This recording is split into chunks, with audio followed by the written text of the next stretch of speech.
In this video I will show you step per step how to create your PS1 style retro Vtuber.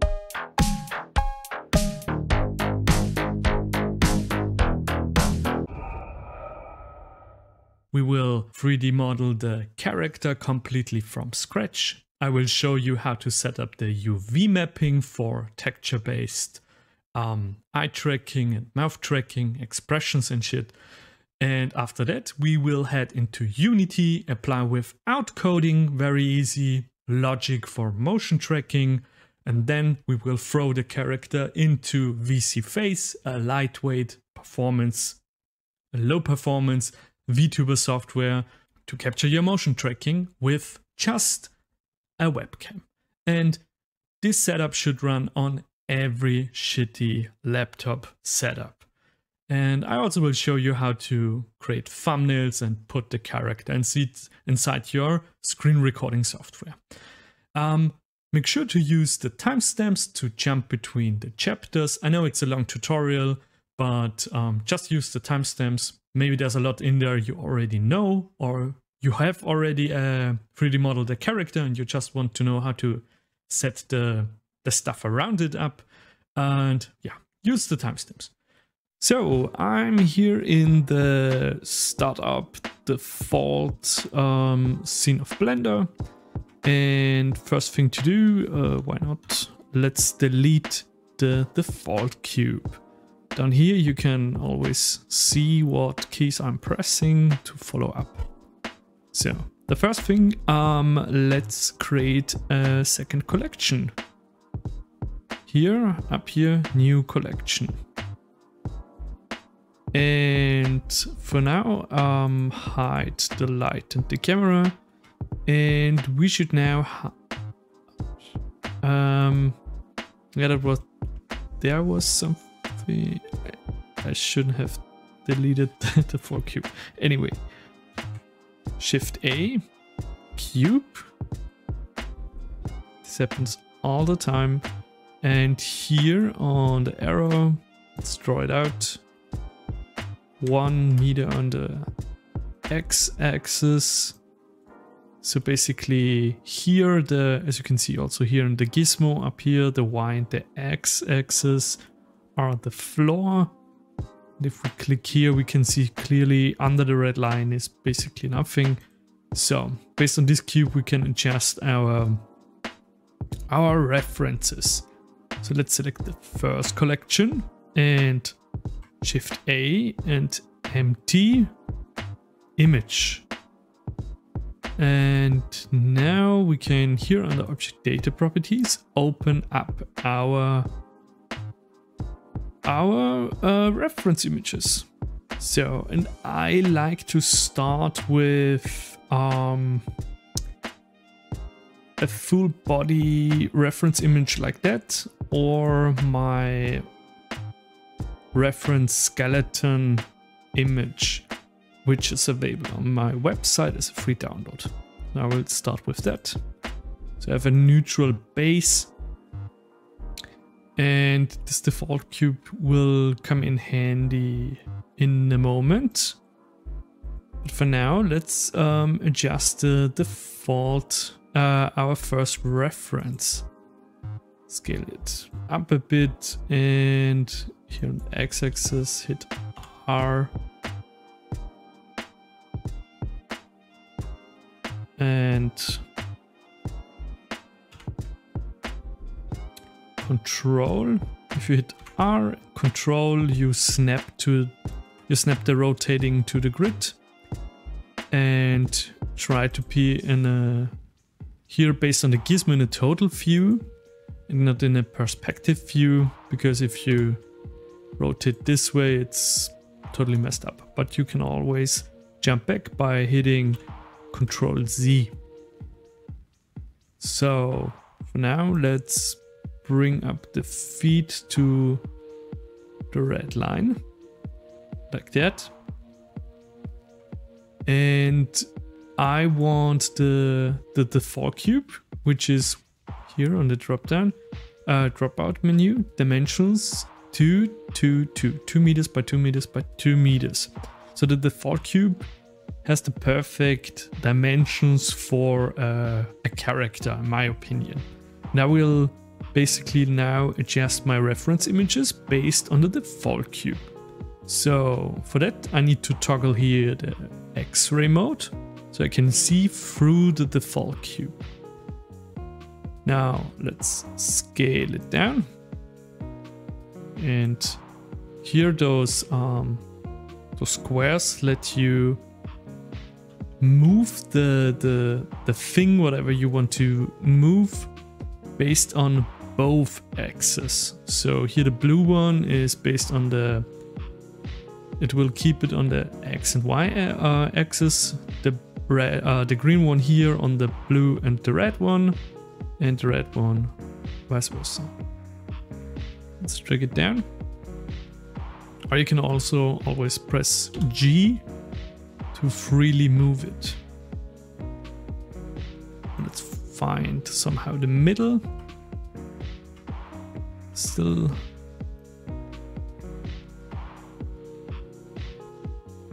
Oh no, so the total size of this reference skeleton is the same size as the reference cube, so the first cube. Perfect. So try not to change that. And we also aligned this line pretty much with the center line. So now let's hover a bit above with middle mouse and Shift D, left click. Now here on the Z axis, rotate 90 degrees and with the gizmo. And now the second reference image, let's also align it. Here's the knee and the jaw is basically kinda aligned. Bit like that. So okay.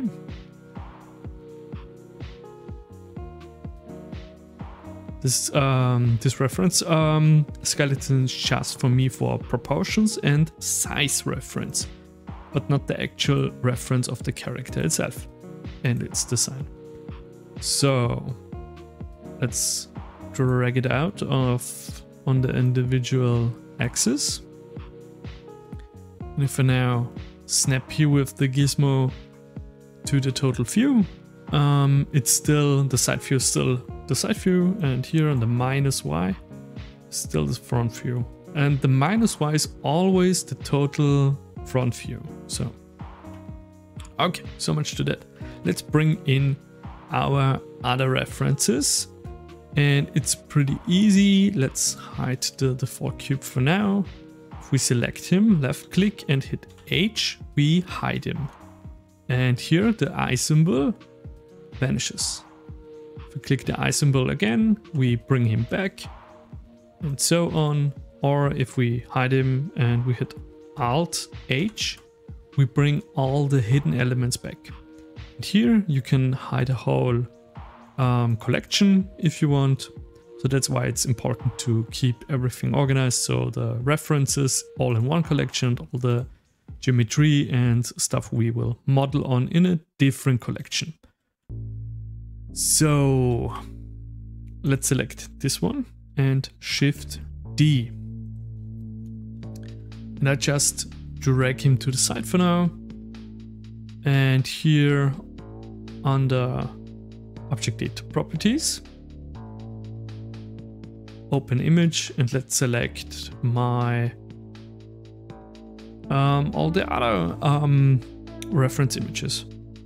I will start here with a full body image of basically my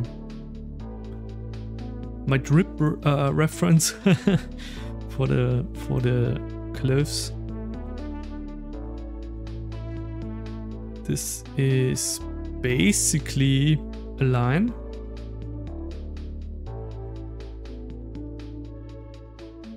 Shift D again.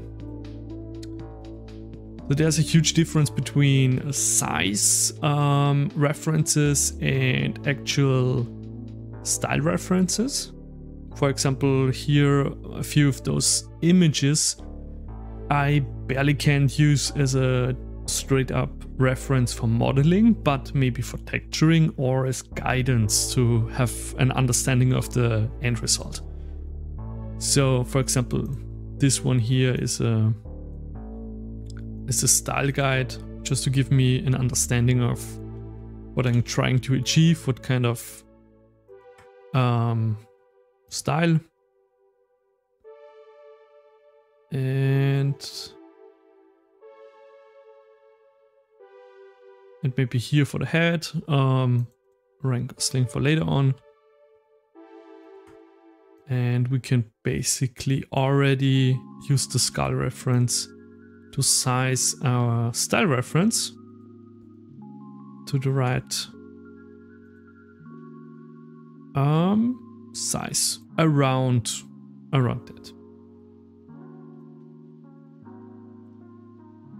Also, I did the same thing with this one here. So I used the skeleton to kinda line up the reference. Doesn't need to be perfect. And this is the size of this reference is not so important because it's just for the style. And one for the gloss. And one for the mask.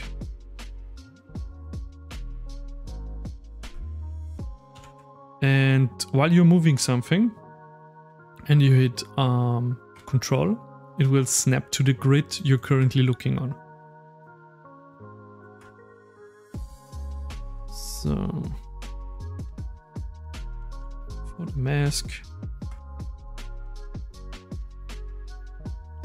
and is there something left?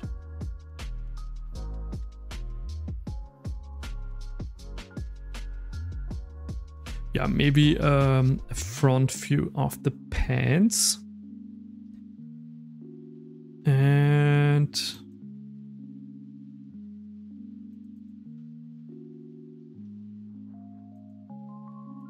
let's reset the rotation. 0, 0. One reference of the...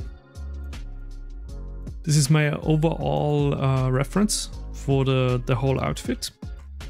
But I will use those pants for the texture and stuff. So, and for the upper body for the hoodie, let's also take a straight frontal reference like that. So, and for the size, I mean, we can adjust it later on if we want. Let's just have it nearby. Okay, so for now, oops.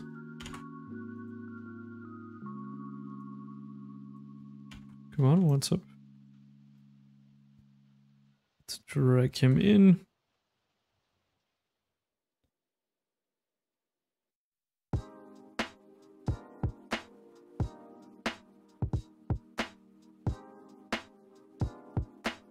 A bit like that. And we will maybe pull this a bit forward. And we will basically turn off and on the skeleton reference and switch between the outfit reference and the skeleton reference and try to find a nice middle ground. And I think we can also already adjust the head reference. Bring him a bit forward. The head reference is not that important right now because it will play a bigger role for the expression for this character with the eyes and the mouth, but the overall shape of the head is more like a thumb, so it will be more on the easier side. And yeah, so let's align him. And now I have also the expression references based on his face later on. So get a bit forward. And basically we will just hide the references we won't need right now. So this is the face reference. Let's hide it. And we will keep the skeleton reference for now. Why not? You know what, we can put those two together. So let's hide the skeleton reference. This is a better reference. So let's try to... The size is basically the same, but the reference itself is more straight and frontal.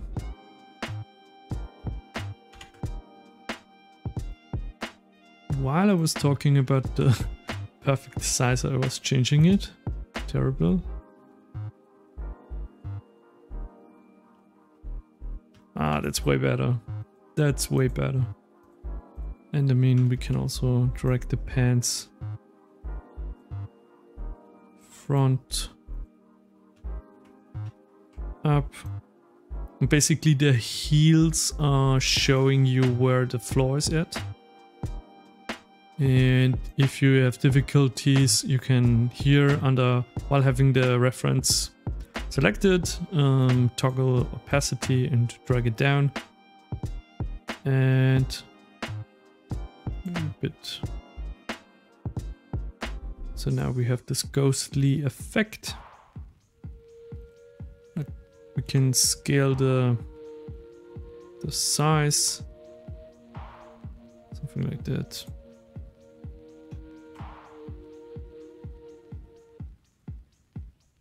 So maybe he's a bit too long. Let's bring back the skeleton. So the hips should be a bit more up.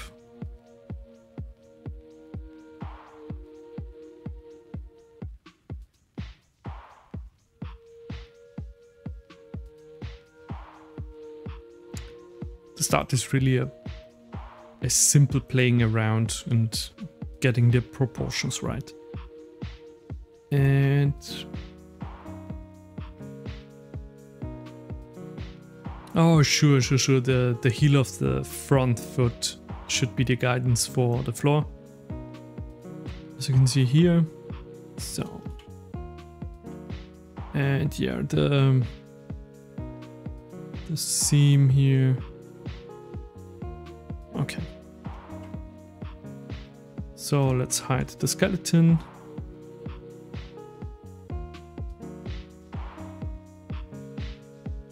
And let's hide pants for now. And let's work just with that.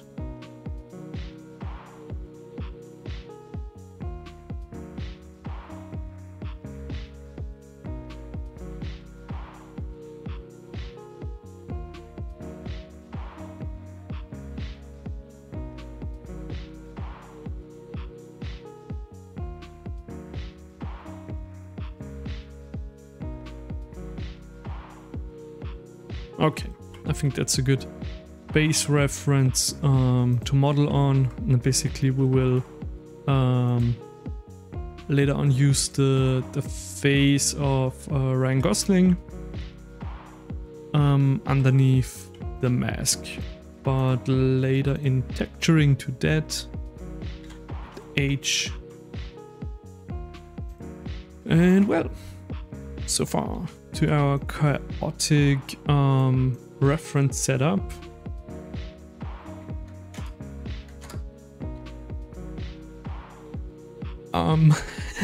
Looks a bit like a racist, I don't know, mind map or something. Or some, oh god. Anyway, so now we can dive into modeling and actually start blocking out the character model itself. And I like to work in, I have a separate head, I have the body until the ankles, I have the feet or shoes in this case, then I have the separated arms and hands. And this way of separation is based on Metal Gear characters. So let's do that. So I will duplicate this cube. I want to keep one cube. Or you know.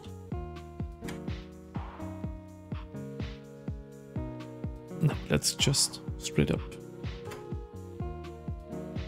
So I hit tab to switch into the edit mode, or you can also here on the drop down switch into the edit mode. Very important. Up here, here on this side, let's go back into object mode, tab again, like down here. Wait, I want that you're... So. So we have here show overlays. This will basically hide everything. And you won't need the camera and the light. Let's hide those. We have here the X-ray, which is pretty important for starting to model the character itself. And we have here the wireframe, which just shows the individual polygons. Solid mode, which is the default. We have here the show viewport shading, which is showing us the material and the texture, which is currently not important because we haven't started texturing. And here is the rendering tab, which will, based on pixel-based lighting, light your scene, but we hit the light. So if we bring it back, you see it's now lit. But that's also later on that.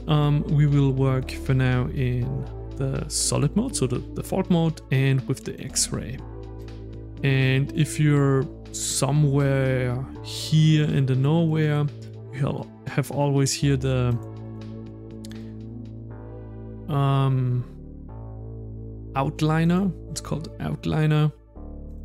And if you click something and you hit period on the numpad, so is period, you zoom in and focus on the selected thing. Period, period, period, and it will be the center of the scene. So, okay, let's start modeling, actually modeling. Hit tab and cut loop, cut the loop in the middle. And we're currently here in the vertex selection. So we have a selection based on points, on vertexes. Here we have edges, and here we have faces. Let's stay in faces and drag select across and hit delete. Delete faces. So we have only half a cube. And here in the modifier, add modifier, mirror modifier, and clipping. So everything we do will mirror to the other side. And because we toggle clipping, they will connect in the middle. If we untoggle that, we have separated mirrored parts, but we want symmetry and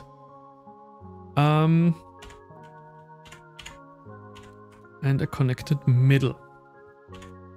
So this is very important for poly modeling because the base of nearly all low poly characters is a mirrored version, and later on you can get rid of the middle line or other unnecessary polygons.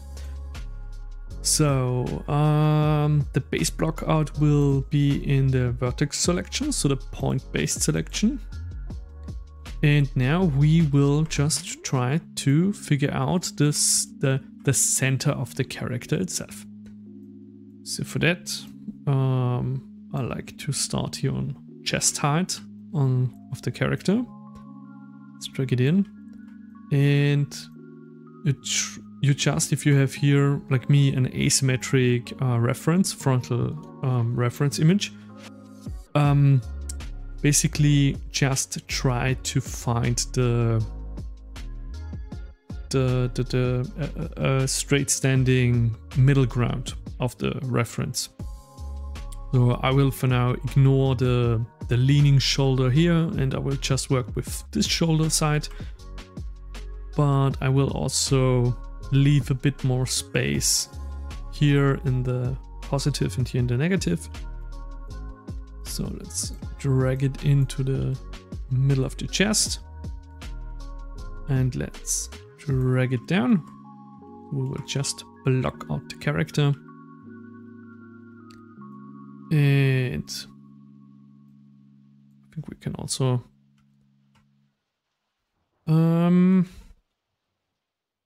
yeah, so for the side view, we have here pretty messed up side view. Let's drag it in. And now you understand why we need the reference skeleton, because the skeleton will give us some size and proportion guidance for perspectives we don't have. And currently we have only the front view of this character. I think we have also a side view of the character. Let's bring it in very shortly. Let's Shift D, drag it a bit front. Object data properties, open, and we have here a side view. Now I don't need the pants, I don't need the neck or the head. I just will need the hoodie itself.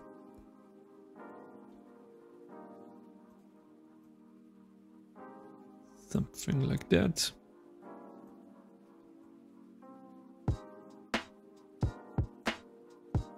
So, I mean, I mentioned it so many times before, it all gets easier and easier the more references the more angles of references you have.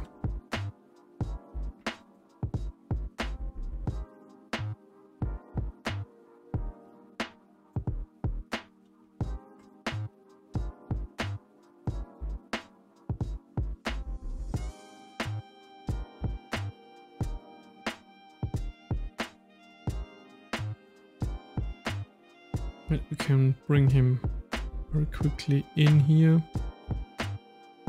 and also we can bring this one forward. Now we can align, let's hide the cube, we can align the reference a bit better. Oops, don't want to resize it.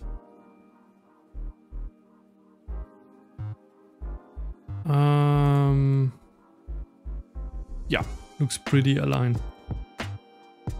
Let's bring it back again, and this also maybe behind the skeleton, and let's bring the cube back. And let's continue. Cube is selected, hit tab, and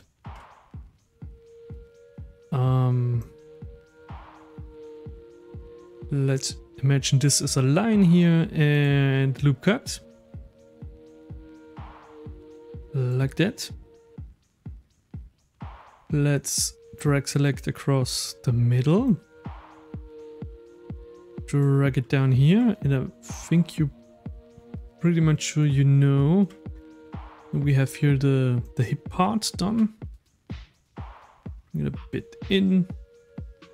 Maybe the crotch is way high up, somewhere more here. And another loop cut. Well, let's first bring the shoulder line a bit more up. More out.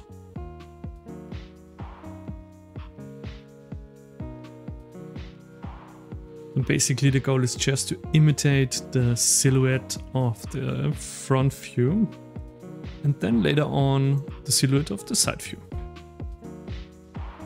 So, and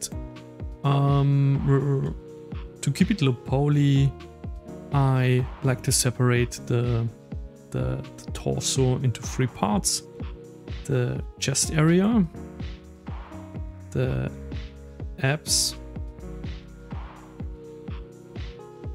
and the hips. Basically, here you have to imagine where the underwear line would be. So underwear would be somewhere like here.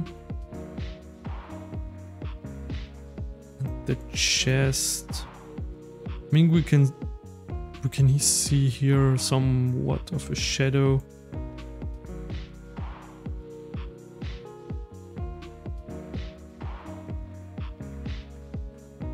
Something like that. Bring it a bit in.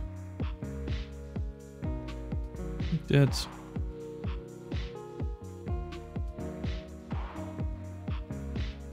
And the chest is a bit more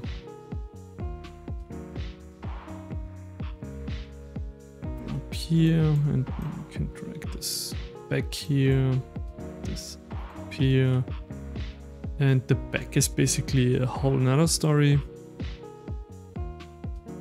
So we have here, and I think we need to bring this line up here a bit more up.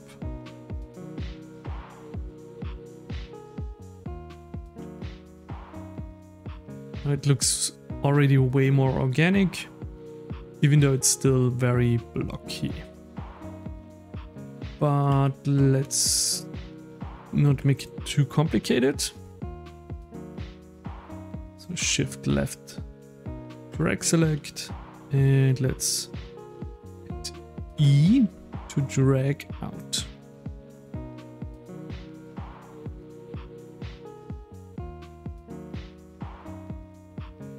Just bring it here to the line and line of the feet.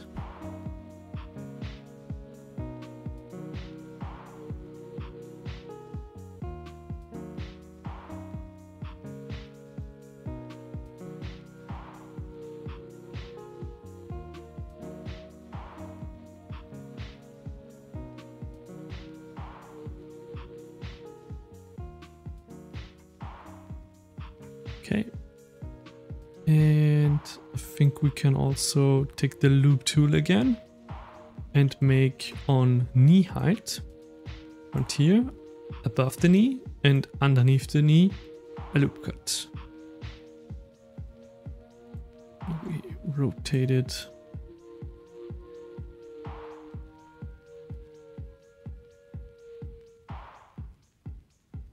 I mean, I clearly see here the reference, that the reference is guiding me, showing me something else, but also the perspective is different. So I try to imitate a middle ground between the left and the right side. So I end up in the end with something like the reference. It won't be perfect because it's low poly anyway, so we have a lot of liberties we can take in that matter. Okay.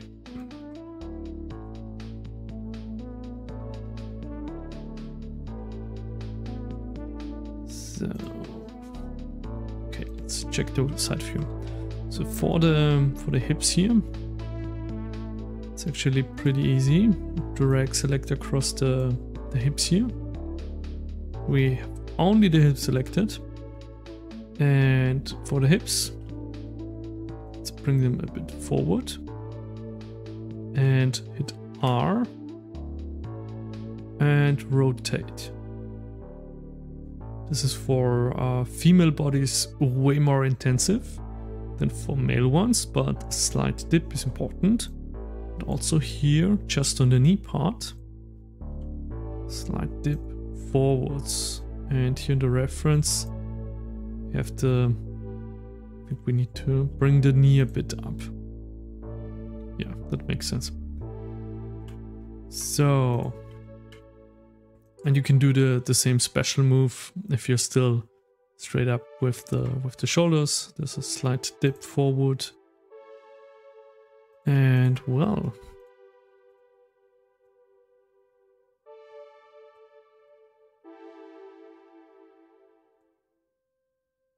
so now it's about bringing some plasticity into the body shape to make it more, you know, organic. And a good way to do that is to get those edge lines like those and bring them a bit in.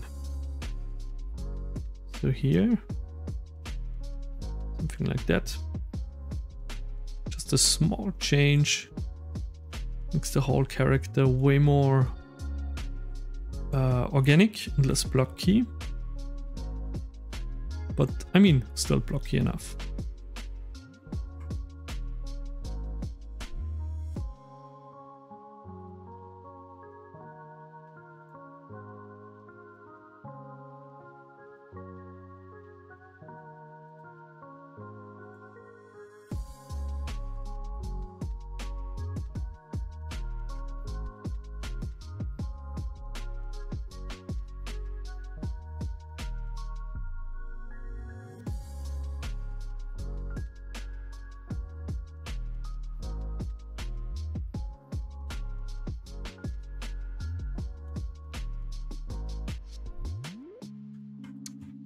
So actually pretty difficult part is here the S.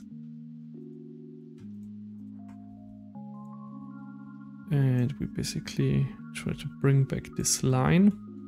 And the huge difference between the front part, the back part is the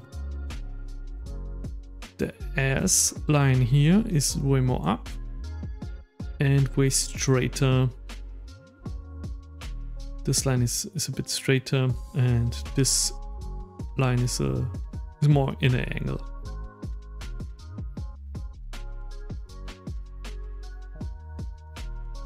So we can bring this line way more back, also more back. This line, let's bring it back.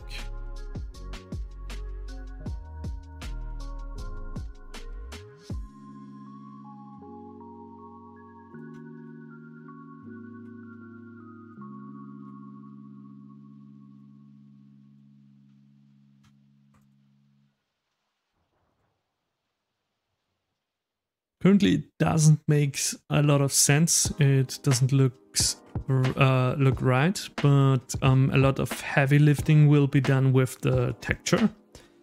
And we are just doing the groundwork basically.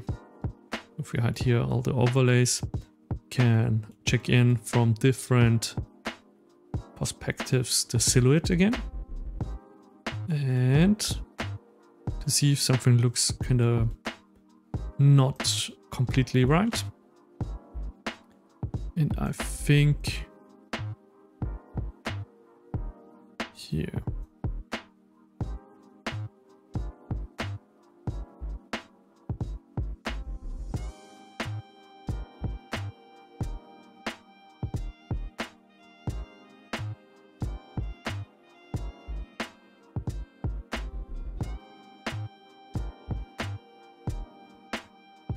And we're currently trying to work with the absolute minimum of geometry.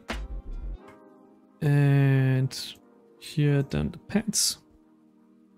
Bring them a bit in. And also here.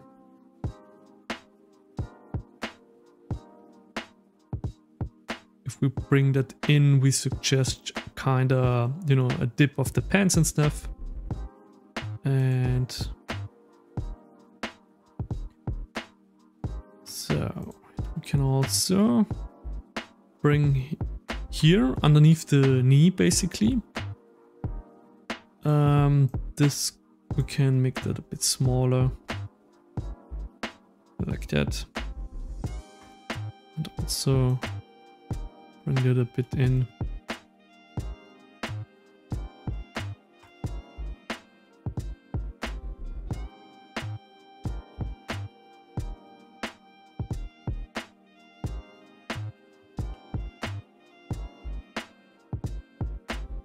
maybe not. So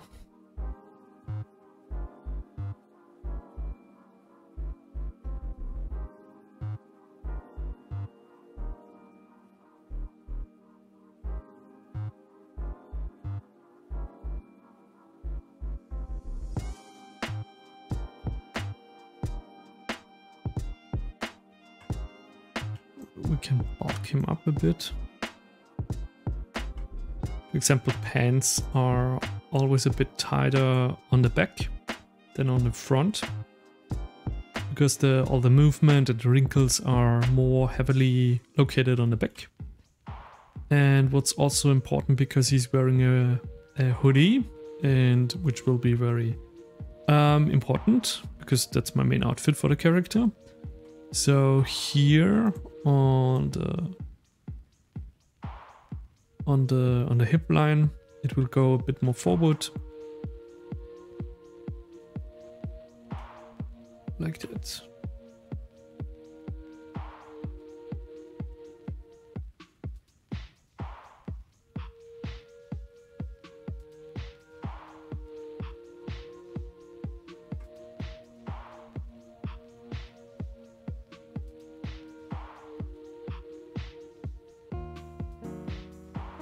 Then I like to bring those points in and make here a more straight line, like that, with a little dip.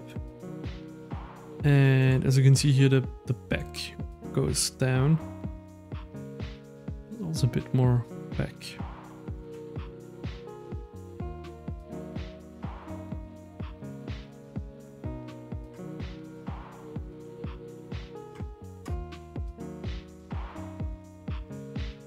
Something like that. I don't know if it's very obvious, but the silhouette is now way more stronger and way more organic, but the amount of polygons are the same.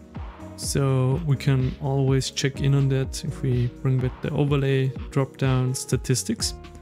With your triangles 124 or 62 faces. In the preference setting I also activated here to see it down here always, but I like to have that too. And the current look of the silhouette looks kind of saggy, but I mean with the outfit that's basically the main intent. But it's way too thin down here, so we can do not have a straight tube or a thinning tube. Can here dip out and can bring out here the line, like that.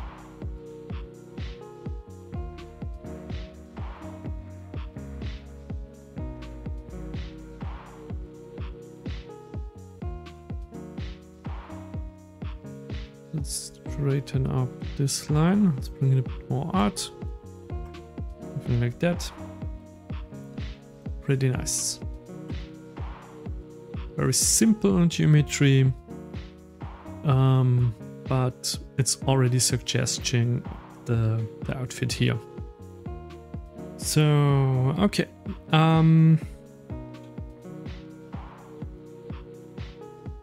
Let's look at the X-ray again. About the body, I think it will be very helpful in animating and stuff if we really bring the hip line down here, and it's not really a necessary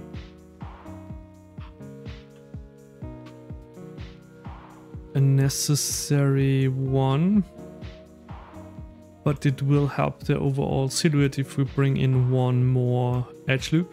It's not necessary. We could work around it, but it will create a stronger silhouette for our character.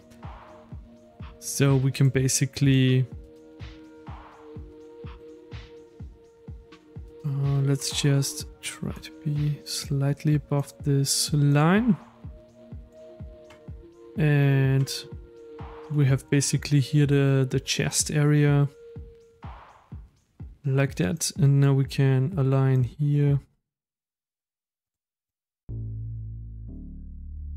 and I think it will do the most for the back, as you can see. Can bring this out a bit. Can bring this down.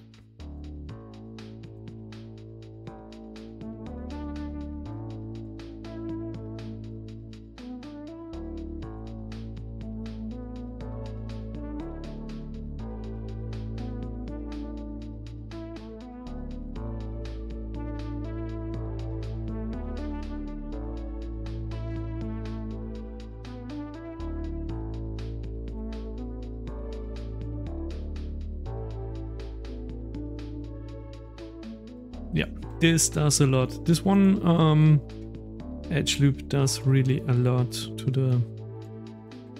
the overall feel and silhouette. This slight dip here is crucial.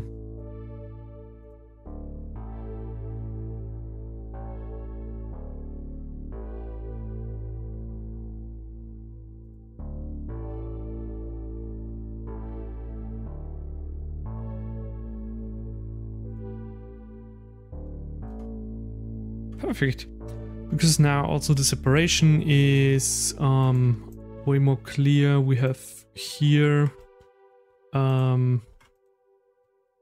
mean, if you really aim for perfect low poly, it's not that necessary, but for animation and shaping and stuff, it makes it more beautiful. And also the Metal Gear characters also had basically that kind of topology. So we have here with the second line, we have the top part, basically the chest area. We have here the abs, and we have here the hips, and then the leg is starting. So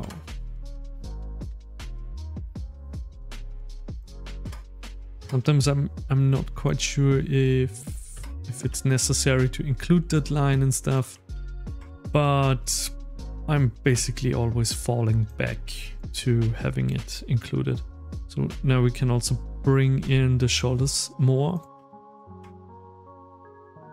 to get more aligned with the silhouette of the reference, like that. Now the proportions are a bit more aligned.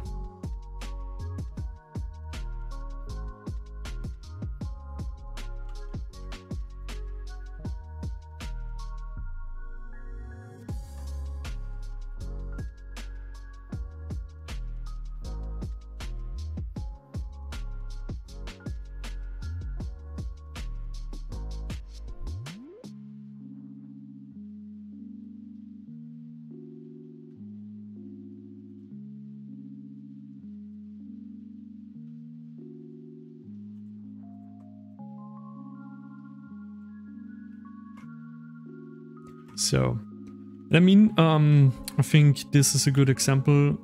We can't see the bottom half of the reference, but it kind of makes sense that it will follow and end up like that. So the lines and stuff, that makes sense. So now again, we check from each perspective.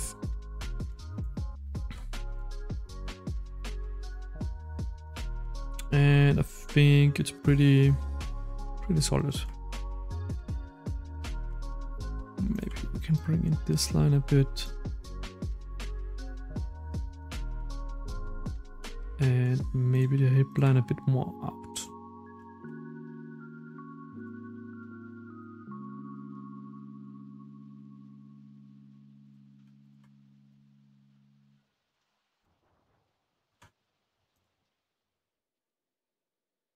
Okay, that's a solid body. And let's name it. Body. Body. Body. Body. And let's make very quick shoes. Tab. For that I go in the side view. Select the bottom half like that. And Shift D. Left click. Scale a bit in. E to extrude down. So now I'm trying to align. I take those vertices and bring it to C. Oh.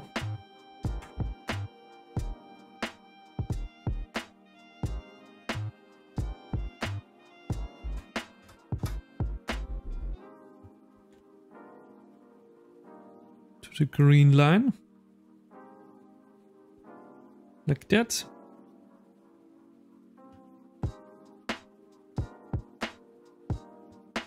So I'm gonna take here the front. Like that. And hit E to extrude.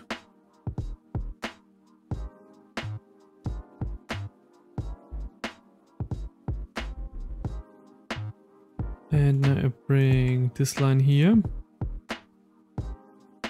Up, and this line back here, inwards, and take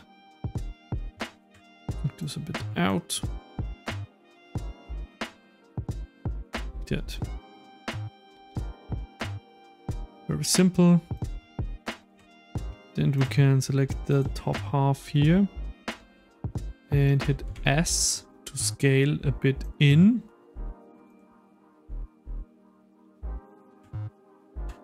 And yeah, that's pretty solid. Let's bring that part a bit out. Part a bit more in on the inside.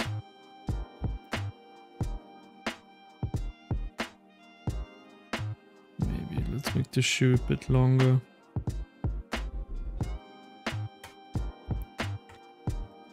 So I mean, it's surpassing the reference skeleton, but I mean, you have to keep in mind the shoe is always a bit bigger than a foot. So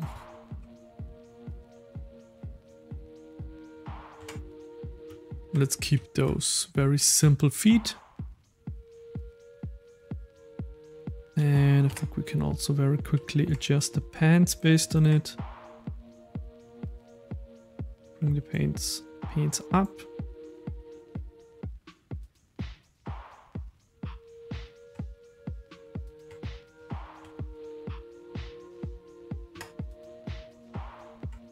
Like that.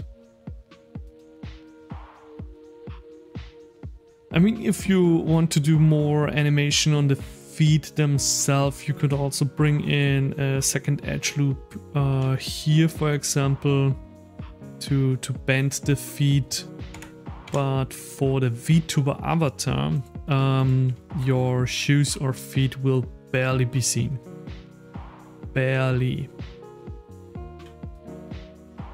So they need to be there, but I mean, they will. I can't quite remember the shoes of my avatar, to be honest. And I didn't put a lot of effort in it because they won't be seen that much.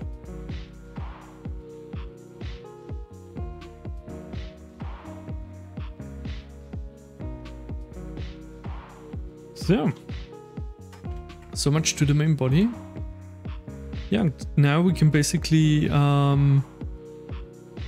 attack the arms. But we should give it a save. File, save as.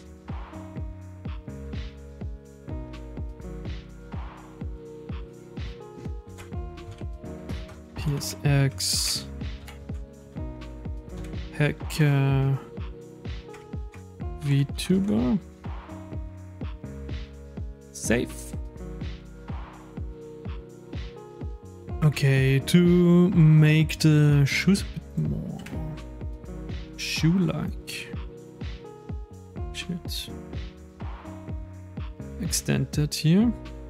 And now I just want to bring up the whole foot in a hole. So I select here one part and hit L to select only the separated part. Now I can adjust just the shoe. Yeah, and I have them here a bit intersecting, but I mean, that's not that bad. And maybe that in a bit. Okay. Our boy looks very thick, but that's okay. He's wearing a hoodie, so that's okay. Let's continue with the arms. For the arms, let's go back in the object mode. And mesh and cube. Scale the cube down to around the size of the thigh, like that. And now we bring the center point back in the center. So right click, set origins 3D cursor. And if we now also mirror this cube, we have a whole cube on the other side. And there's nothing intersecting or something, so we don't need clipping. So now let's bring our cube up on shoulder height. Change to edit mode. Oh, want to select the whole thing. So X-ray. Shoulder height around that height. And the thing is, we would have the same situation with the legs. And legs are very tube-like, so they can be that blocky, but arms are a bit more organic, so we need to get in more shape. For that, here in the side view, let's rotate them by 35 degree angle. And now we need some kind of arm reference for how big the sleeves are and stuff. I think that reference down there is already a good reference. So let's just duplicate this front reference here. Shift D. Change.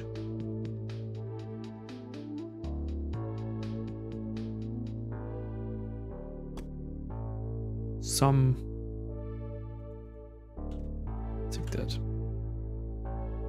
Just rotate it.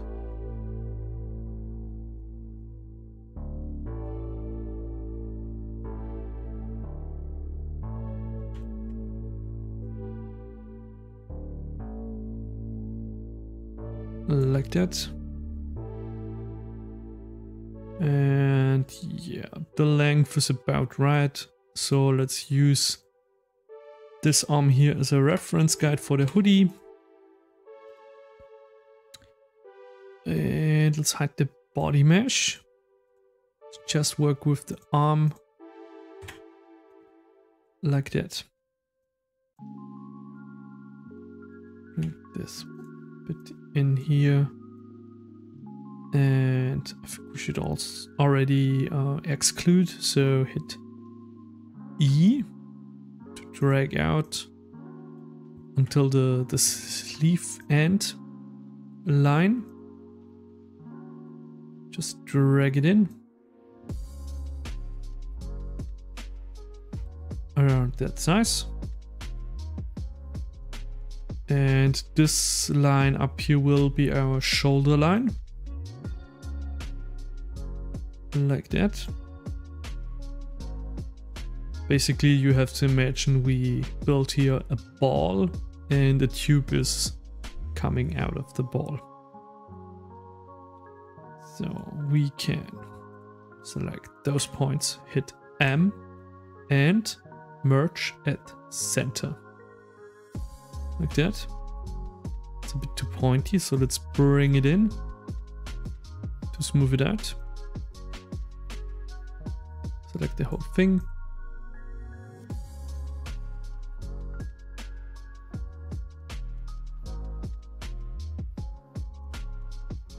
Like that. So, and now we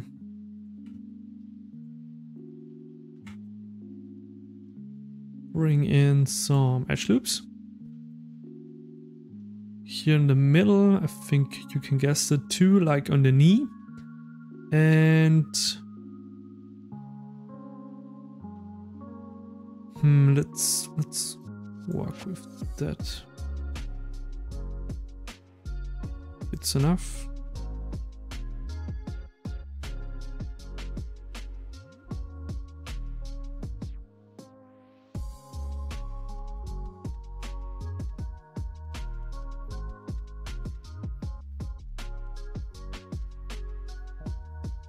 Drag select this here. Oh, we need to bring in the whole. Select both sides. Go to top and here the scale tool. Just on the green y-axis. Scale it in. We need the top part of the shoulder a bit wider. Bottom part a bit narrower, and we do the same special move like with the hips and stuff. Let's try to find a position like that so we can look straight at it and rotate a bit forward like that, and let's drag the whole thing a bit back like that. Perfect.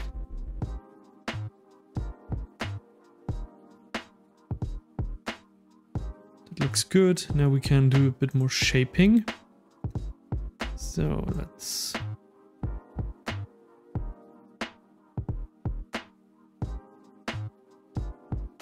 try to create a more arm-like shape. So here the elbow, basically we are dipping out here a bit. Down here we're also dipping out on the top view. Here's the elbow.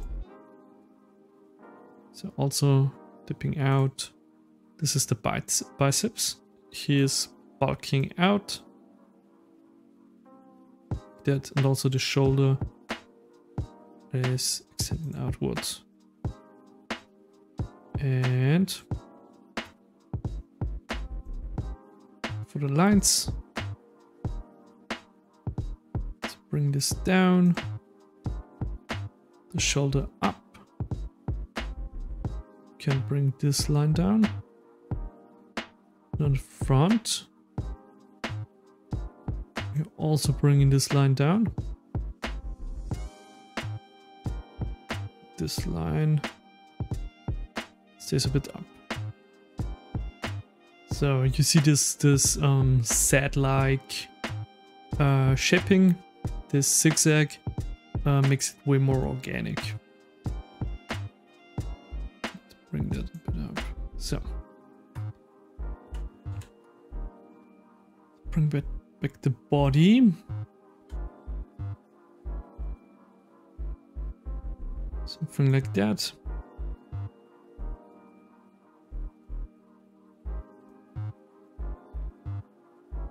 We want a halfway T-pose situation. What's very important is we want to check out the height of the shoulders. So the shoulders should stick out a bit.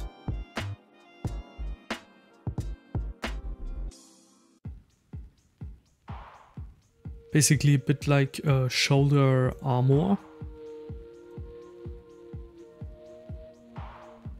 And we can also go back to the body and bring in the geometry underneath the shoulder a bit.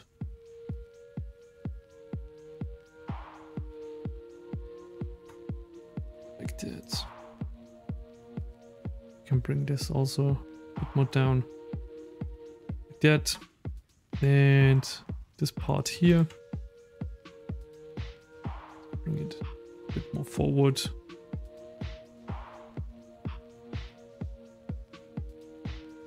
This a bit backwards. Like that.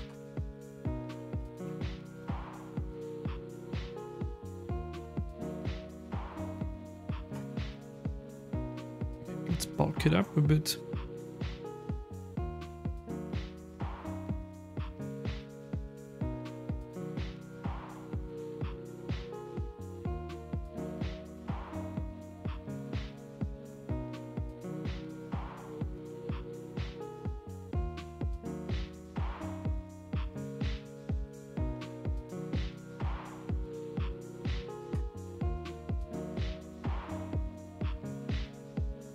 Like that, nice, nice, nice, nice, nice.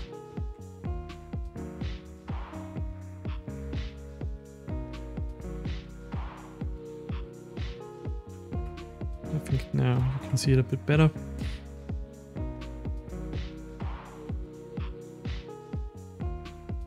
And damn, we are Lowpoly AF. I think we can use the privilege of having a way to Lowpoly character and include another edge loop in the arms. So for the shoulders to give them more shape. Again, like here with the middle line, it's not that necessary, but I like to do it to just see the shape. Benefiting really a lot of it, and the arm looks more arm-like. So here we can also extend that a bit more out, that a bit more in and shit, and can bring that line up.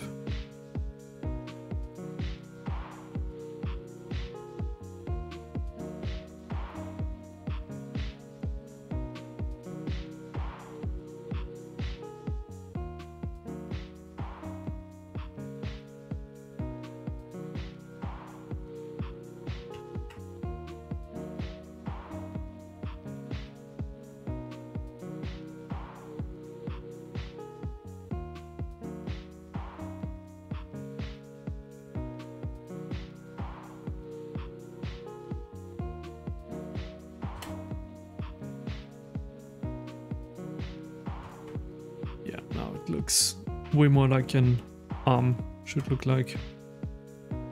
Like I said, always check all the different perspectives.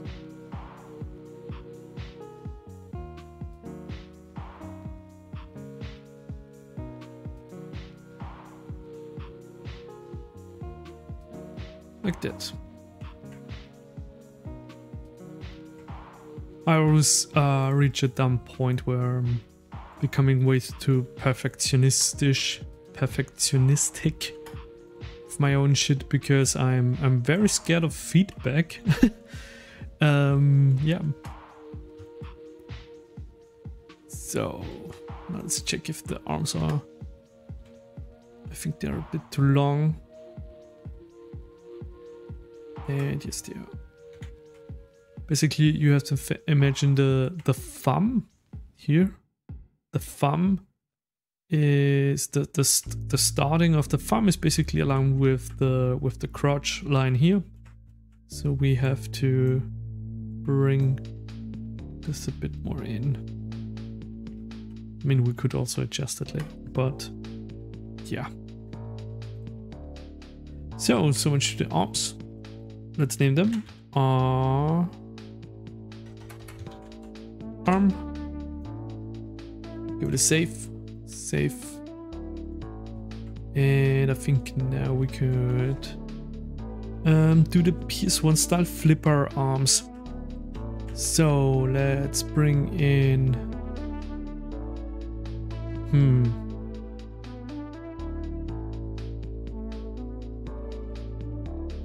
I guess. Maybe. Let's give it a try. So for PS1 style arms, there are multiple ways to create PS1 style or PS1-esque retro Lowpoly arms, hands. They're actually basically back in the day the games had arms like cubes. If they are in a third-person game, where they just would, you know, hold shit like a gun or something, they would look a bit like this. And if they had more motion going on inside the arms, they weren't that block-like. They were more on the flipper arm side. But I mean, in all the tutorials so far, I created those flipper arms, so maybe it's a bit more interesting to create a bit more block-like hands to switch things up.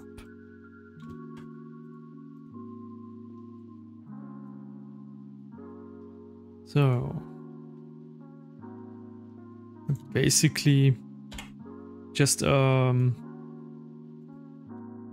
like that.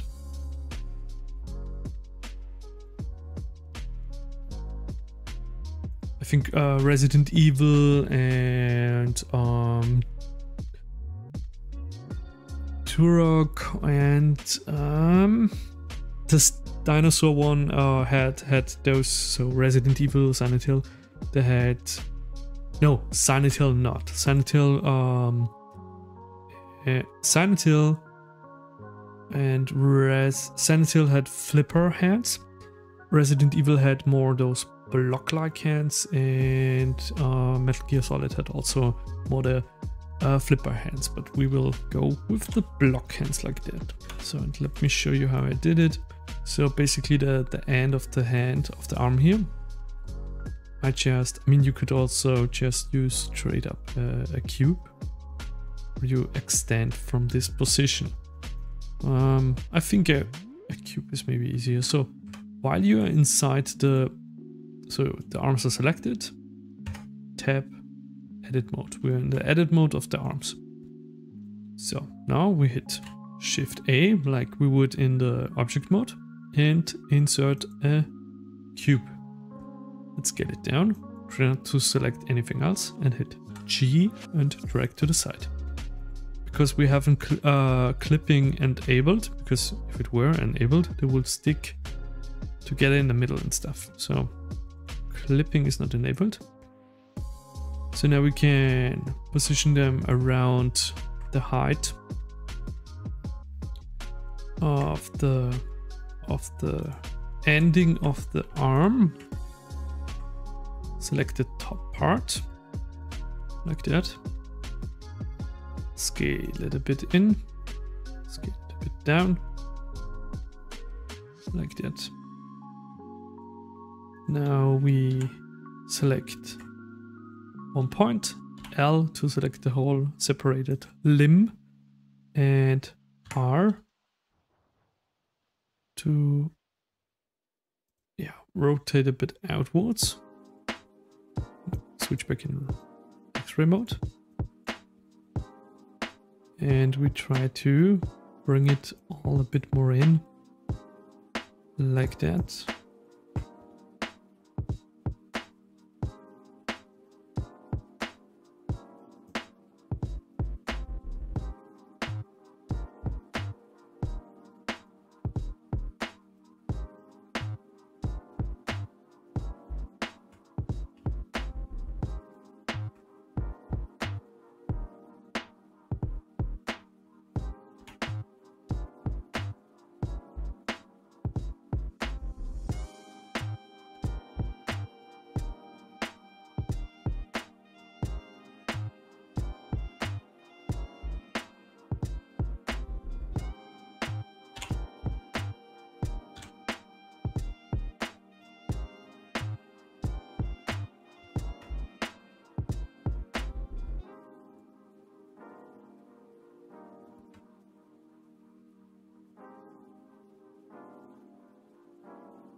So, and for the Vtuber character, I mean, if you want hand tracking and finger tracking, I mean, like I do in my character, I have the flipper hands with a separated pointer and thumb.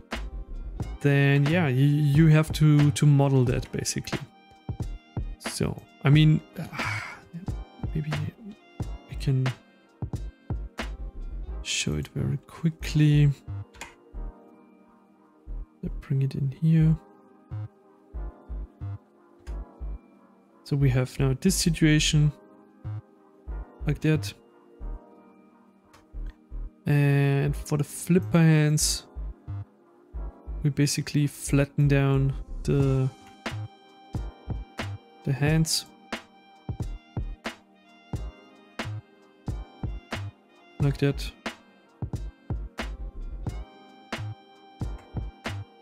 Bring that a bit in. So basically just a cube reassembles a fist in this case. And this a relaxed hand. And yeah. So I mean the fist would basically mean you have to texture it as a fist. The relaxed hand needs to be textured as a relaxed hand. Let's do that because it's more work. So why not? Yeah, now we need some kind of little basic geometry for a thumb, where it would not make sense.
I mean, so much to that. But I mean, like I said, if you want hands and I mean, one solution was the fist. The next level up with more geometry would be here, the relaxed hand. One level above would be having more edge loops in the hand itself, like that, for example. And like that. And I mean, with this you could already animate the hands a bit more, or with finger tracking. And yeah, one step ahead would be individual fingers. So at first thumb and pointer and the rest of the fingers, and next step above that, all fingers individually. But I think I will go here in this tutorial with a middle ground. Let's just go with that kind of situation. Let's take a look what that looks like. Okay. Yeah, I mean, good enough. So there's really not one right answer, to be honest. There are a few ways. And it's on a certain point, it's only personal preference. I think it's more important to have some kind of feeling for proportion. I I really didn't like in Silent Hill the way too tiny hands, in my opinion. If I remember correctly, well, way too tiny. So let's try to check again if the thumb is lining up with the crotch area. Yeah, so we see here it's basically lining up. A bit longer. So the thumb is lining up with the crotch area. Yeah, I mean that's fine. Okay, so far on the body, arms, body done, and now we can attack the head and an additional geometry on the neck, and also the geometry on the hoodie itself, so the back part of the hoodie here. So okay, so far so good. Let's give it a save. So what's also always an option, and I mean I have a very destructive workflow because and due to the tutorials, so I'm doing a lot of stuff all over again and again. But I can only recommend making backups of base models, like for example this guy here. You have here perfect base body, and you can reuse that kind of body for NPCs and stuff, and for other characters, or for background stuff, or as guidance. So saving backups or in-betweens is always a good option, so let's do that. Take the whole collection and duplicate collection, call this collection back up. If you fuck something up while modeling, you can always jump back to this one and hit uncheck to exclude it, so we're not stumbling or changing shit. So, like I said, let's attack the head. This is the point, I mean that the last point before the head would be the hood itself. Let's do that first. So as you can see, we have here the hood of the hoodie, and basically everything that breaks the silhouette of a character needs to be geometry. And if it's on the texture, it will look kind of flat and boring. So we have to add geometry to the character for the hood thing here. So let's go into the body. And let's select here this part, this one face. And let's hit E to extrude. Like that. And now we are just trying to line up the overall shape.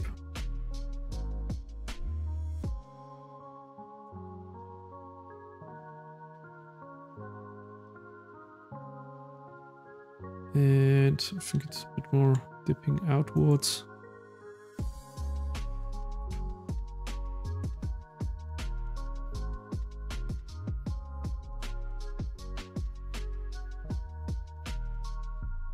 And we need to bring that a bit more in like that.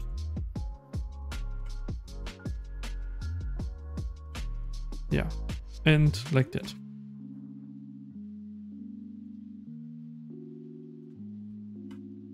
So let's get rid of that reference, H. And I think we can see it here pretty nicely. We also don't need the top reference here. So we have here this V shape, and it comes here together, here and here. So we could bring this way more in to amplify it, but I think it will ruin kind of the shaping of here of the, I don't know how you call it, rope neck rope, hoodie rope thing. And here we are pretty close to that. You see here it goes up, and then down, up, down. And yeah. Let's bring that out and that more in to give it more this rounded feel. So much to the hoodie itself. So just imitate the silhouette of the character. Oh, so, like that. And now it's already looking very hood-like. And with the texture, it's getting more intensive. And I mean, what's also an option would be to, you know, take and do your whole separated thing. You could also do that. But I mean, I think it's not necessary to make a different part of geometry for that. So let's check all the sides again, and especially the silhouette. Nice, nice, nice. So, and now we have a very interesting situation because usually the head itself would be something separated, and the neck is still part of the body for my characters. So I'm currently not quite sure if I should do that, because as you can see here with that hood, the neck is kind of vanishing in this thumb-like silhouette. For normal, I would extend here this top part into a neck, like that. And I mean, because of the hood, it's also way wider.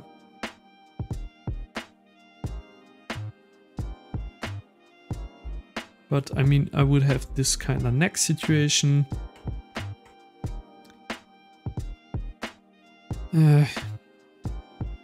But it's really thumb-like. So I don't know how we should approach that.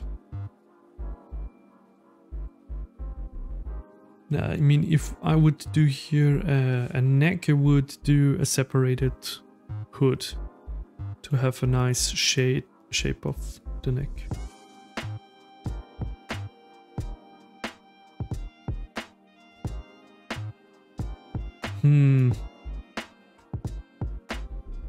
But I think it's maybe we should do a neck. Maybe that's more complementary. So let's go back to square one. I mean, at least you see multiple ways of approaching the silhouette. So let's delete that part. Delete that part, what the fuck? So, let's bring that back in to straighten that up. And let's do that what I previously told we don't have to do. And so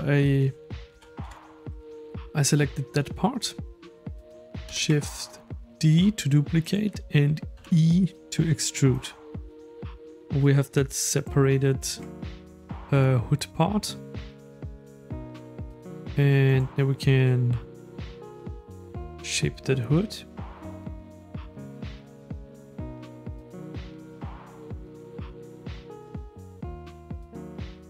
Now we have also a bit more freedom on how we want to shape this thing.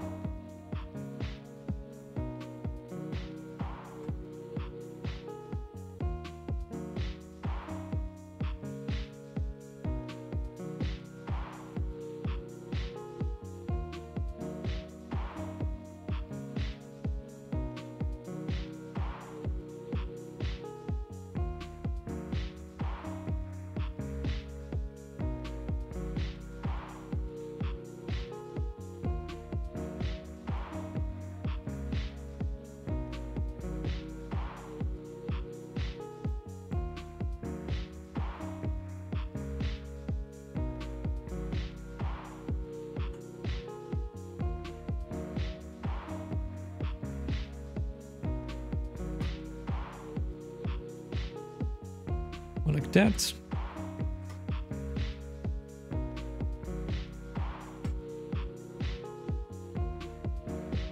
Maybe a bit wider. And let's go into the mesh.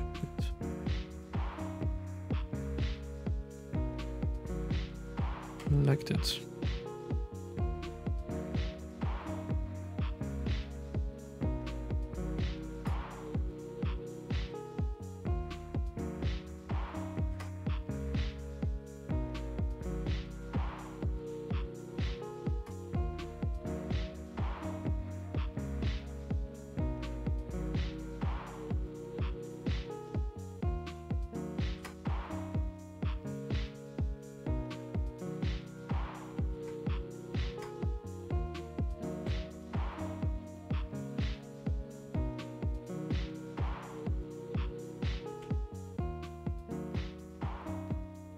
Okay, let's extend the neck part.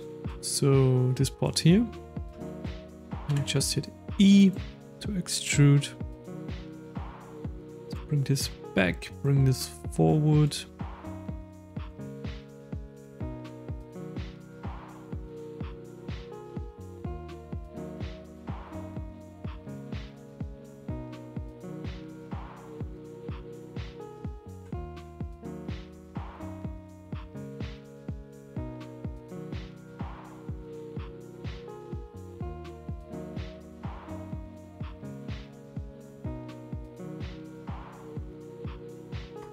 Like that. Especially the front part of the neck is dipping in here and getting, you know, a bit tighter here, and it's wider on the back. So we have here, this is way more tied up together, and this is wider.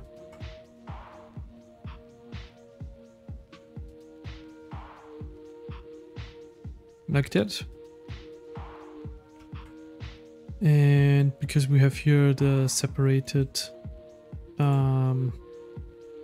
geometry, we don't have to worry about the hood leading to more geometry. And maybe we can drag that part a bit out.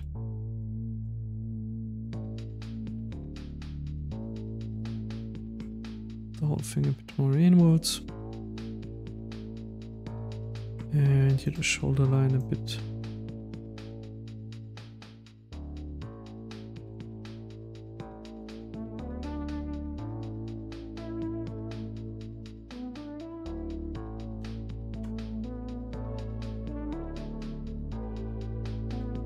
That now makes not so much sense, but you have to think basically in the silhouette. Yeah, make the hood a bit more drop back there, like that. Yeah, it's kind of complicated to explain. It's really just a back and forth between checking out the silhouette and trying to getting it as close as possible to the silhouette of the reference and the overall idea of the character, and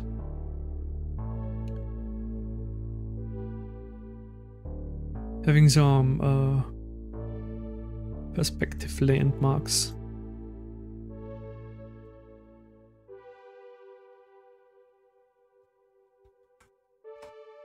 Like that. I think it's pretty okay to see the hood from the front like that. I don't know, man.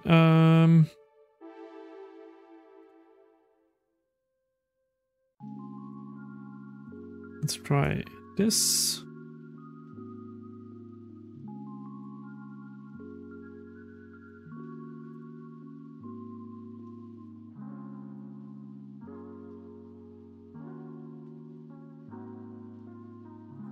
Extend it all the way in. Does that look like?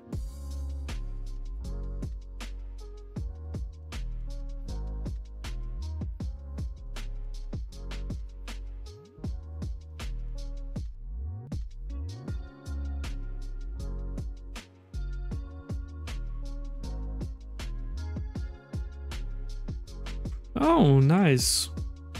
That works. Okay.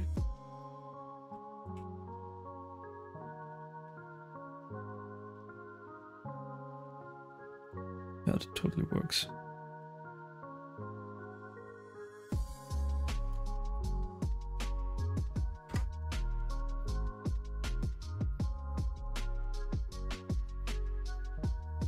I'm gonna reference a bit down.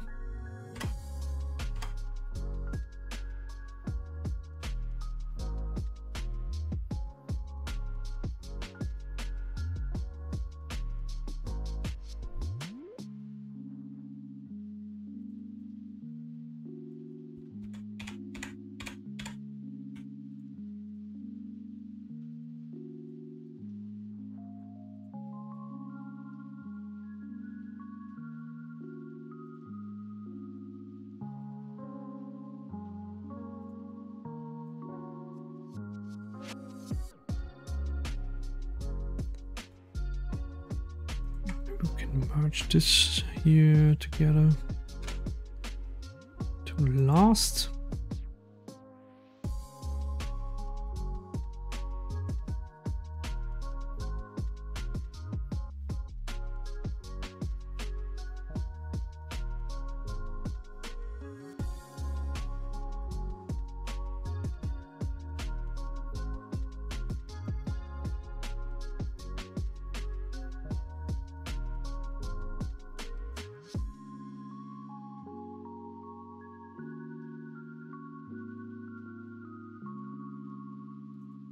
I mean, the funny thing is I've done hoods before, but I'm struggling every time on a new one. But hey, so it's a bit more out.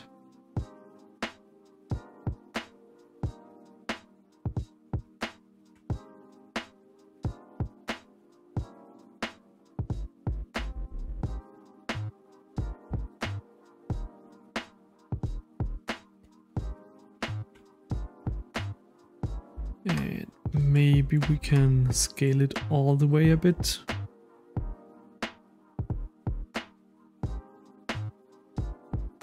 So let's select the point and hit L and scale it.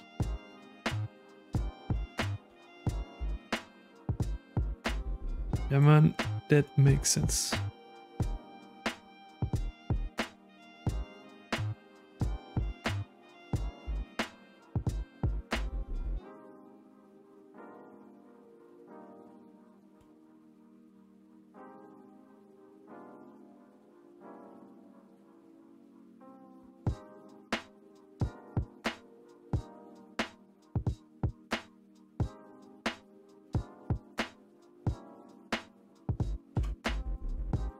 Okay, nice.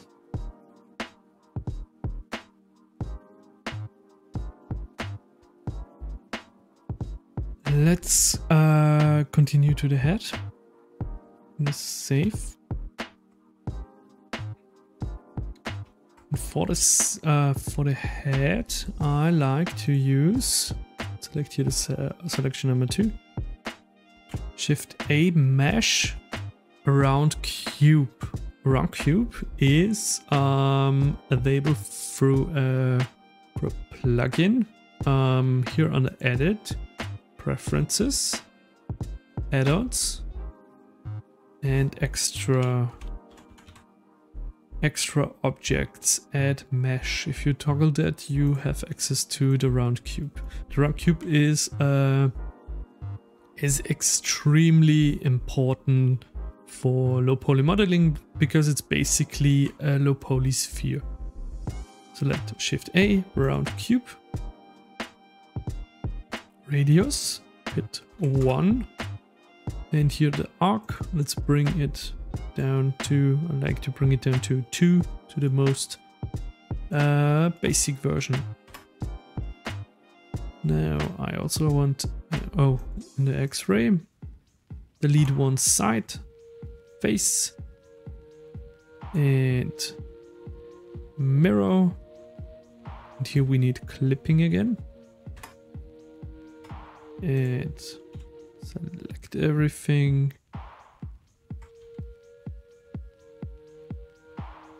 Just bring it to the right spot. Now we need our head reference. And we can untoggle the other references. I think it was here, yeah. So we have to maybe adjust the height. Things with the height and stuff, we can always adjust everything later on. So now I'm trying to line up and straighten up the perspective as good as possible. And I'm using here the neck as indicator where to put the head and stuff. I mean, if you reference yourself, it's way easier, of course. And yeah.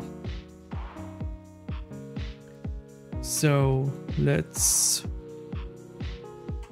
I like to use here the front. Drag it down to capture the chin basically. Then here for the side, bring those ones in, bring these ones out, bring that one up, and the headline flatter that.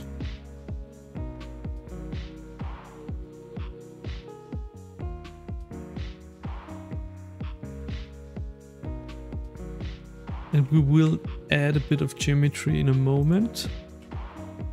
I mean, we can use also his reference as a side reference for the head, just to get an understanding of where to put the neck and shit.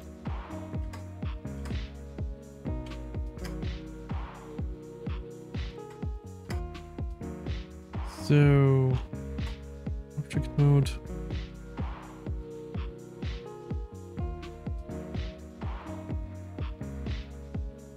So those front lines here are the jawline. This point here, I like to put it here next to the ear. Bring that down. That bit up.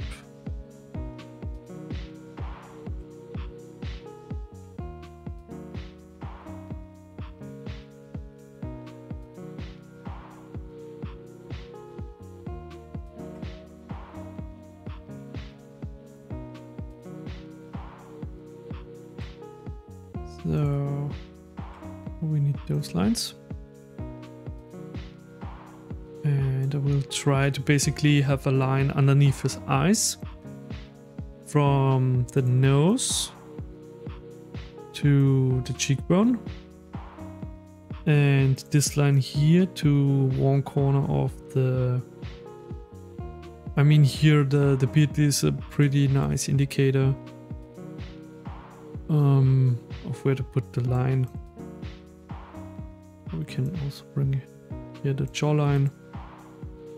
Here, let's bring that a bit more, straighten it a bit up. Now we can add the, take a look from the side. Here we need more geometry. So scale it a bit. And yet this reference is not relevant anymore. Yeah, let's use here the knife tool and cut, cut, cut, enter. And let's check if those vertices are connected. We have currently selected one vertices of 19, okay. So, perfect.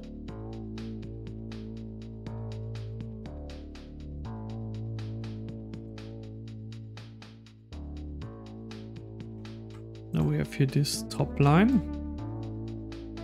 The top line is basically aligned with the center of the eyebrows. A bit like a raccoon mask or something. Like that.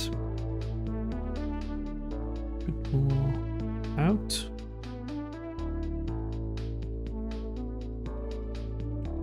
More down.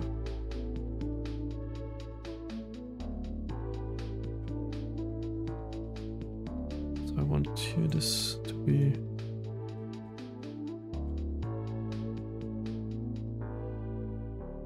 hide the other meshes so I don't get confused.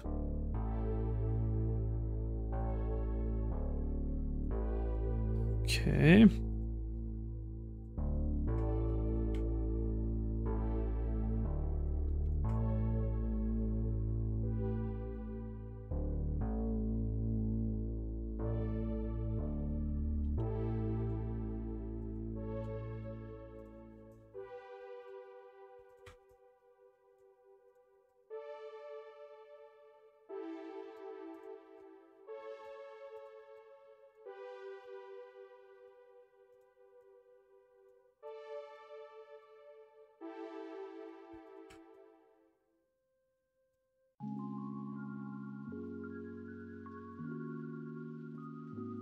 And I think we need also to add here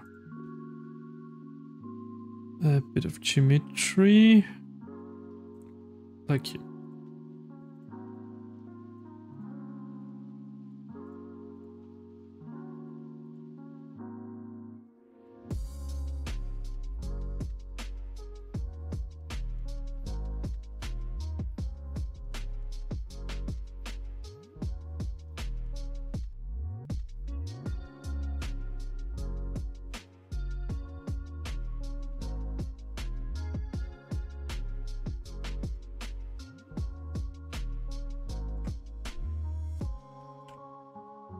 Bring this up.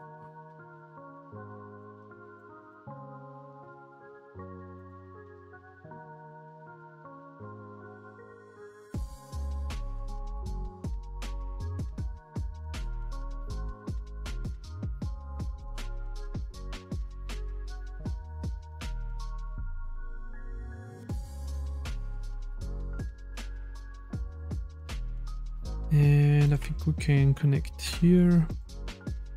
Connect those. And let's get rid of that edge. It's really not important. Dissolve edge. Maybe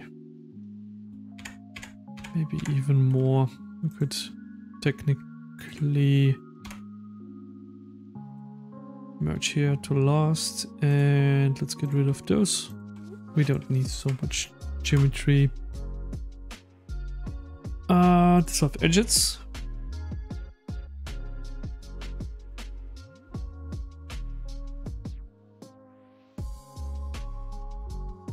Yeah, that looks pretty head-like.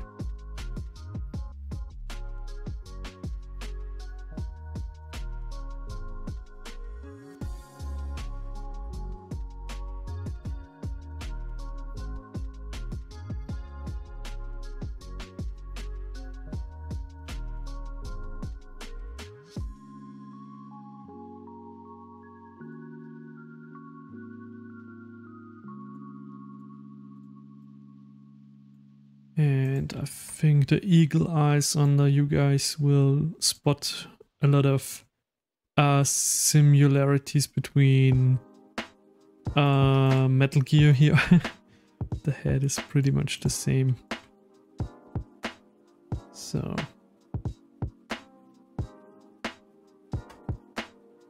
with the body to check it with the neck.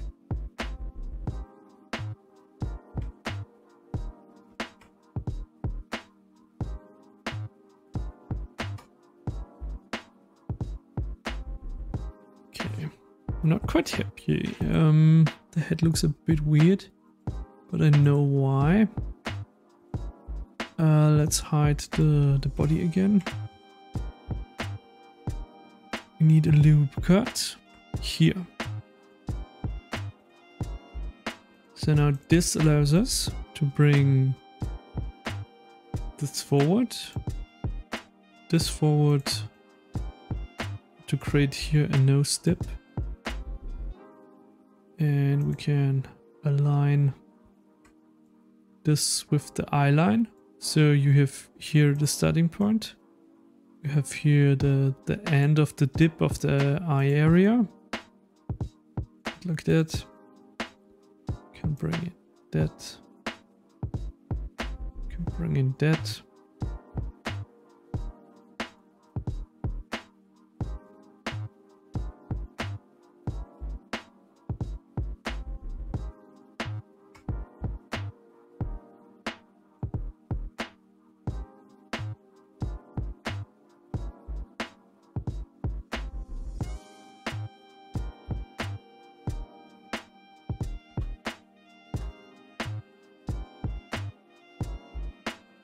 Now again, we have to check from every angle.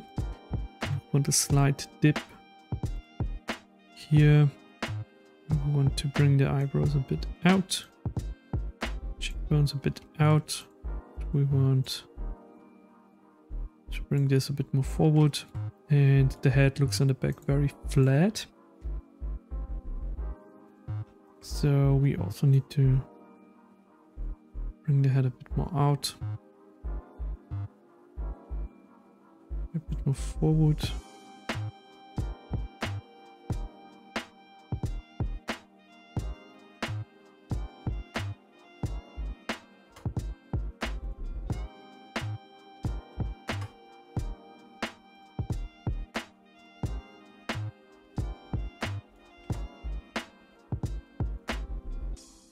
Check it again with the neck.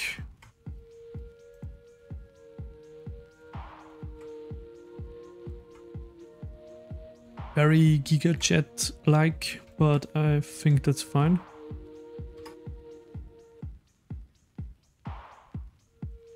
And we can bring the neck. Let's extend the neck. And make it smaller, like that. And bring in the arms. Proportion wise, it looks a bit off. So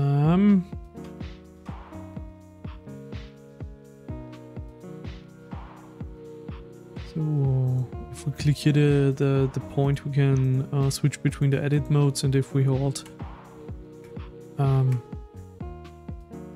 Control left click, we can select all of them. So I will just have now edit mode in the head and the arms. I will just extend the upper body. Doesn't align with the reference, but it makes more sense.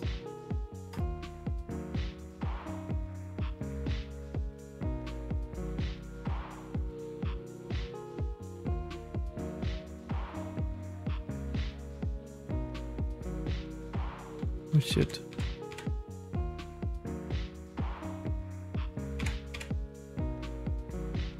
The X remote wasn't on, of course.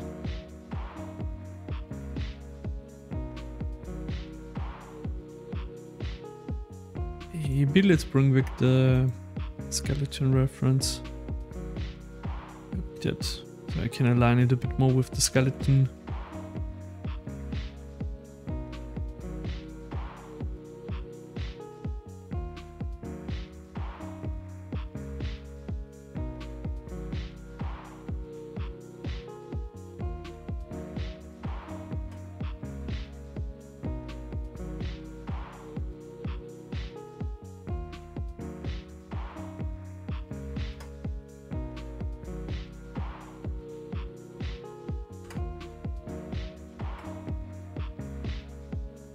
Okay, with the untoggled X-ray, we can check out the geometry, and I think it looks pretty solid. I mean, he will rock a pretty hard jawline, And I mean, it's not that bad, but we can maybe extend this here. Because as said, I want a thumb-like feel to the neck. Or I mean, we can invest another edge loop and get more shape in the neck. Here, dip, for example, and here. And up here we could extend more, drag out more like that.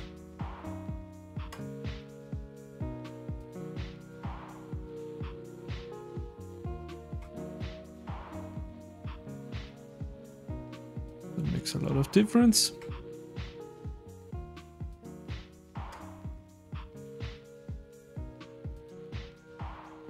And we're currently on 432 triangles, and I think we really won't need more than that. And we'll puff out certain spots to create more of the sweater feeling. And like I mean, you see this little edge loop here changed really a lot of the silhouette. So you really have to think, is it necessary? Do you need it? Will it add to the silhouette? And I mean, we can't, it's not necessary to add it, but it will end up to the end result.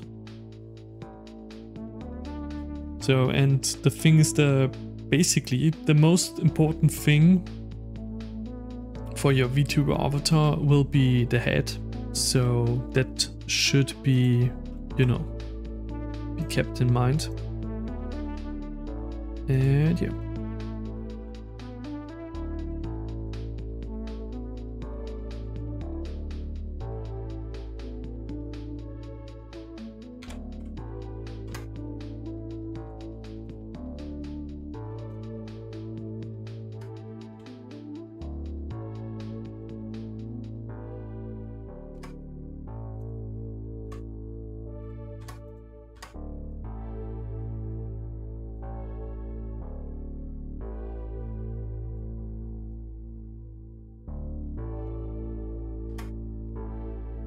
Okay, and as you can see, I mean,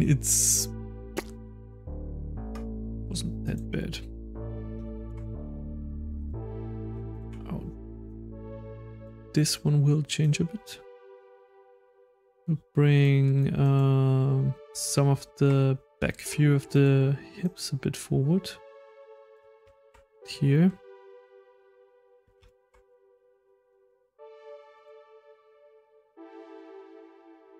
Like that. So this slight change here will create a better S shape.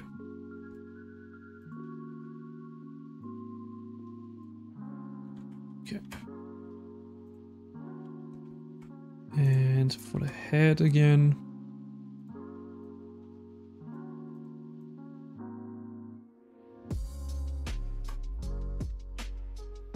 I mean, we are good to go with that. Yeah, pretty nice. 432 triangles. That's super low poly. That's more low poly than a Metal Gear character.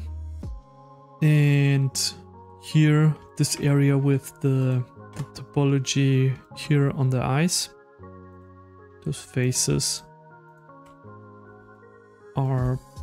will be perfect for animating the expressions and isolating the parts of the mask and stuff. And let's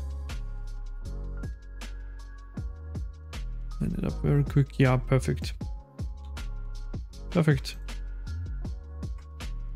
Okay. I think we can add those. Duplicate and throw it in the backup. And let's give it a save and we can continue with texturing, I guess.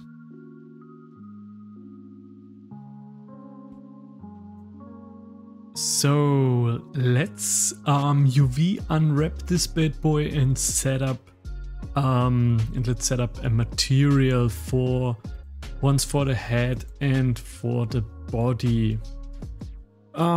We could also, what I usually like to do is setting up a material for the head, the body and the arms, because I like to reuse arms for, you know, FPS first person stuff. But I think I'm pretty sure it's not necessary to use a second texture. Yeah, let's go with that. We have body, arms, one texture, and head, one texture. The head, this is the point where it's getting very interesting, because we will set up, while we are UV unwrapping, our range of emotions and expressions. So eye blinking and stuff. So that will be very interesting. So if you come in this tutorial and already have a character, and basically all the important stuff for setting the character up as a VTuber is with the UV unwrapping of the head. So that's maybe part you have to redo when you have a fully functional character. And try to adjust him later on. I think we also can get rid of our references. Okay, let's do that. Let's select the head and new. Let's call it. Very simple. Pick a head. And a material for the body. Hacker body.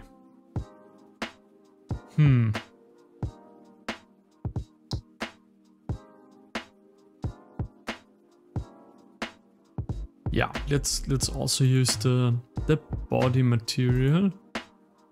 So yeah, there are a lot of creative decisions you have to make, and sometimes if you really regret the decision, you have to go back or just go with it. And yeah, so I mean, I've done so many characters to this point, so, and I'm still not sure A or B sometimes what way to go. And also very important is wait to bring back the reference. If you have an asymmetrical outfit, for example, here the hoodie is perfect for mirroring, so we can still use the mirror modifier. We don't have to apply it, we just leave it open like that, and that also will make UV unwrapping easier, because we only have to UV unwrap one side of the character. For the head, it's a bit more difficult, because if you have a character with asymmetrical features, like, I don't know, an eye patch or a scar that goes across or something, you have to UV unwrap accordingly. So if you have asymmetrical hairstyle or something, you have to apply the mirror modifier and unwrap the whole head. But I think in our case we can go with a very symmetrical approach. We can basically mirror everything and keep it symmetrical.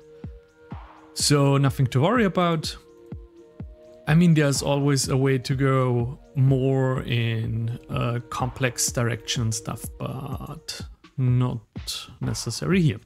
So here I have now selected the head, and I have here my collection, head, arm, body, and here on the base color click the yellow dots and image texture and new.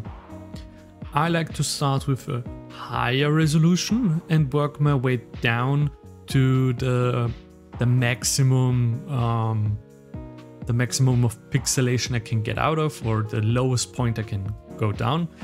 So sometimes I start, sometimes I keep a 1K texture just for editing reasons or for rendering reasons for a YouTube video or something.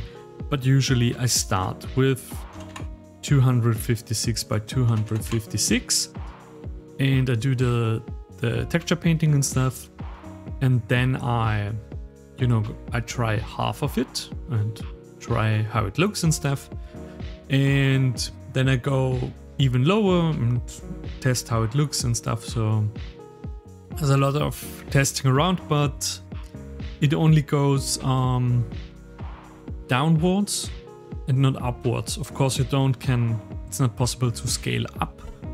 Even if you use an AI feature, it will a lot of details will get lost and hard work. So start with that and work your way down. So let's call it like head, and I like to include the resolution like that.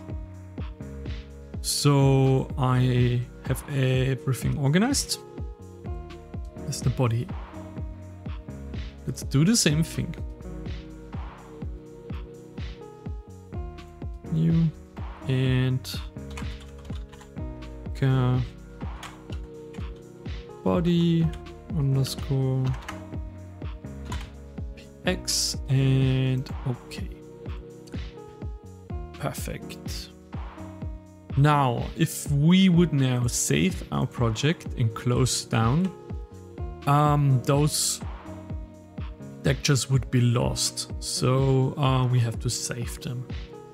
And that's also the point we can finally switch into the UV editing mode. This one. Now let's switch into the material preview like that. And here on the drop down, let's bring out our body image, save as, and let's save it here in the project folder.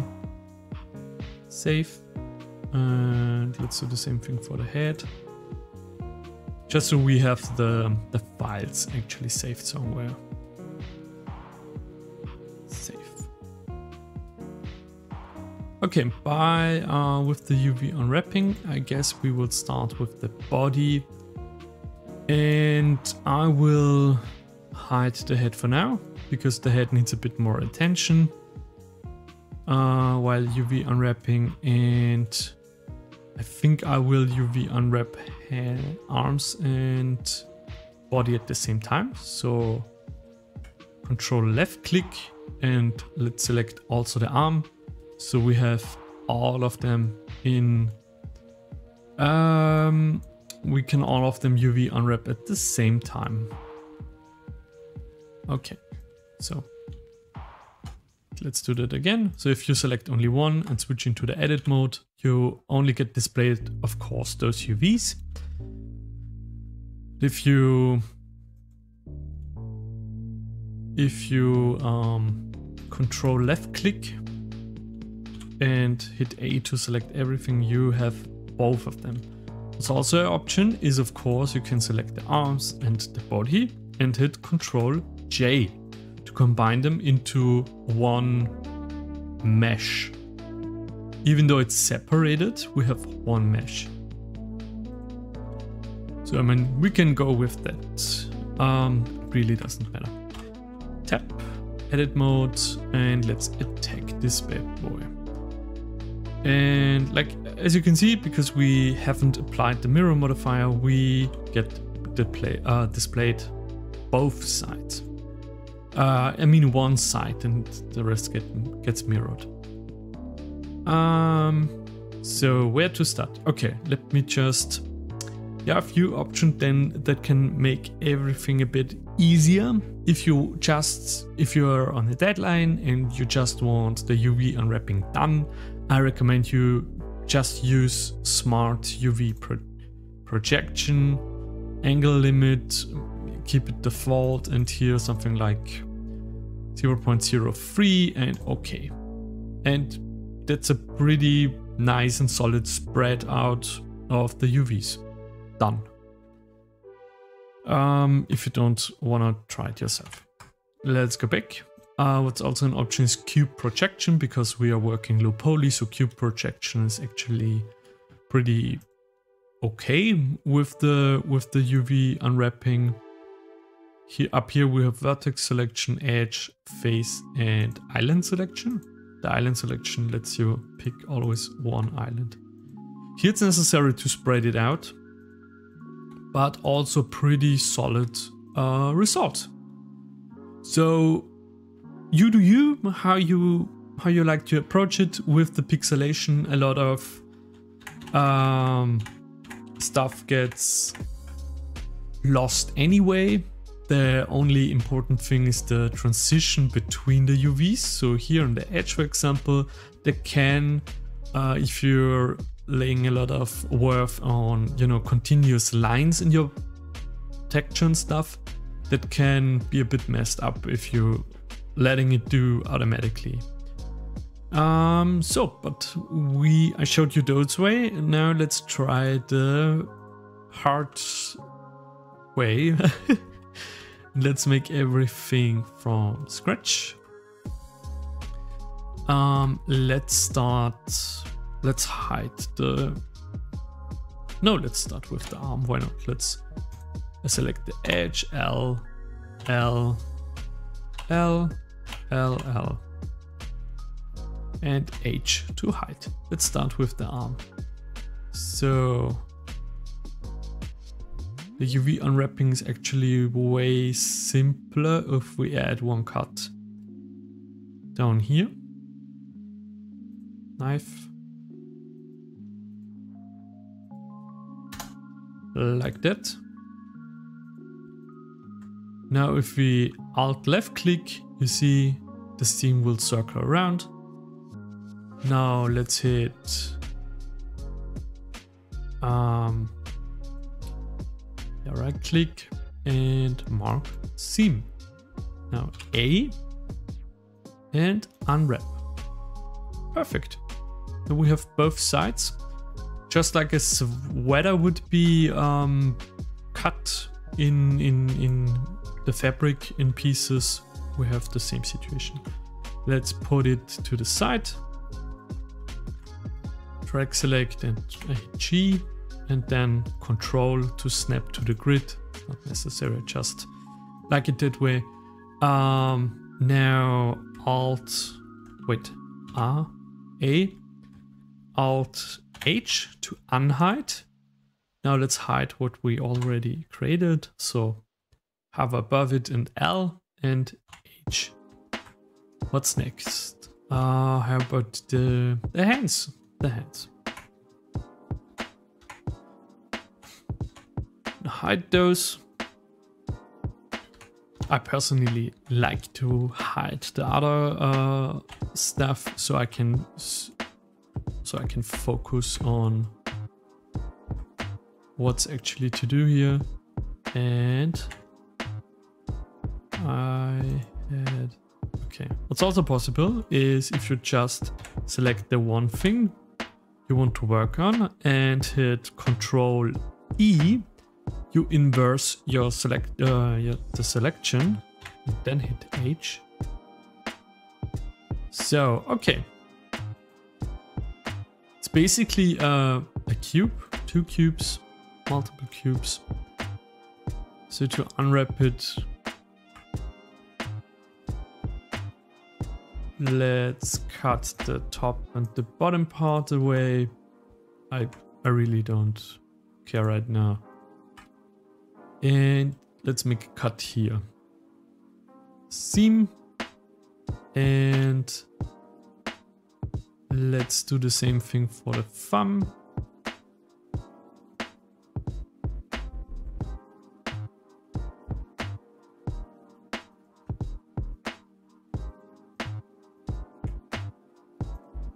seam. And is that a face? Yeah, there's a face. That face is not necessary. We won't see it.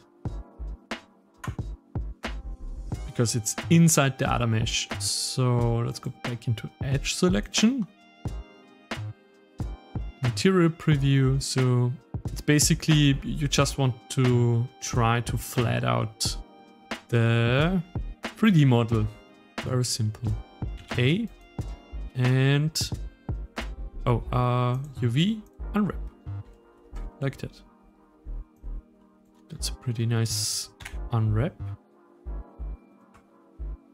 So Alt H. What's next? How about the shoes? Let's do the body. Control E, H. Let's do the body. The body is always a bit complicated, in my opinion. But basically, just think in how would you flatten out it and leave space for mistakes, very simply. So we will cut the top and here the top of the neck. And let's put a seam around the foot. Like that. And down here. And on the back of the leg. So like that. The foot, torsos, the top. And because it's mirrored, it will fold up. But the leg is not connected in the middle, so we need to select it. Take your time. And select everything by hitting A. Oh shit, I did mark the seam. So back and mark seam. Like that, let's try it. Let's hit A, UV, unwrap. I mean, that's pretty okay. Maybe here in the middle. Let's cut it. Mark seam, back and forth. Select everything and UV unwrap. Like that. Pull it to the side and Alt H. Now the hood.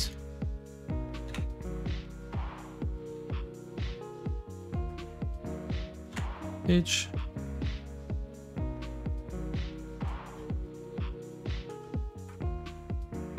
The same thing, let's just cut the top, cut the bottom. Mark seam. Let's check it out. Yo, that's pretty okay. I mean, it's not really professional how I do it, but the end result turns out pretty great, so I don't care. Okay, the foot. I always have struggled with feet and with hands, but let's just try it. Hide everything. Basically the same. One side,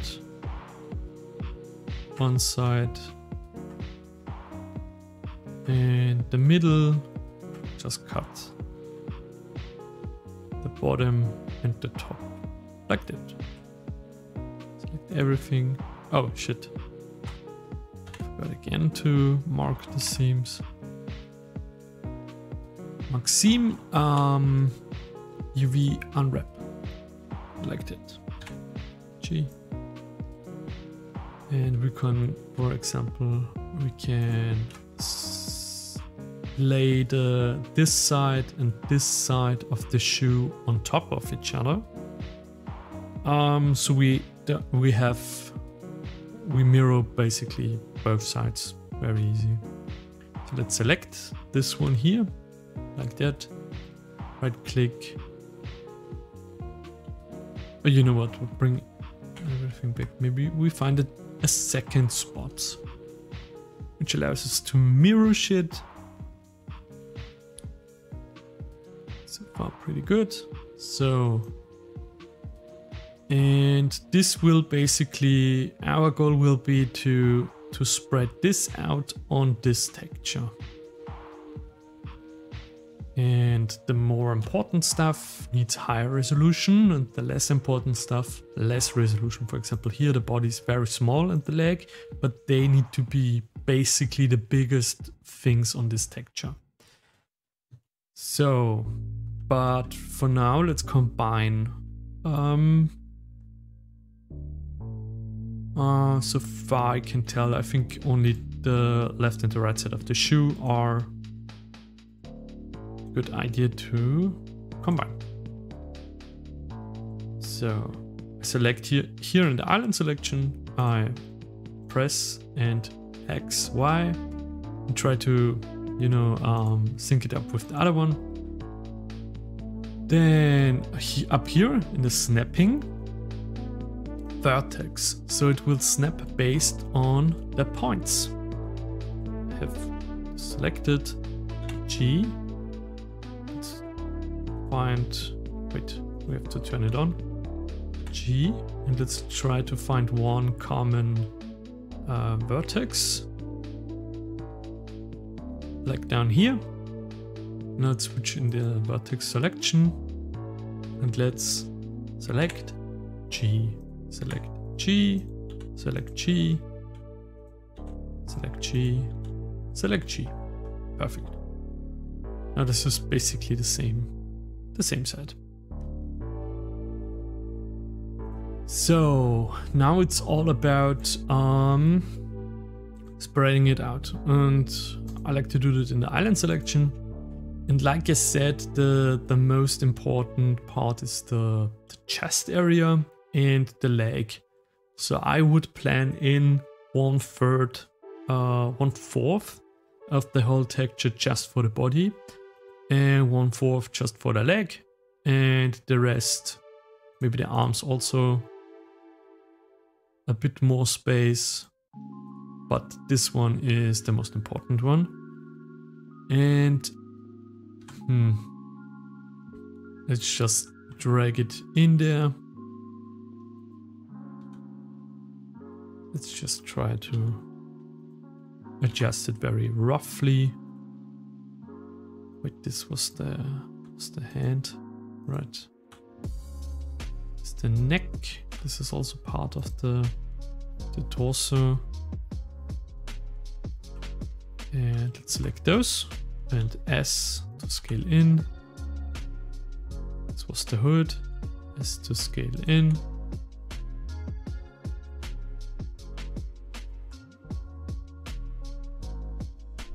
Here are the shoes. And so I still try to keep some kind of proportion. For example, the shoes to the hand and stuff, and to the leg. And it's so importance and proportions. So this is a pretty good layout, and I would say for testing reasons, let's pull in a Pixelgrid,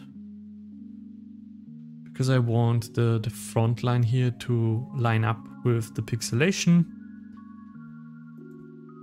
It's only necessary if you really care about the pixel alignment. So open up my trusty Pixelgrid. Here it is. And now you can also see the proportions and resolution if they align And you see we have here, it's very often you can see this arrowing on seams in games, but if it's a flat color, it often gets just overlooked and it's not that important. Or if it's a very organic, noisy part with the texture, but here it will be very important on the top, on the front, and I wanted to line up like here on the back, so that's something we have to look out for. I can pretty much live with that alignment here. Here with the hand, it's also fine. The feet are fine, neck is fine. It's all pretty okay. Just the torso, the top line, the front line here is messed up. So Pixelgrid, by the way, I will put a link in the bio below if you need the Pixelgrid, but it's pretty easy to Google and to find one. So let's take the front line here and right click and auto align.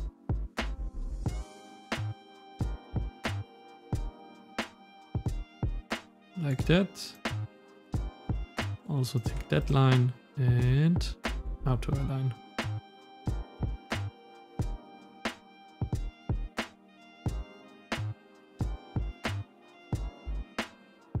So, okay. Now the pixels are lining up. Wait, let me crisp up those pixelations. The pixelation close here. The material of the body. Texture line linear to closest.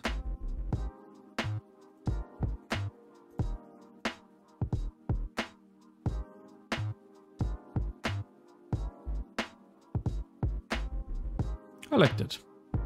That's nice.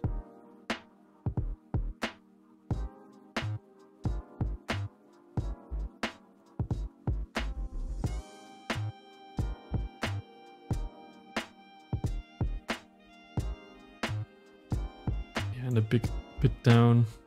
Way better than before. Nice. So the sprite of the pixelation is pretty solid. So we can go back here on the drop down to hacker body. Let's work with black again. And here also. I think retro low poly artists have a different set of rules that apply to them than in other fields, and also a different kind of, you know, playground and space for arrows.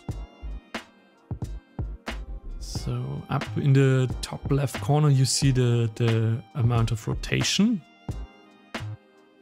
and if you hold Control, it snaps in fives to the rotation. So like that. But that's better. Pull it up. And we can spread that out. Also, let's rotate it by 90. Pull it down here. Oops. We have double, so drag select both. And we also are currently making more space for the hands. You can simply, I mean, you can also do this process with the pixel grid still active if you want, but try to keep some kind of distance so the texture has some breathing area or bleeding area to bleed out, so the texture islands are not intersecting while texture painting. So okay, I think we can spread it out like that. Maybe we even get a bit more space out for the other parts. Like for the leg, maybe we can scale it up. Or maybe we are able to keep the size of the hand. I like to have more space on the hand. Again, 90 degrees. Have to take the top off. And wow, no, X.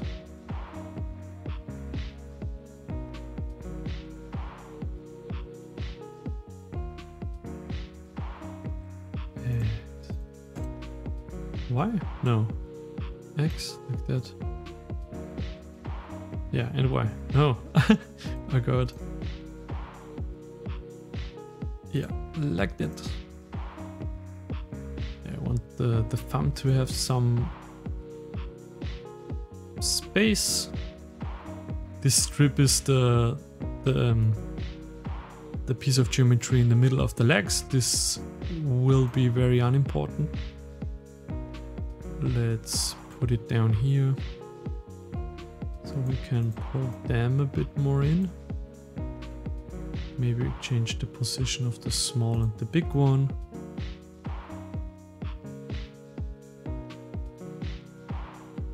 Let's mirror this. And mirror that.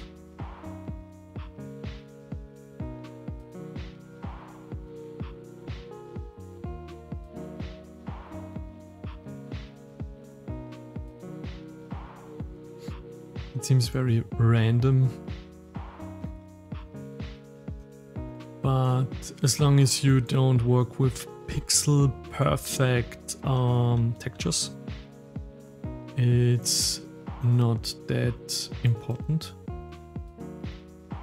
So you can save a lot of time on the UV unwrapping, but if you have pixel perfect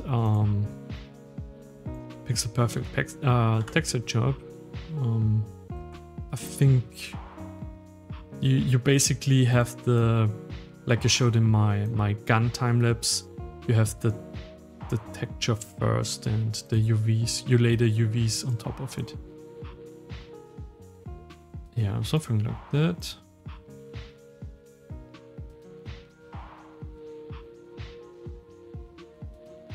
And maybe something like that. Okay, I'm pretty happy with that. Let's check it out with the Pixelgrid once more. That's a nice layout of the pixels. And we have good distance, we have good islands, good solid islands. Here with the back of the hand and here with the thumb. Bottom of the hand, top of the hand, top of the thumb. Here the legs. So the main islands are the most important one, and also here the shoe. Okay, so much to that. Let's switch back to the black body. Give it a save. And perfect. Now we can press here. Let's unhide the body, and here click the little dot, and now we changed into the head. And let's select the A and period to zoom in. Now it's getting very interesting. Let's change. Let's start with the Pixelgrid, I would say. And also here on the head, let's use the Pixelgrid. You can see here it's just a mess. It's just a mess.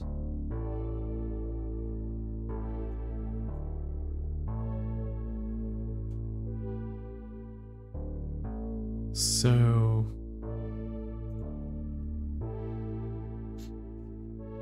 okay, the thing is, I think we should pull in our expression reference for a moment.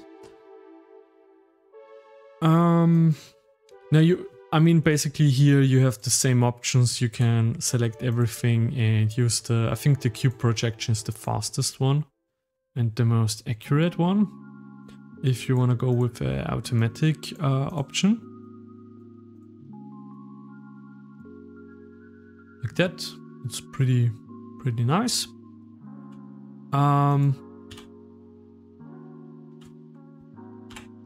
So the thing is, we are basically going to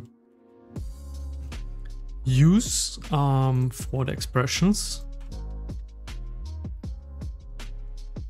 those islands, so that part,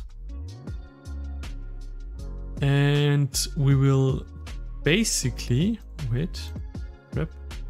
we will switch around and change that way between the expressions, and there will not be a fade, so it will just be pop the next one. And that's basically how you work out expressions on this retro Lowpoly setup.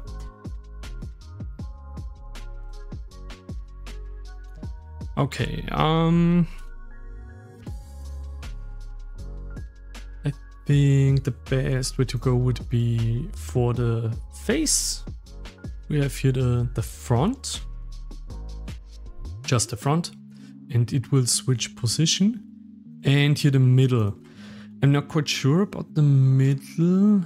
I mean, with the mask, it's pretty easy because basically the parts of the mask with the visual skin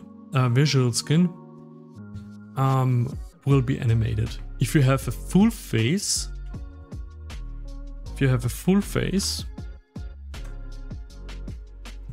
you're like Ryan Gosling here, or this model, you need to keep in mind that for the eyes and the eye movement, the brows and the forehead also are very important. So, I mean, that's totally up to your character. But if you go with a more retro, low-poly, realistic style, like Max Payne or something, you need the forehead too to animate. And yeah, I think I will include the forehead. Where's the head? Here, period, and tap. So that means I want that part for the eyes and that part for the mouth. That means the rest can be static and won't be moved. So let's cut it out. Let's put here a seam. And let's put here a seam. No, I think here.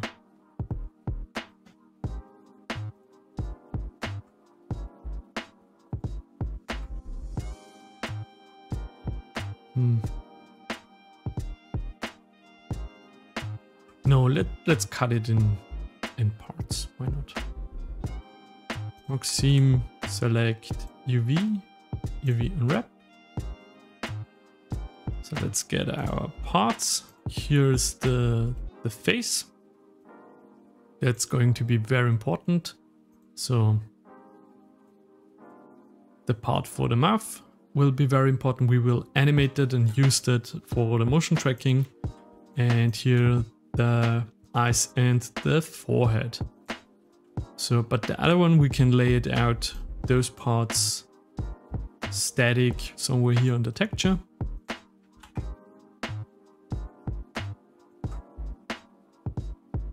Something like that. And here's the bottom. Let's put it somewhere here. So I think I will use half of the texture just for the rest of the head and one half just for expressions. So actually quite a lot of space just for expressions.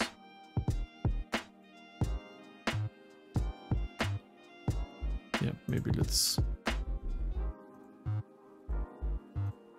do that.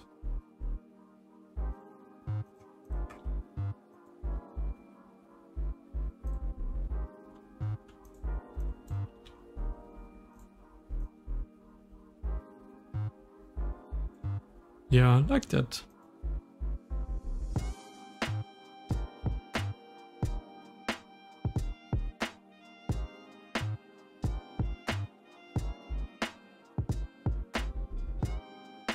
And if this lining here looks kind of dumb, we can do again our special move, because I know the top of the head will for a Vtuber character, the head is basically the most important thing, so you have to invest time accordingly. The shoes and the feet won't be that important, but the head needs a lot of time. So you see, I selected again the vertices and auto-aligned them. Now the spreading is a bit nicer, and the back of the head will not be that important. So let's try to line up those.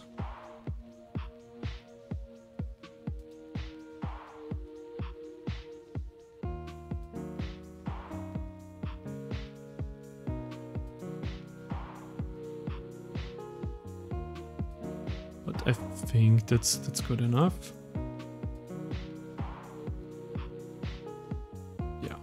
Yeah, no, let's go with that. Let's try it.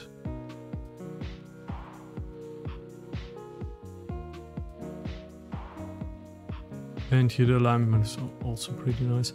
I just don't like if the alignment, the pixel alignment on top is messed up.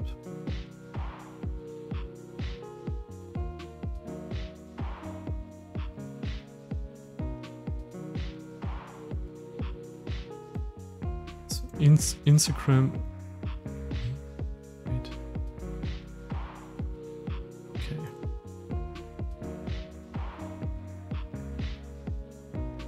Give some bleeding area.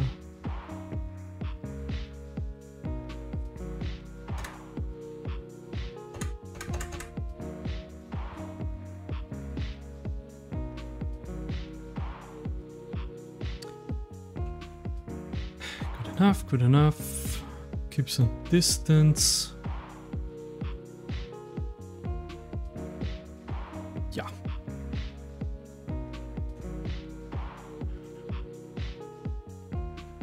No.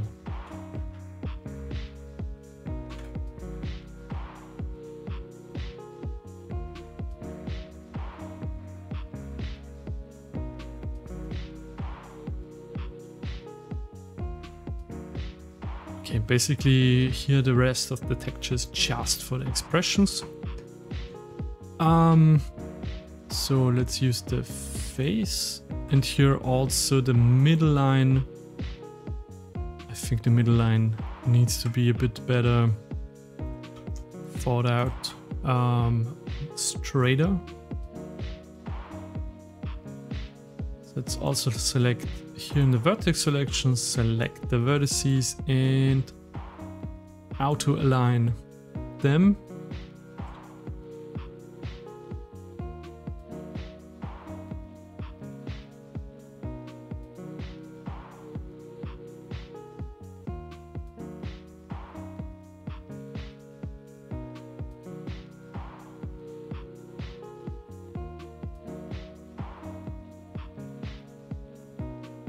Yeah, that's fine. So let's select here, bottom part. Currently the bottom part is connected to the top.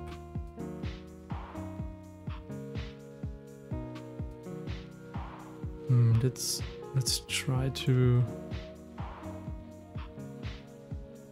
Oh, that's. I think that's a pretty nice layout. Perfect. Perfect.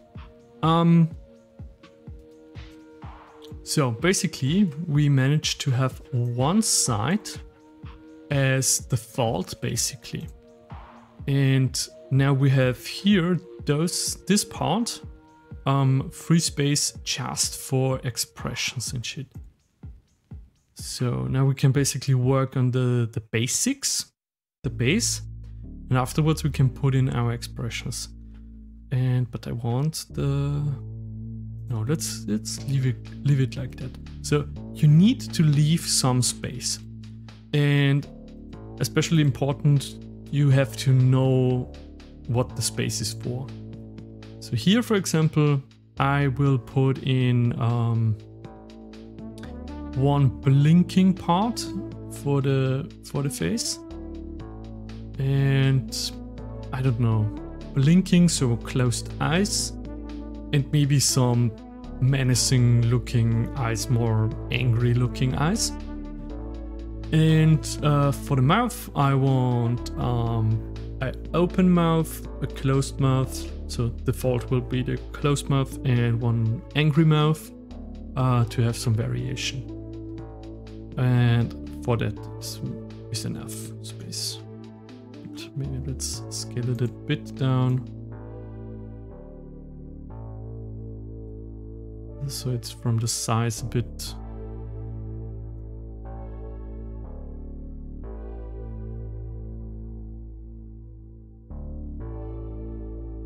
Closer, like that.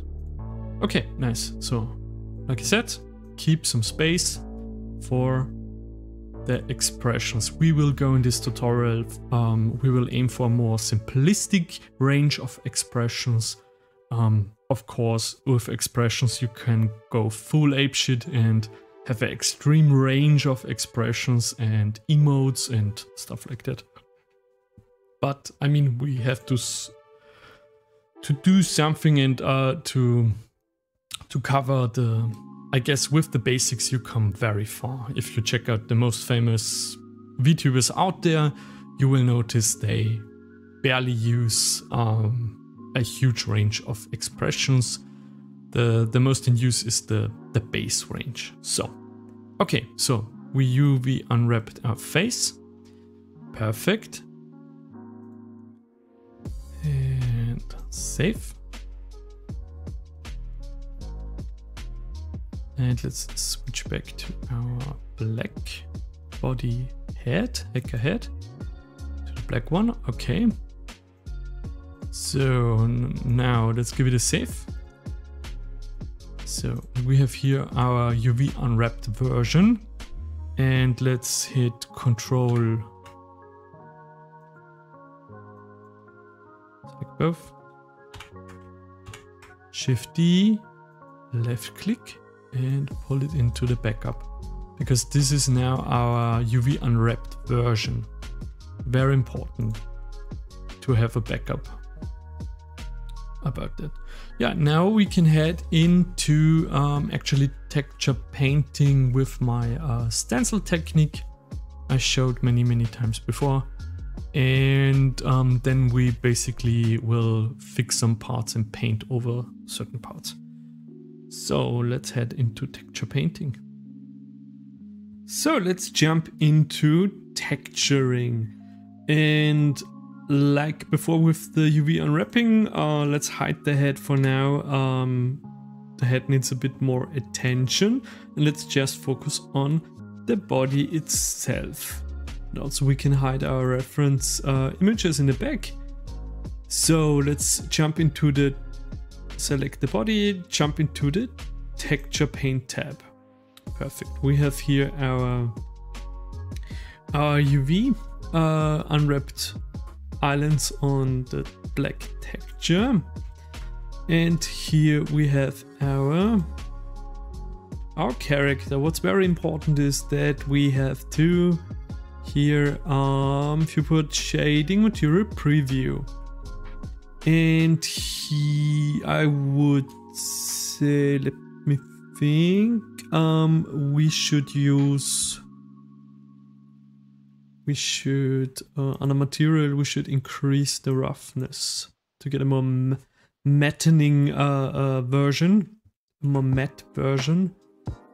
And also I kind of need the shadows as reference later on, but we could also get rid of those if we make the texture simply unlit, but let's just give it a try for now. So, so there are again multiple ways we could block out the main colors, like here the dark blue for the top, and this I don't know, this grayish brown khaki, I think is the name, and block out the colors, and then we can throw the textures with the stenciling technique on top.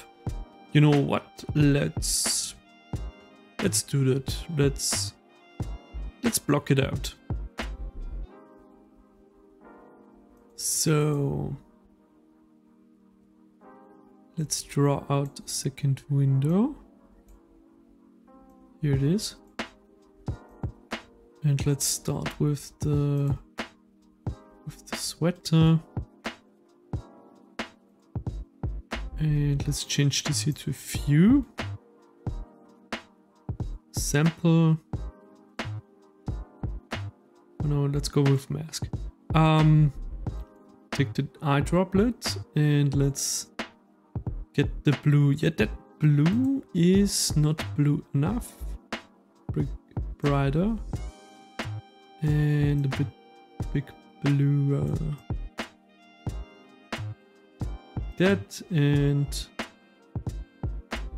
okay, good. Now we can hit F, scale the brush, and let's make one dot here in the corner. Let's take the eye droplet again, and let's take a color reference of the pants on a bright spot like that.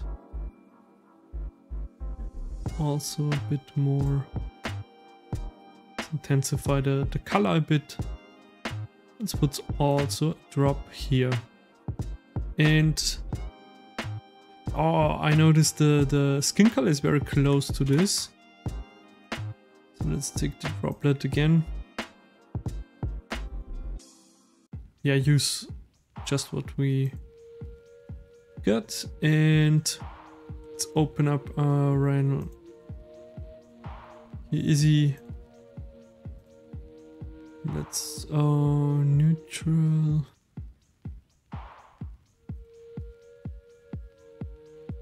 It's way too bright. Yeah, that's more like it.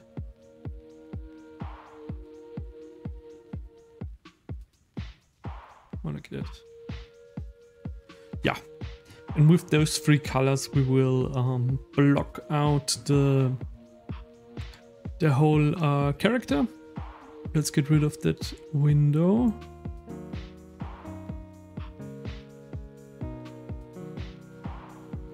Just hold in the corner and drag up and down. Let's start with the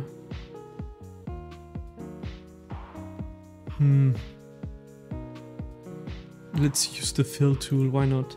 And let's drop, take the blue and just click the character. That way we have colored in islands, the islands. Now it's a bit easier to block out the colors. We can tab and change into the edit mode. Let's select just the neck.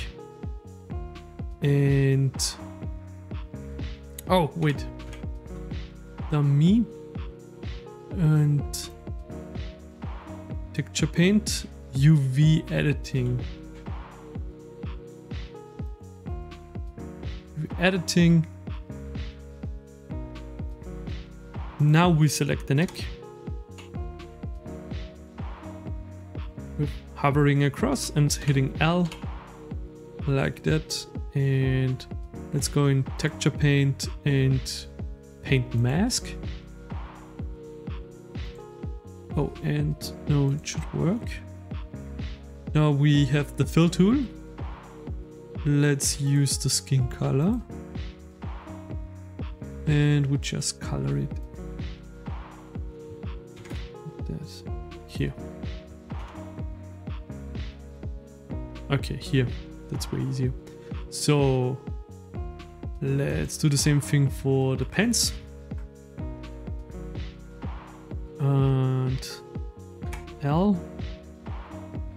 And we have to select those by shift left click ourselves like that. And let's go back into texture paint. The mask is still on. Let's take the pants color. Left click like that. Okay, that's a pretty good block out. And the hands, we can, there could be, I mean, I have here those leather gloves, but black on black is not very easy to see. So we will use a very dark gray, I would say. Let's select here the whole hand. And let's select black. It's a very dark gray like that. And yeah, nice. If we now put on the shiny leather black on top of it, it will make a lot of sense.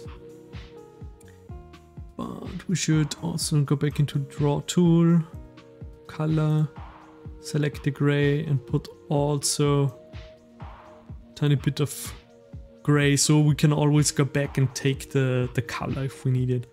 Image and save. Now our block out is saved.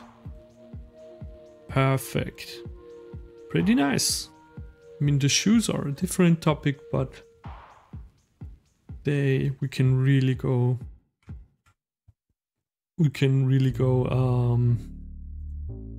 The shoes are not important, so okay. So that's a solid block out. I'll save. So now let's create our stencil tool. But I would say let's go into project folder. No.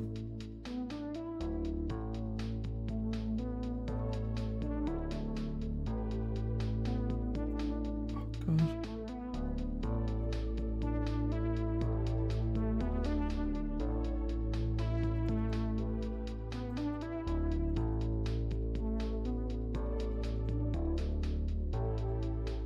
Okay, I'm here inside the folder and I will create a texture folder. Right click and copy and insert. So basically a backup of the color blocking. And we will now work on that, but we will keep here our backup. So that way if we mess something up, we can always return.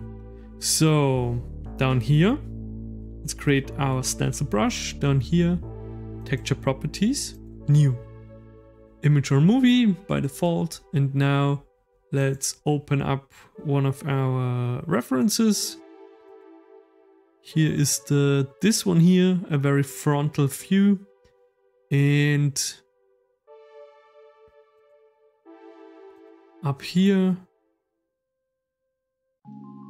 under two active tools, texture, tiled, stencil. Now we have here this stencil image aspect, so it scales to the right amount, the right aspect. Okay, scale this a bit down. And We should get rid of the arms and maybe the hood. And yeah, just the middle top. UV editing. L. Okay, and Control E to invert and H. Oh wait, we need that part. Shift left click to bring it back and now hit H. We will only texture this one here. Texture paint, paint mask. Oh, A to select everything like that. Okay. Now let's get rid of the. So try to center it up. Scale it up.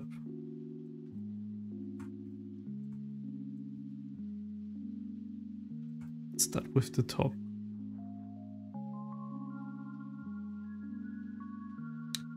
And I think I will attack this side here.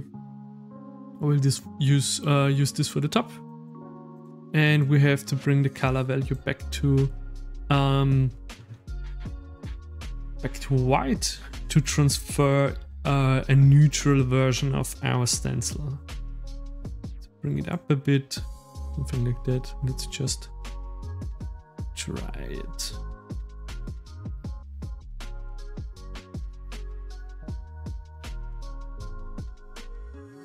That.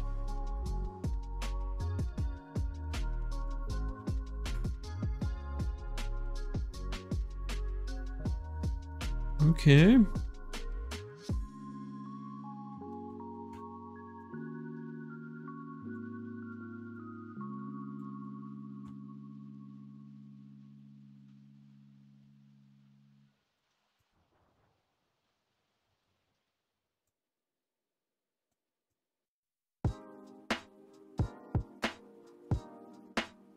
Okay, looks good, looks good. Now let's focus on the bottom half.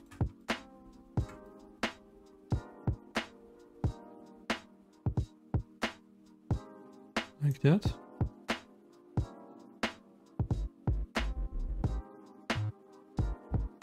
Slowly and carefully paint it on.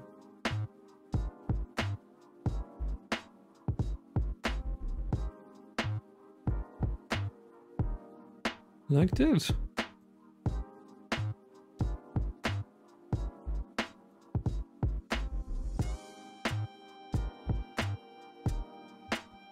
Let's get rid of that part of the pants right now. Okay, that's a pretty solid front. Give it a save. Let's go back on the texture and change to a side view, or let's do the back first.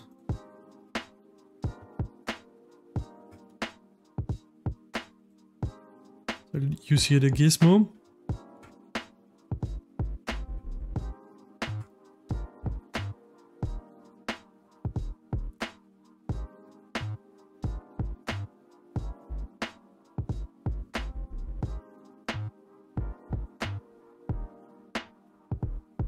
To have a center perspective to the thing.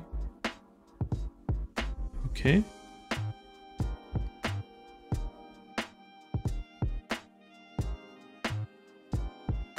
Some of the shadows. No.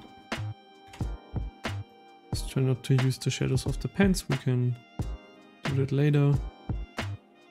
Just focus on the top.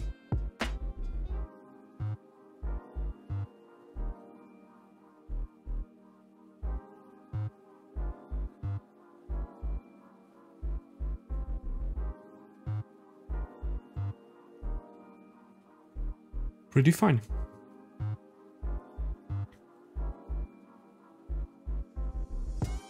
Okay, now we can attack the sides. But I think for the side I will just go with the same image. And I will try to connect them. something like that.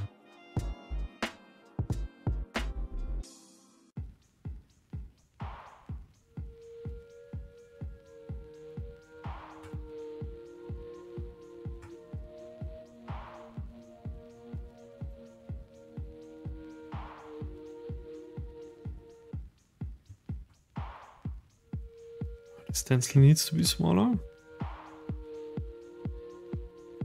Good.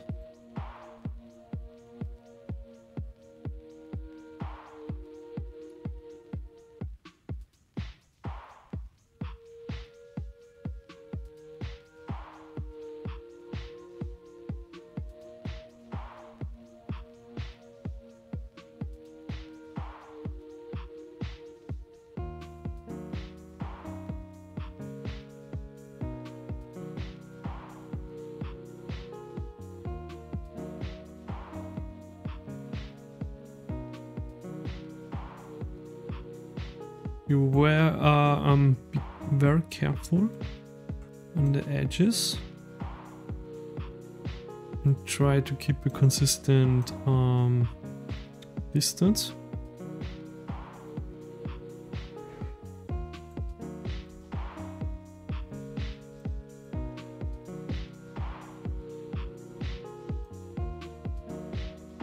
So now we can work a bit messier. We're just filling up those spaces here.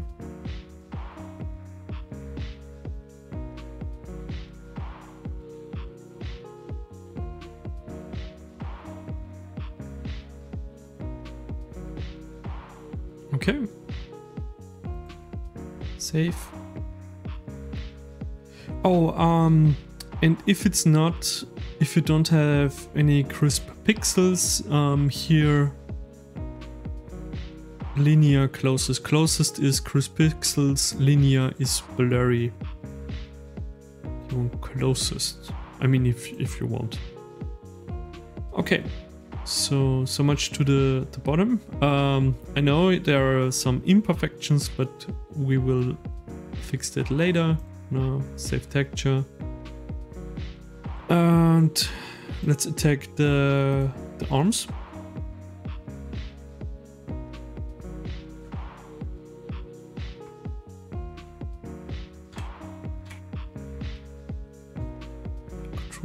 E and H, A to select, and texture paint. Yeah, for that I guess we can use the same reference texture. Let's try that.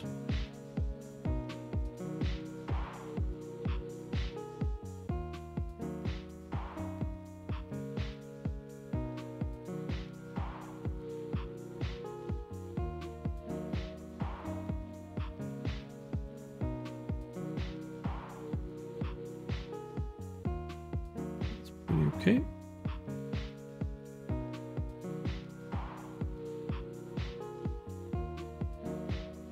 Okay, and down here.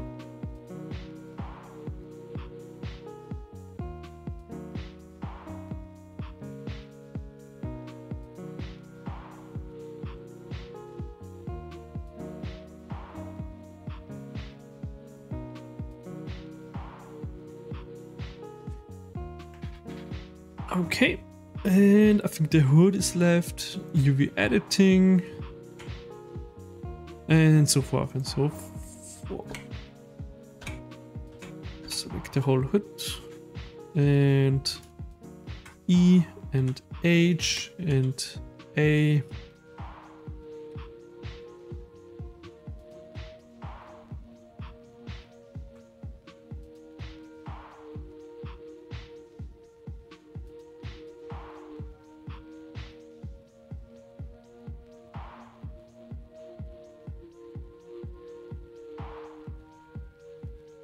Oh wait, side. Okay, and I think here we can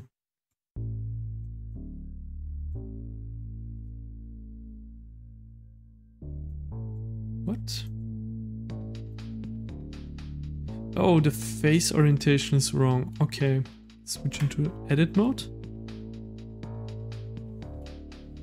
So if we check here, face orientation, basically the geometry thinks this is the outside, the blue one, what's currently the inside. So we have to switch it. So select with A everything that's, or click what's wrong, what's red, what should be outside, hit face, and no, it was mesh, normals, flip. So it will switch around. Tap again to go back, and let's get rid of face orientation mode. Where's the back? Here. Now it works. Fine.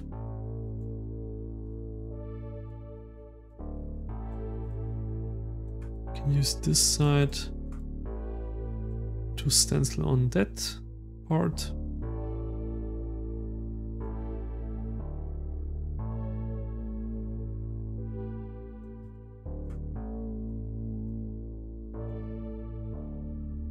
And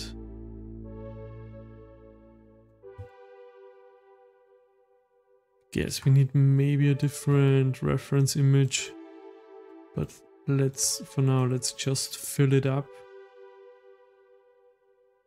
with something.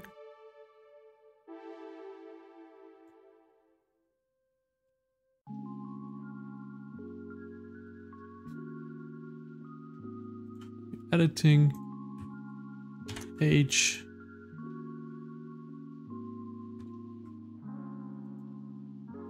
oh, we forgot that part.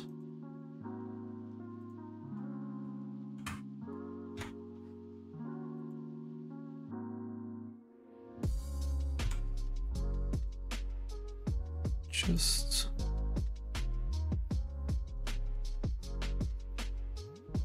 throw something on there so it matches the rest of the texture, and Alt H.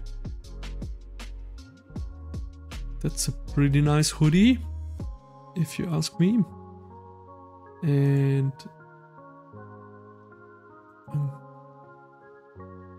save the texture.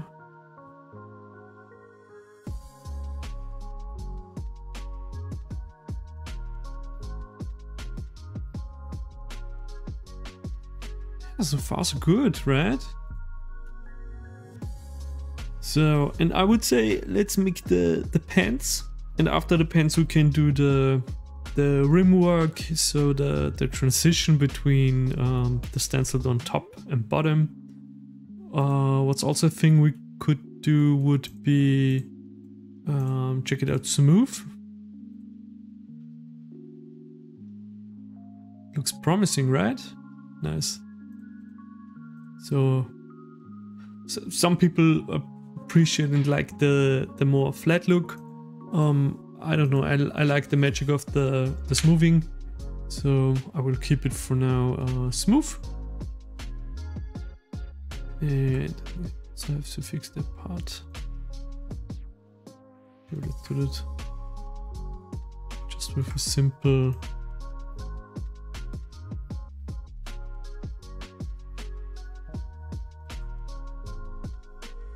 let's get that fold in there.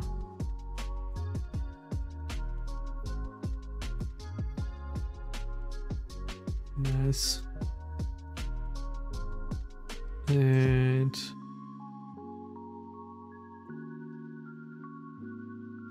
like that, nice.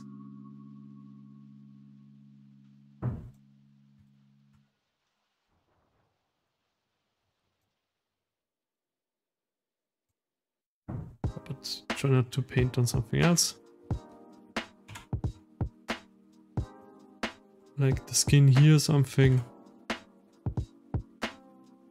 Yeah, it's just stenciling. So perfect. We can get rid of just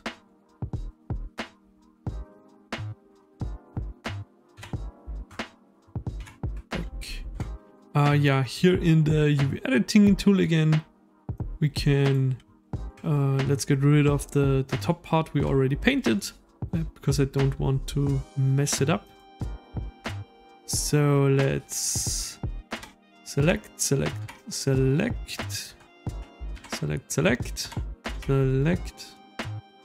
H, and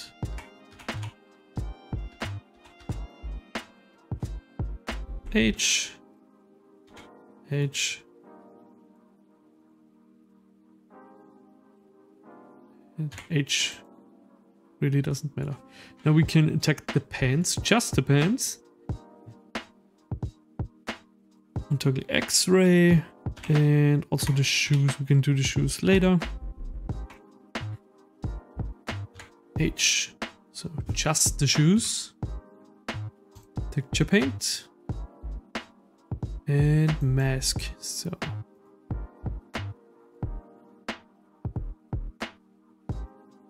was a nice.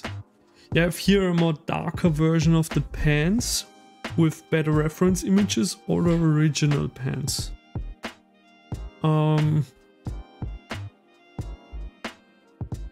I mean, they look kind of boring,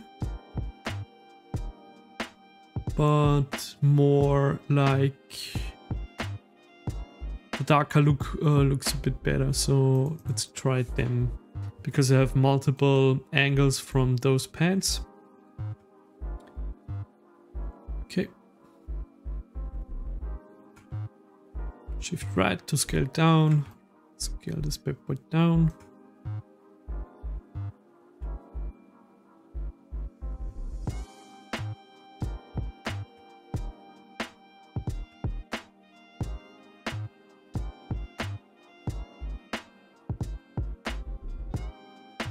Very carefully.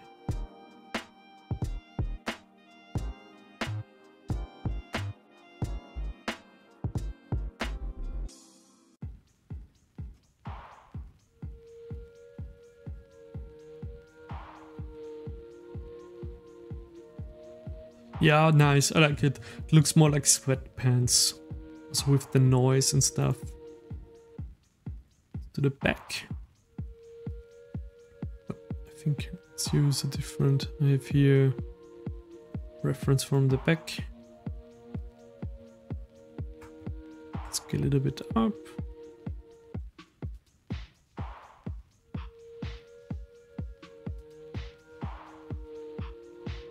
Select it.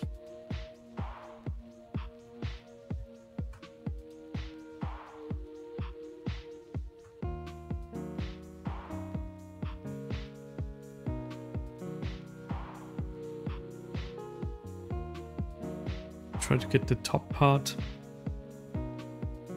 like that, and let's the side. Take the side.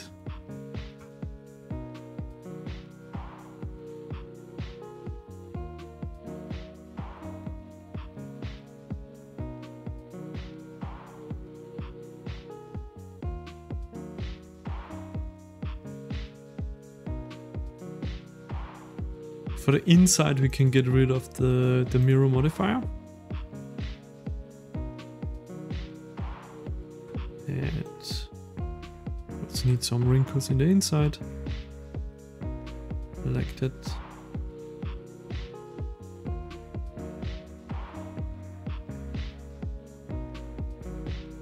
Okay.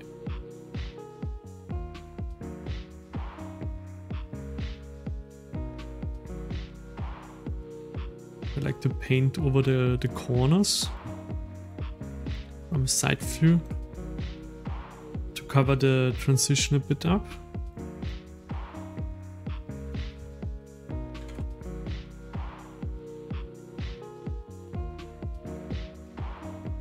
Like that, nice sweatpants. Maybe here in the crotch.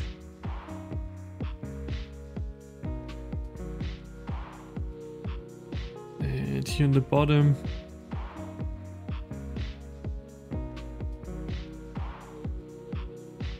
Like that. Okay. Keep it safe. Now it's just about slapping on our images. Let's bring all of it back. I mean, now we can decide if we want to get rid of the part with the t-shirt.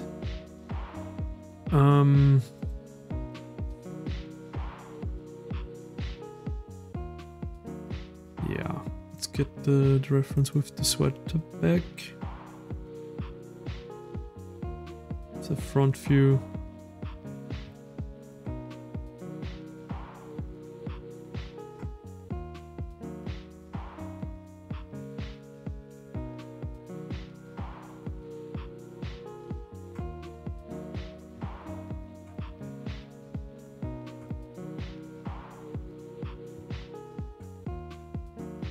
Yeah, and you know what? Let's do it. And we can use the reference. We can use the seam from the side here for the pocket.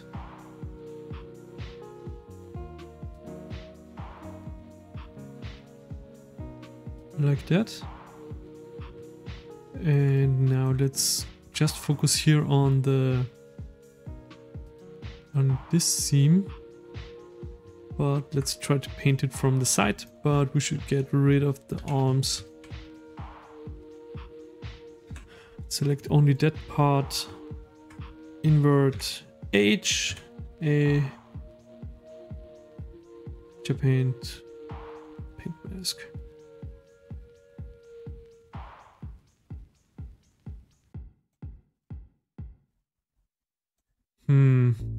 No, I don't want to see the t-shirt.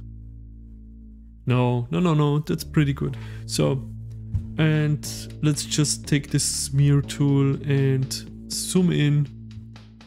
Let's get rid of the white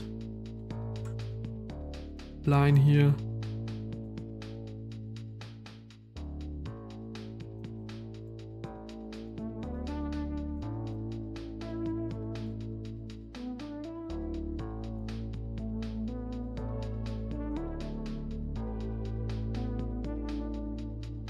Okay.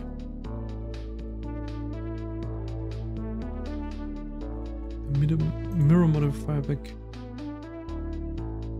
Okay. Looks a bit like a vagina. Maybe let's use the stencil. With the pants again.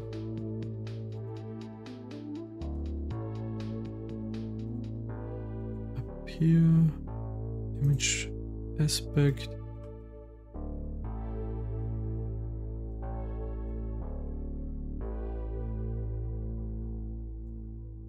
Yeah, okay. It's a bit better.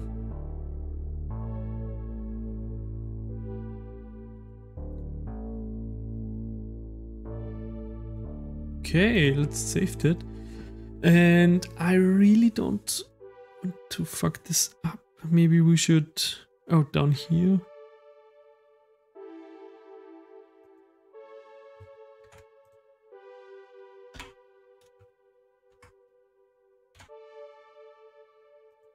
There's a corner.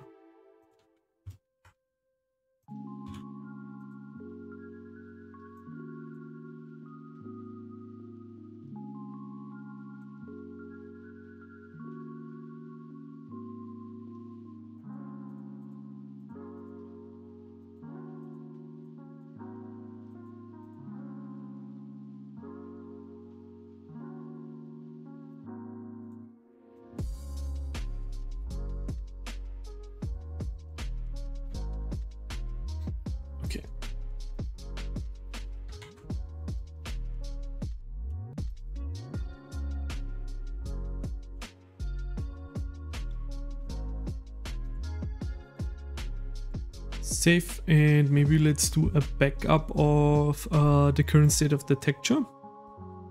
And yeah, those black spots are way too distracting.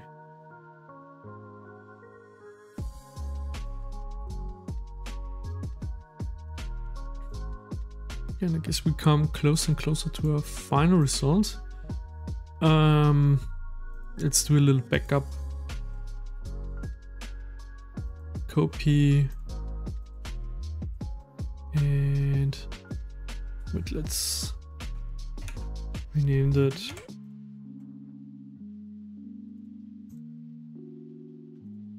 Okay, now we can continue. Yeah, let's leave it like that for now, and let's attack the hand shoes, the gloves.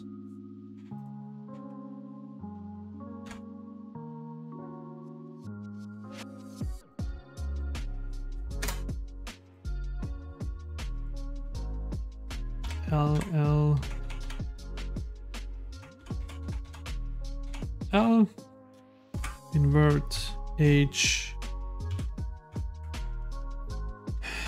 select everything, texture paint, let's switch the reference to gloves. I think I will start with that one, and image aspect, paint mask,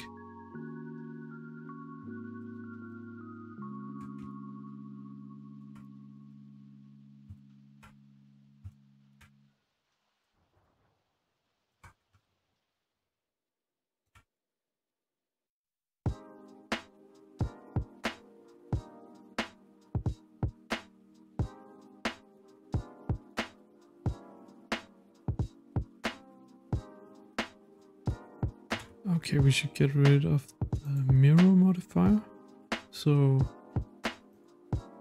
not display it. Let's paint it on.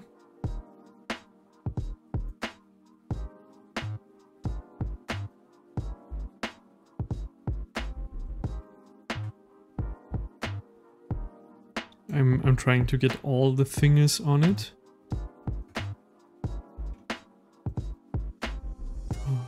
F.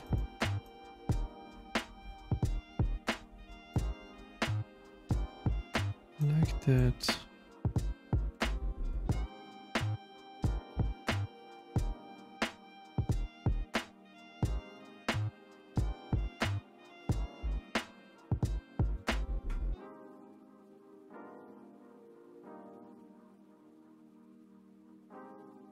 Maybe also get rid of the thumb.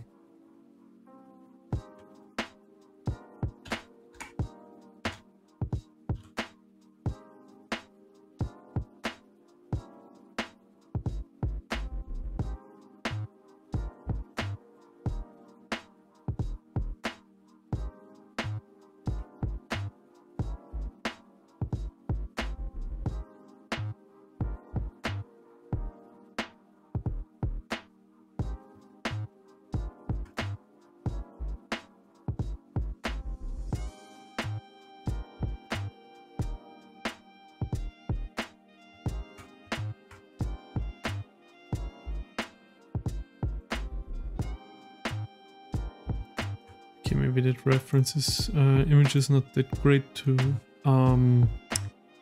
stencil on. Maybe let's try this one here.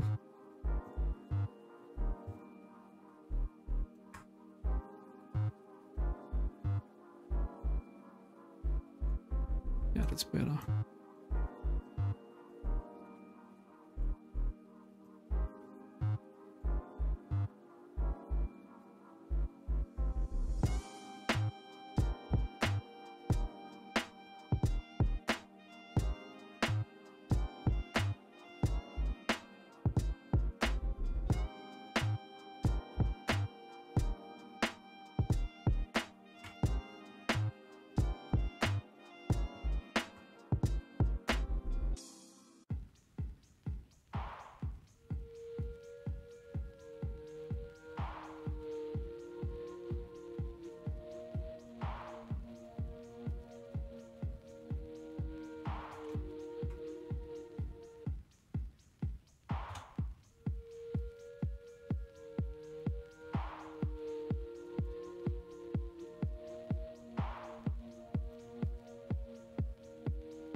Let's try to get 4 fingers on it.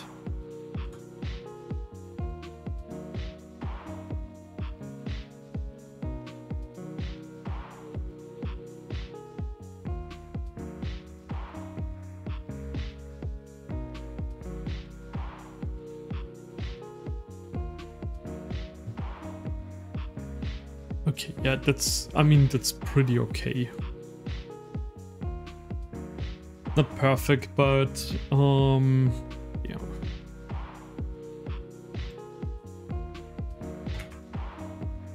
Alt H. Let's just attack the thumb and H A.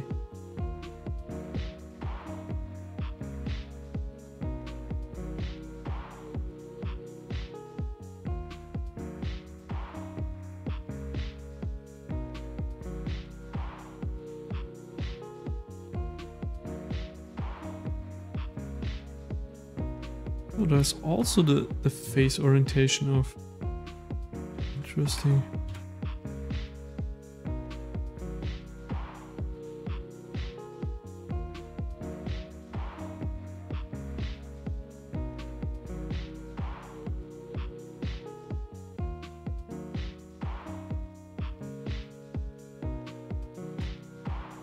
Okay.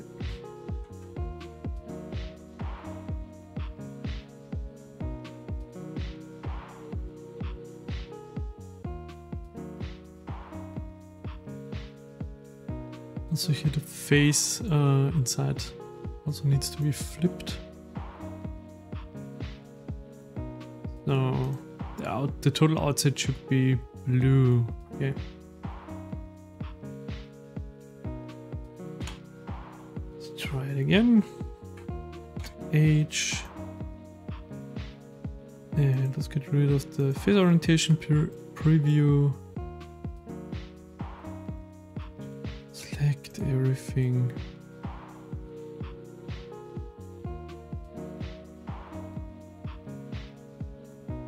Yeah, should be fine.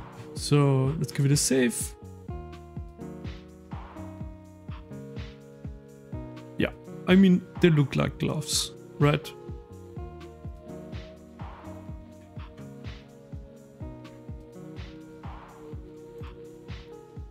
Especially from a distance, I mean, you can tell. Texture, image, save, and let's also give it a backup.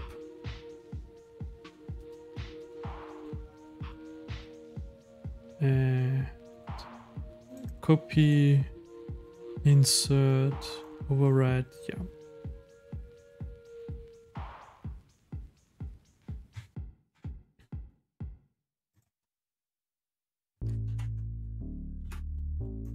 And let's do very quickly the shoes. Then we can check out if we need some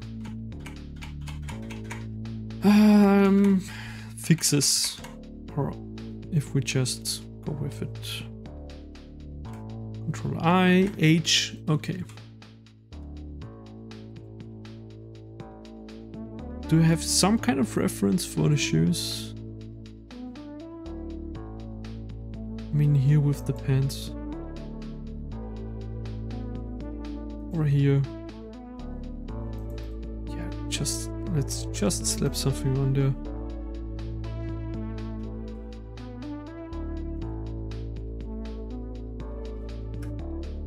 Okay.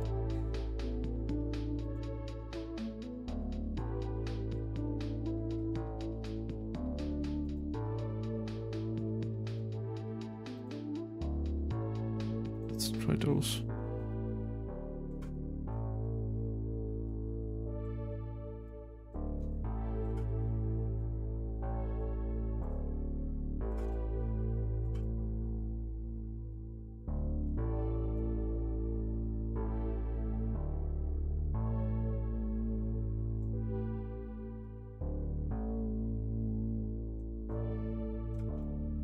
Good enough.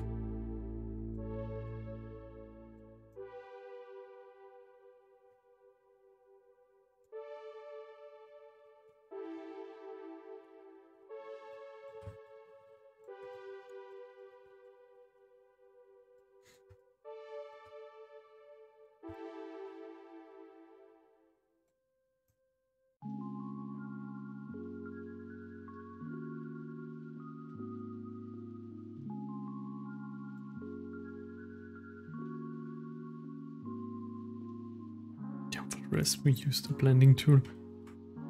Like I said, the shoes are so unimportant.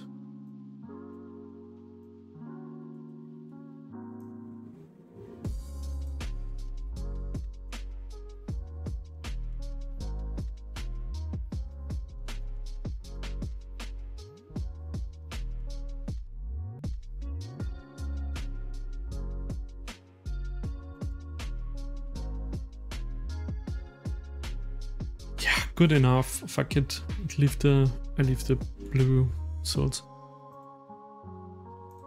You see, my motivation quality goes from top to bottom down. Yeah, it's very exhausting talking for hours without a break. Even though I need time to rethink some decisions and stuff and try some things, some stuff myself, but hey, I think it really doesn't need any fixes whatsoever, to be honest. So let's get rid of that. Take the smear tool. And I really don't like this line here.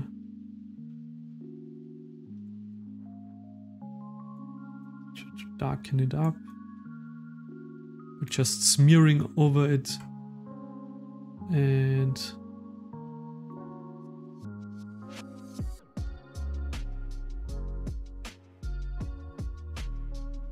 okay, like that. Why not? From a distance, it makes totally sense.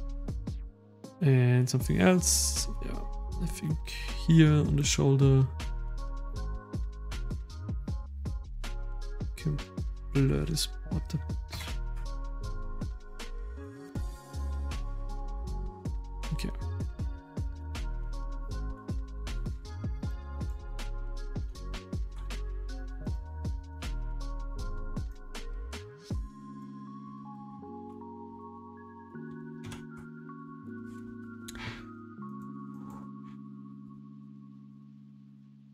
Let's. Okay. No. I really need to make results. So let's go with that. And now we can attack the head.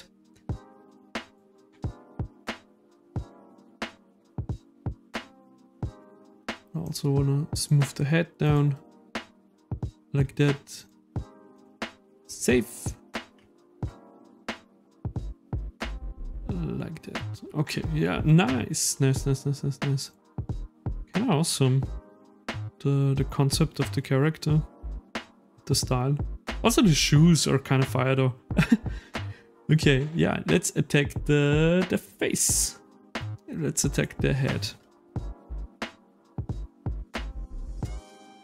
Okay, let's attack the texturing of the head. I will hide the body for now, and let's jump into texture paint. And I would say let's start with the front view.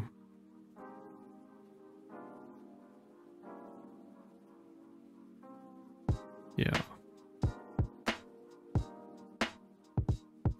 Let's just take this one here. And it will be a bit of a back and forth with the texturing. And we maybe need to see where to put it. So here.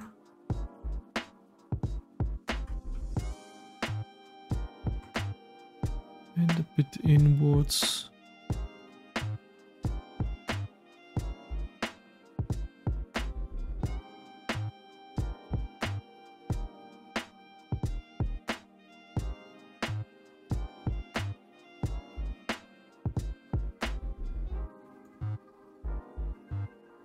We should increase the roughness. Yeah.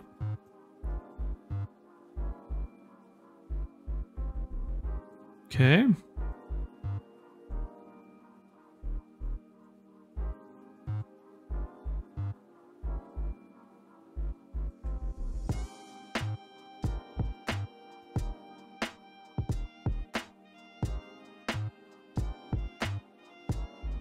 Yeah, patterns are always a bit of a thing.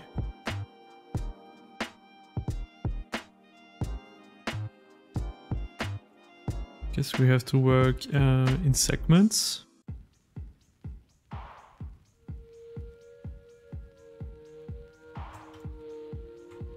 Or let's, you know what, let's just large it up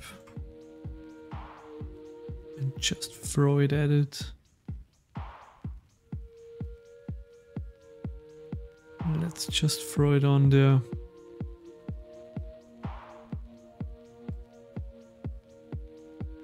Yeah, patterns is a sometimes a bit a pain in the ass.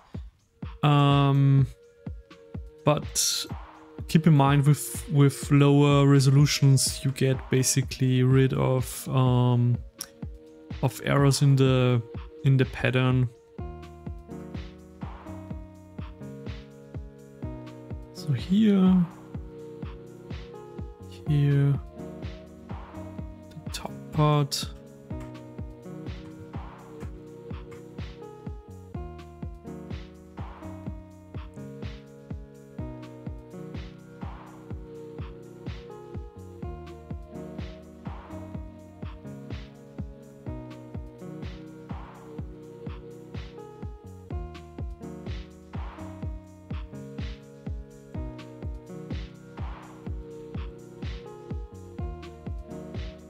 Let's make a nice transition.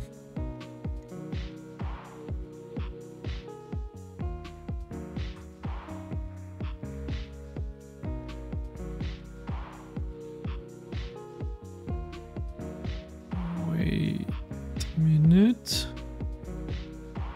Yeah, I think the best way to go is to just cover everything in the pattern. And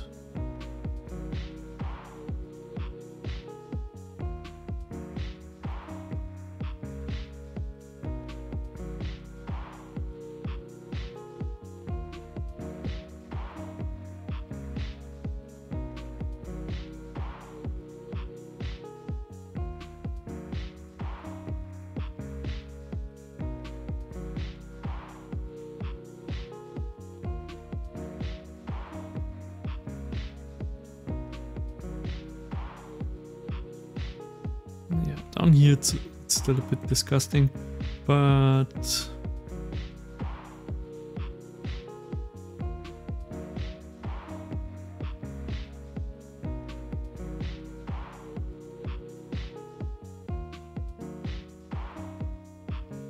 yeah, in my opinion, that's pretty solid.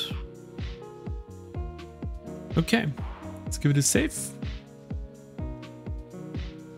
And I think the best way to go would be to paint the eyes on. So we work based on this, we'll work on top of the pattern, yeah.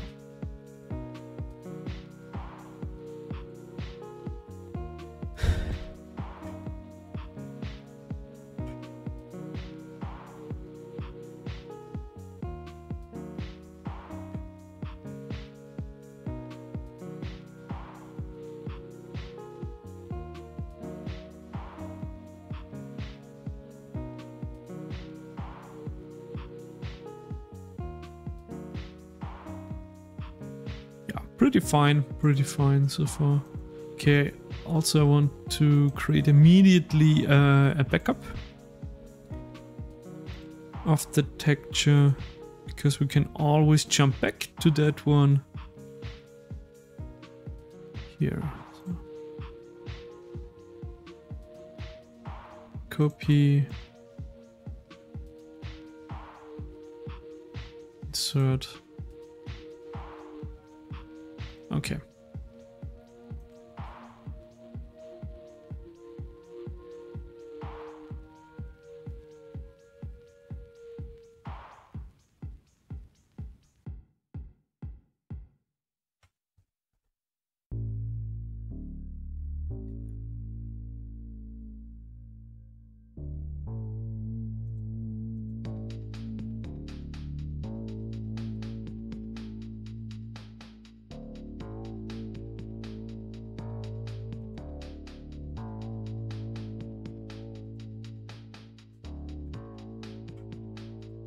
And it's on linear, so let's check it out with cruise pixels. Okay, pretty nice. And nice, we just created Kanye West. A white version of him. Okay, nice. So, okay, we have to wait. I think it's better here. So we have to basically create multiple versions of the face point, of the face and of the eyes. So the top part here and the bottom part here, and we have to duplicate that part. And to create islands for multiple expressions, we will paint on later on. I mean, we can do the full process in image editing software like Photoshop or GIMP, but I think projecting directly onto the character mesh is easier for the eyes later on, and the mouth. But the base islands, we have to copy that somehow. So I will do that inside.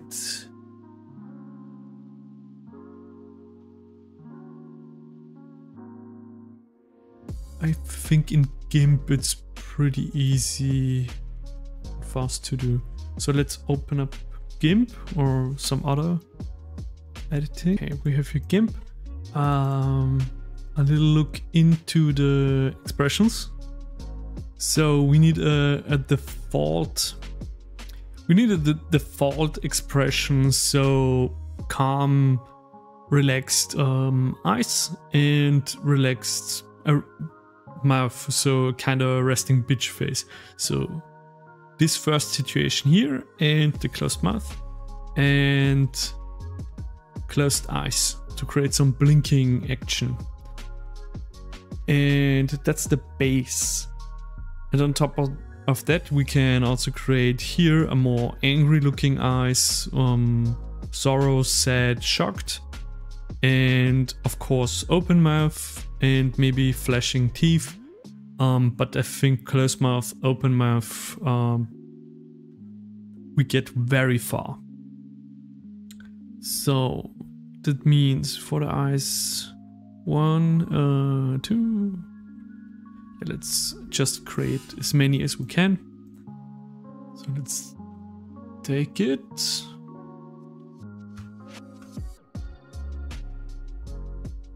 I just drag dropped it into GIMP in this case. If you use Photoshop, that's cool too if you're rich. GIMP is free, so I mean, just go ahead. But this kind of tool and this kind of situation should be, I mean, possible in every. You could do it also very complicated in Blender, but I mean, this could be, yeah. Anyway, we just will cut out the part of this face island of the UV, and we will just duplicate it multiple times. So, duplicate layer, and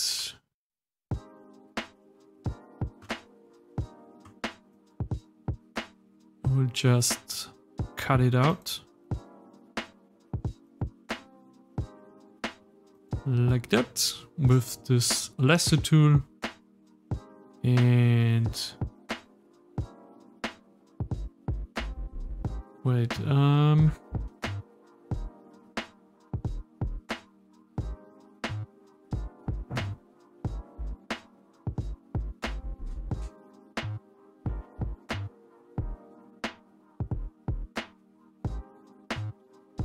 new from visible. Oh shit.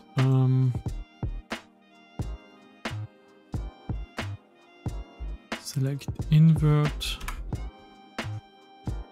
Okay, now we have just this one face. Get rid of the selection. Selection none. And so we can just drag it.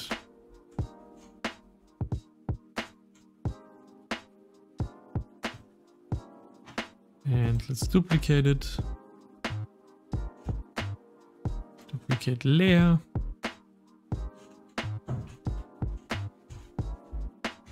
One further, let's select both of those.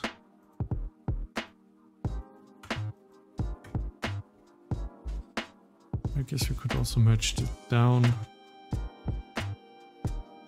Merge down, duplicate.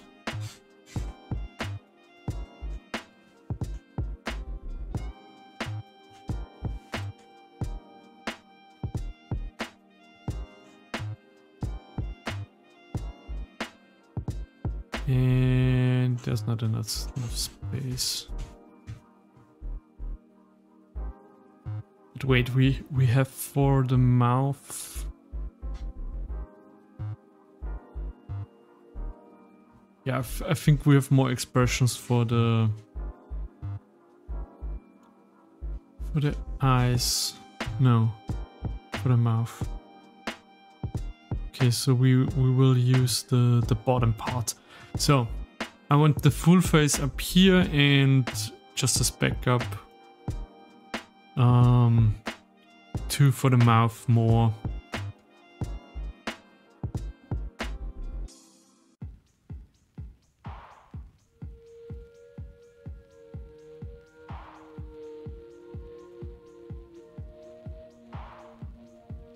Oh, it's just the forehead. It's not in the frame. How the fuck?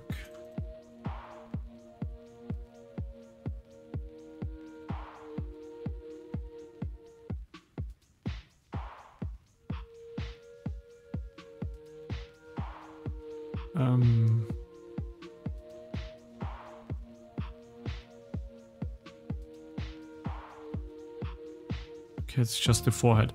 Okay, so let's do it like that. So I have now 5 times the island of the face.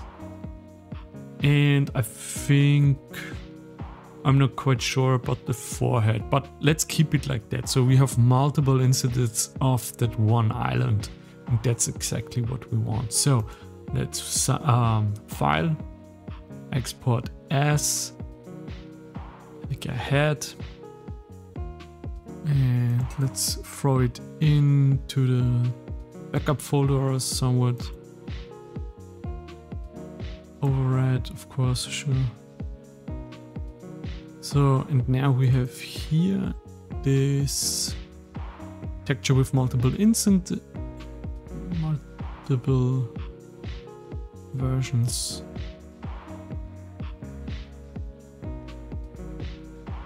Okay. We can go back and open up this version. Okay. So maybe I scrap the forehead. Maybe I won't use the forehead. I will just use here those eyes and the mouth part.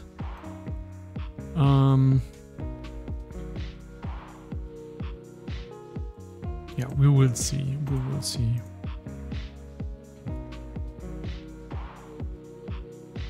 We can close GIMP.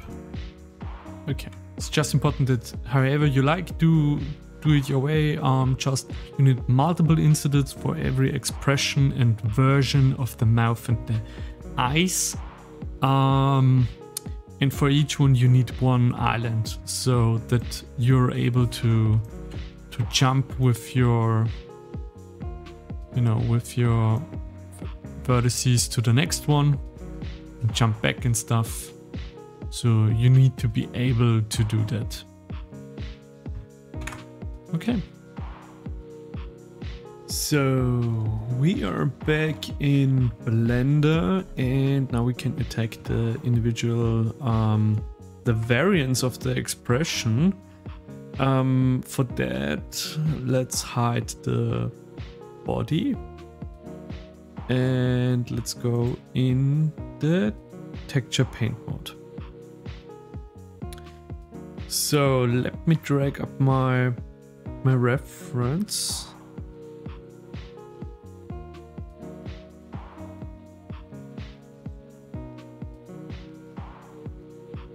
So I have here expressions, so neutral, angry, you know, sad and sorrow, and shocked, and one eyes closed for blinking, neutral mouth, open mouth, and fletching teeth. But I think I won't need the fletching teeth, and shock I don't think so. So basically you just need you have to draw those, or I don't know, however you like. If you have a draw character, draw them. If you're using an actor or a model, try to find similar eye features or persons. If it's from an actor from a movie, it's way easier to find different expressions and stuff, or those variants, because you can just pull a still or a screenshot out of basically any trailer nowadays, and you have your expression, your variants for your expressions, eyes, mouth, and so on. So basically you just need them on one texture or multiple to use them as stencil. So like I said, neutral, open, angry, sorrow, shock, and you have the whole range basically. And closed eyes, so the most important ones are open and closed, and also for the mouth, neutral and open, and you just pull it straight out of the image. So let me close that, and let me switch to the head. Okay, and here also let's switch.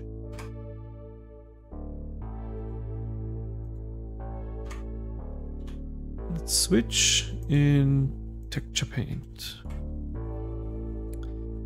And here our stencil, let's switch it to our expression reference and reset all down here image aspect, reset transform, to get rid of the angle it was in. So now we just find a spot like that, and scale it up a bit.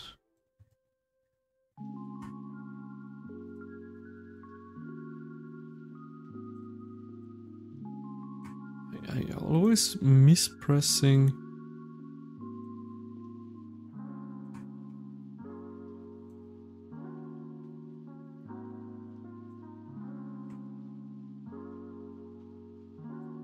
Okay, let's zoom in. I think it's easier. Oh wait, so now you can see what I'm pressing, and I think I want the eyes bigger.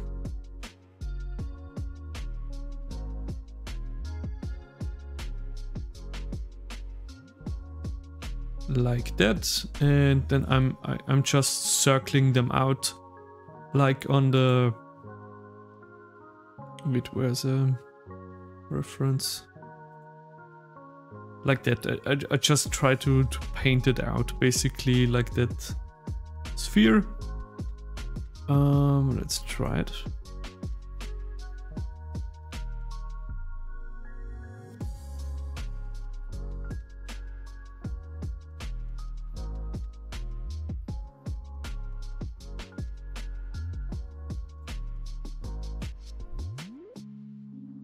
pretty nice. Looks so unsettling. Oh god. Oh god. Oh god. I mean, it totally works, but oh god. It feels a bit like a crime.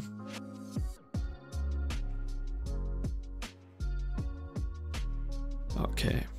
Now let's attack the mouth. And here. Wait, let me pull up the reference. I wanna see how the shape. It's so creepy. So here he is. Okay. And just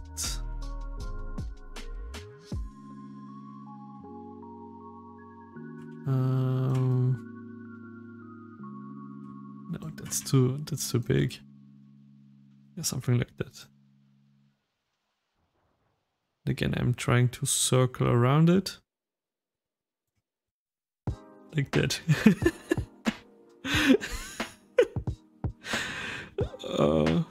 We created our default expression. Basically, now let's do the first variant. And for that, we need to switch into the UV editing. And basically we... I think we can use the whole face. Yeah, why not? Let's use the whole face. And let's just jump to the next position. Like that, and basically paint on the next variant. Then we go back into the UV editing, jump to the next position, and so on and so on. And yeah, and then after that we assign for the head 2 more materials, which are basically just copies of the head material itself, but assigned with only the eyes and assigned only the mouth. So that way we can navigate and control only those 2 material slots. So just the eyes and just the mouth. So let's do that. So we switch to the next position, but maybe it's smarter if we line up the closed eyes. Kinda, yeah, I think that's fine. So we can immediately paint on afterwards. So let's switch to the next position, like that. Doesn't need to be that perfect. That's why it's important to have some bleeding area around here. So now let's paint on the closed eyes.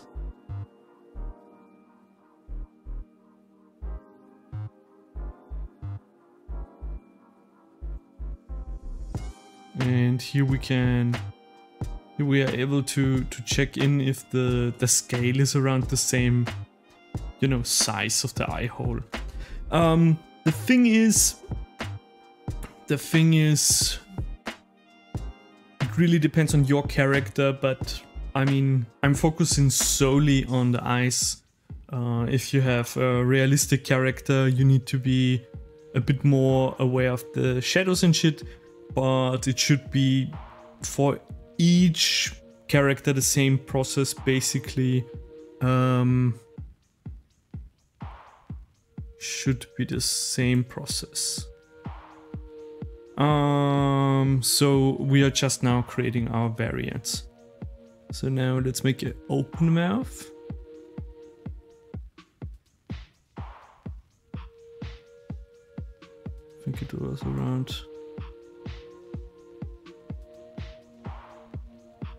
No, we need to bring it a bit more up.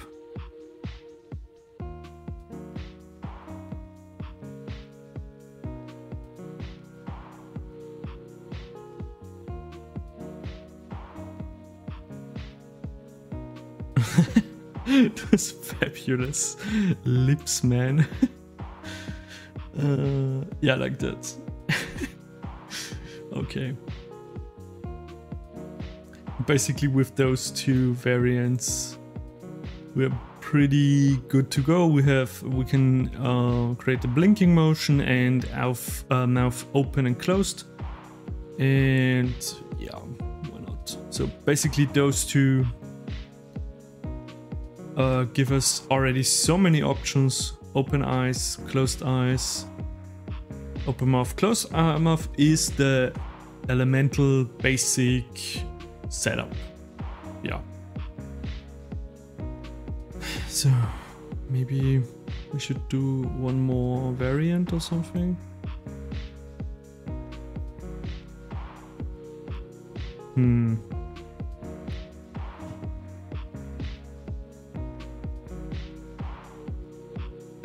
Yeah, why not? Why not? Let's make the angry eyes.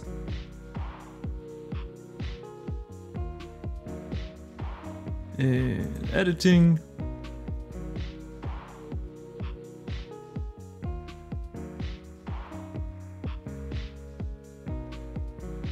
To clean it up. And I'm looking here for the seams, if the texture is seaming up nicely. And let's create the next variant.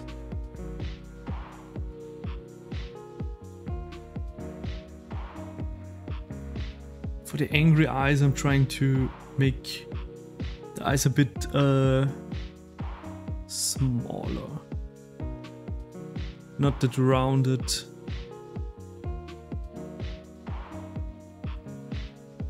Like that.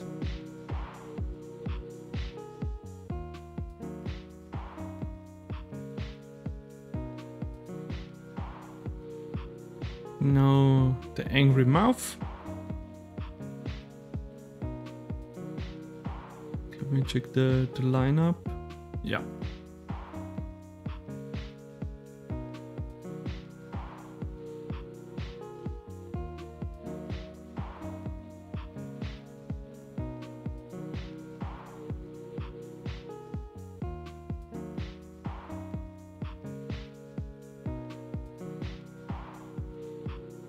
Nice. And also we can use the flashing. I think it will look very cartoony, but we can use the flashing mouth teeth situation for the S sound or choice. Yeah, S and Z sounds maybe for that. And what's left? I think, yeah. I mean, we still have down here 2 slots, but I think we're very good to go. It's a solid setup, and I kind of liked it. The first variant, the base with the eyes are way too big. Looks kind of funny.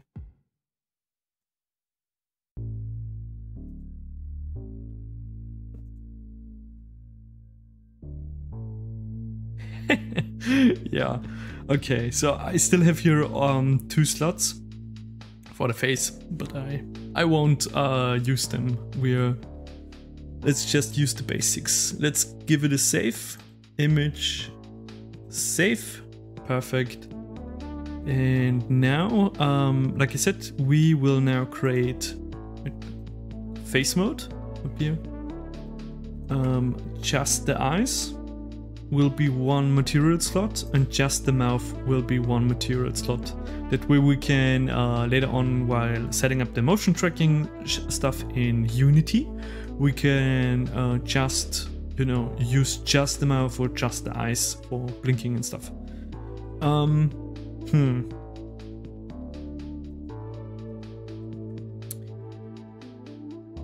Guess we can do, no, let's use the other 2. Why not?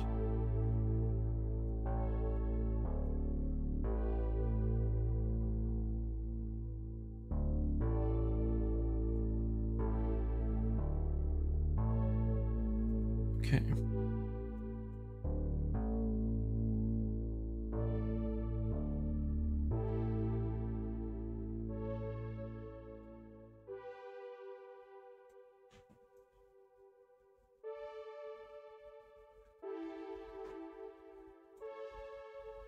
I'm also trying to incorporate the feeling of the impression in the shape of the eyes, especially for the angry and the sad one. And so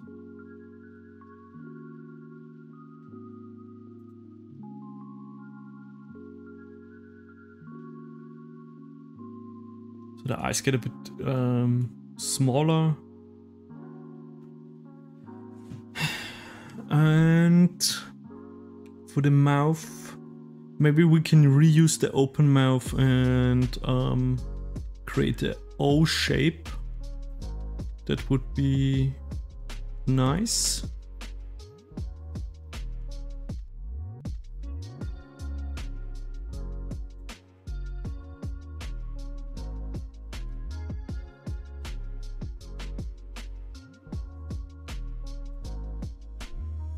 Leave a bit more space.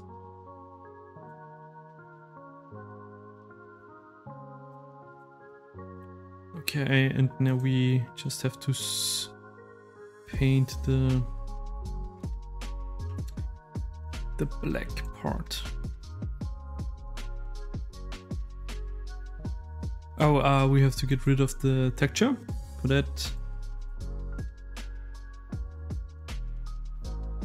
It's just on expressions, get rid of the texture to just have black. And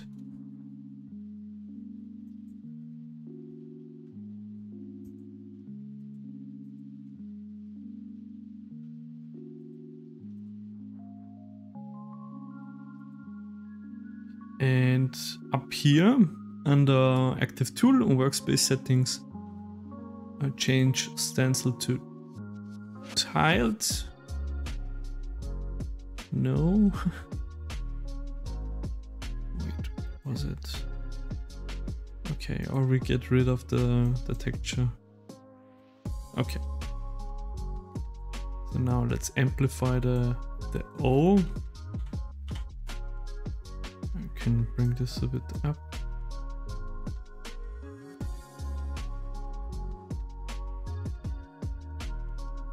Like that.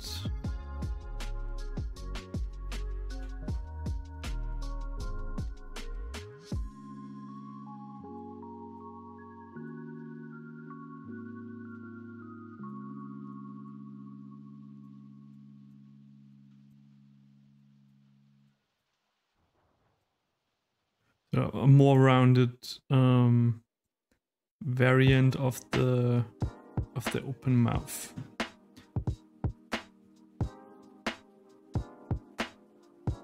That.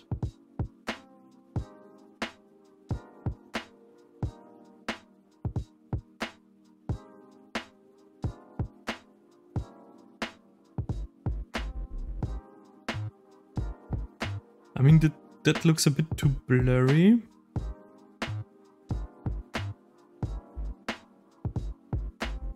But let's compare it with the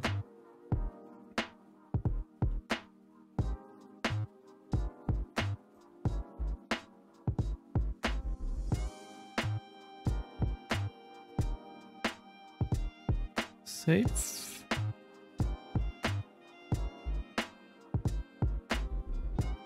No, that makes sense. Okay. So, because I saved the image, now I can Control Z back to the OG position.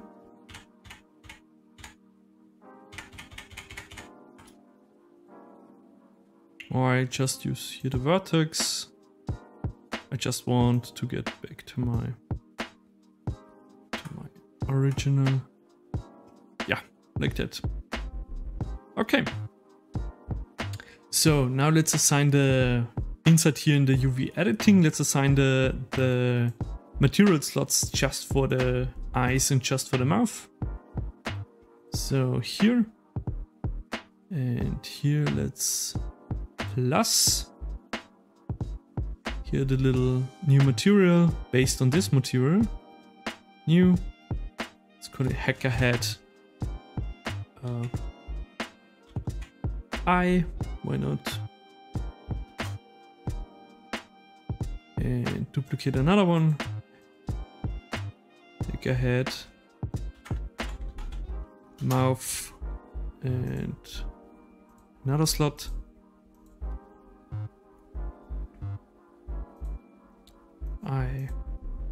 Let's make the first one the default one. The last one the mouth. So now we selected here the eyes and a sign. Now select the mouth, a sign.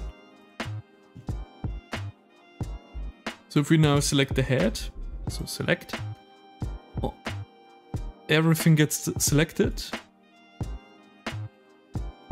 Eye, select, it's only the eyes, mouth, it's only the mouth. This allows us now to jump between the variants.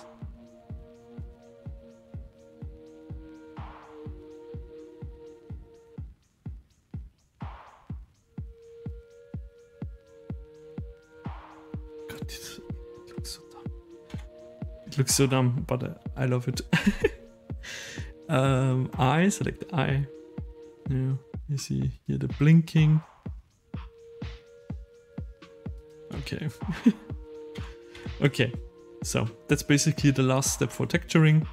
Yeah, and basically think about your variants. The first two here are the basic one.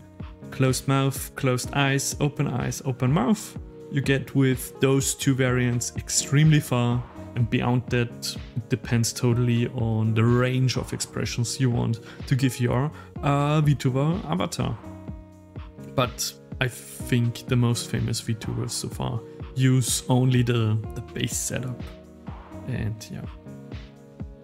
So, but you see in a moment. Yeah.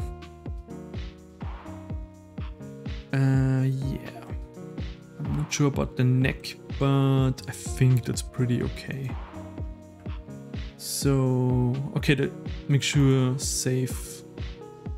The texture is saved. Let's check that. Yeah, we have our variants. Very nice. And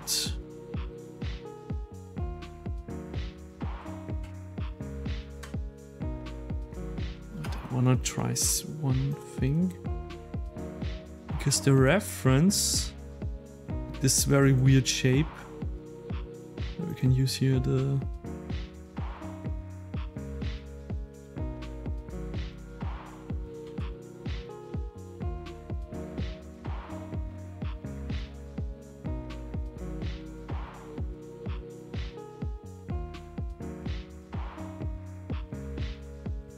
let's leave it like that. Oh god, that character looks so... he looks so fucked up, man. Okay. Oh, one last thing we can try is here in the UV editing or something. Texture painting. So, let's go... object mode. And let's try to half size. So here under image, so in the drop down select your, I don't know, texture, whatever you want. Like that. And image resize. And let's try half size. So just typed in. And also for the head, image resize. Let's try half.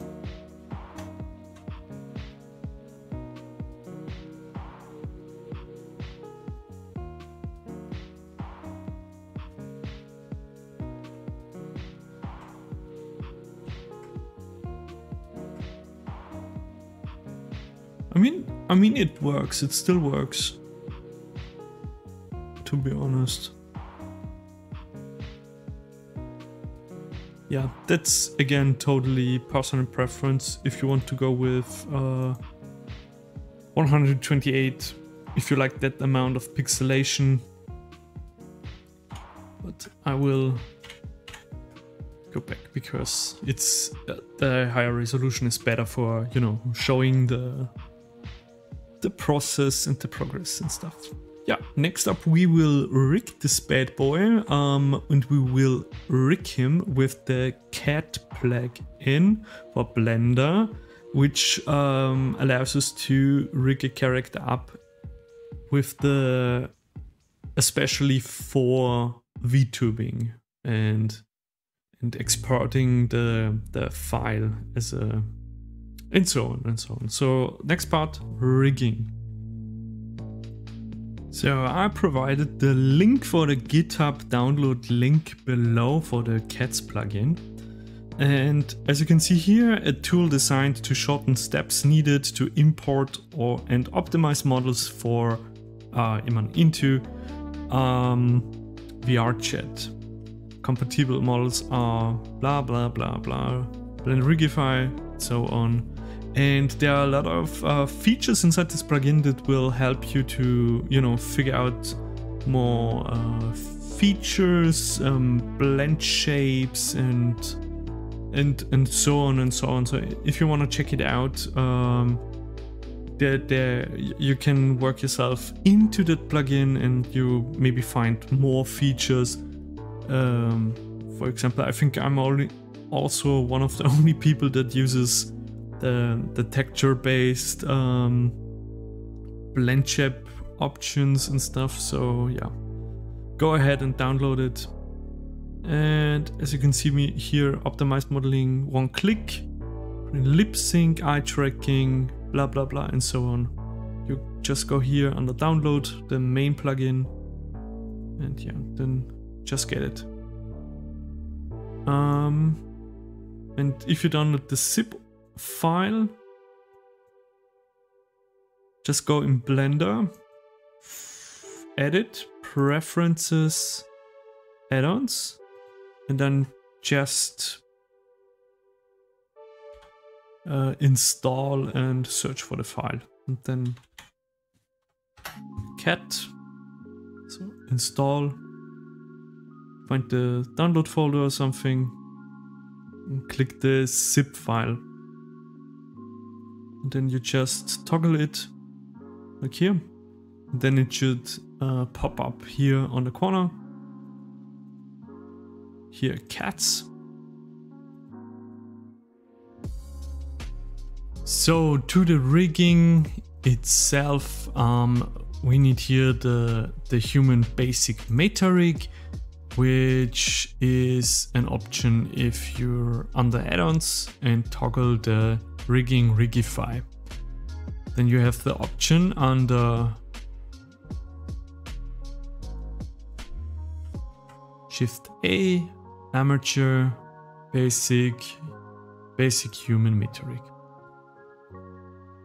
So let's bring the rig forward. Here under object data properties, viewport display in front.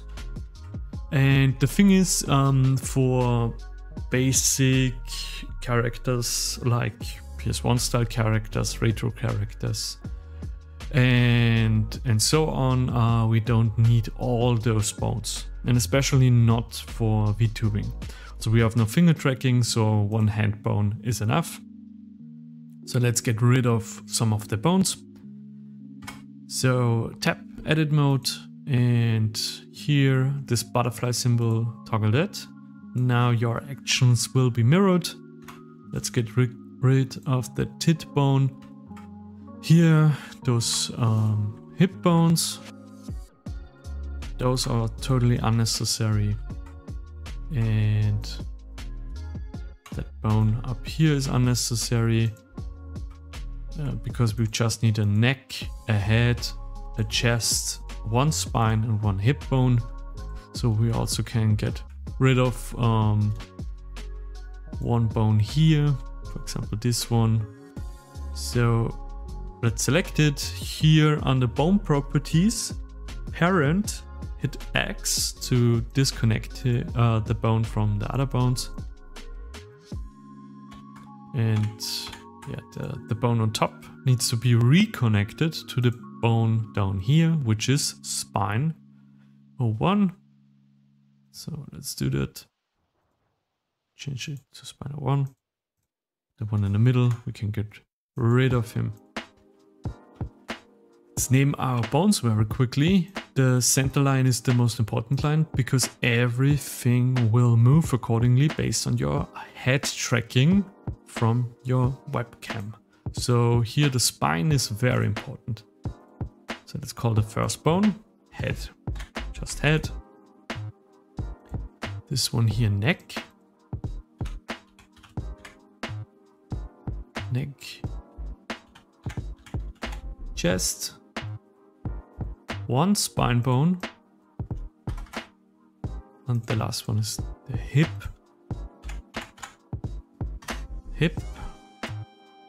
Now in the edit mode we can move the bones to their position. For that I used the wireframe view here. So drag across, and with the move tool just drag it to the right spot. Like that. And we can see clearly here those lines. Those lines are basically indicating where which bone is ending in our case. Also this bone we can drag him down. And this is the head bone. Let's bring him a bit up. So now from the side view. But let's do the arms first.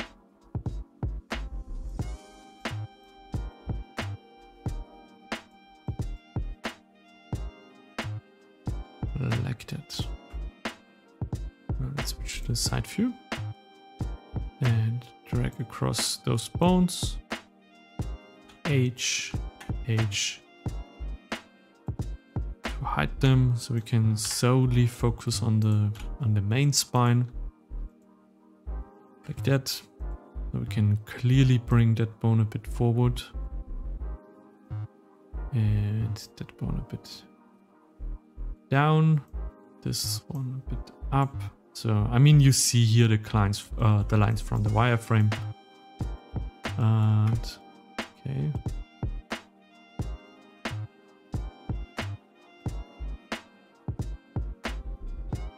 Here the point of the chest and the neck. Maybe let's bring the chest a bit up. So I imagine here a line from this point to this point. So I know there is a dip, but I bring the bone up anyways. So this one here is important, whereas the neck is ending here. And based on this one, the head will rotate. So important. You can bring back the spine bones, the shoulder bones, also a bit down. Now Alt H to bring the arms back. So the arm bone here in the middle of the shoulder. This one looks fine to me, and also this bone looks pretty fine to me. Okay, but of course we have to bring that forward. So just on the y-axis, bring it forward. Forward. I mean, that looks pretty okay.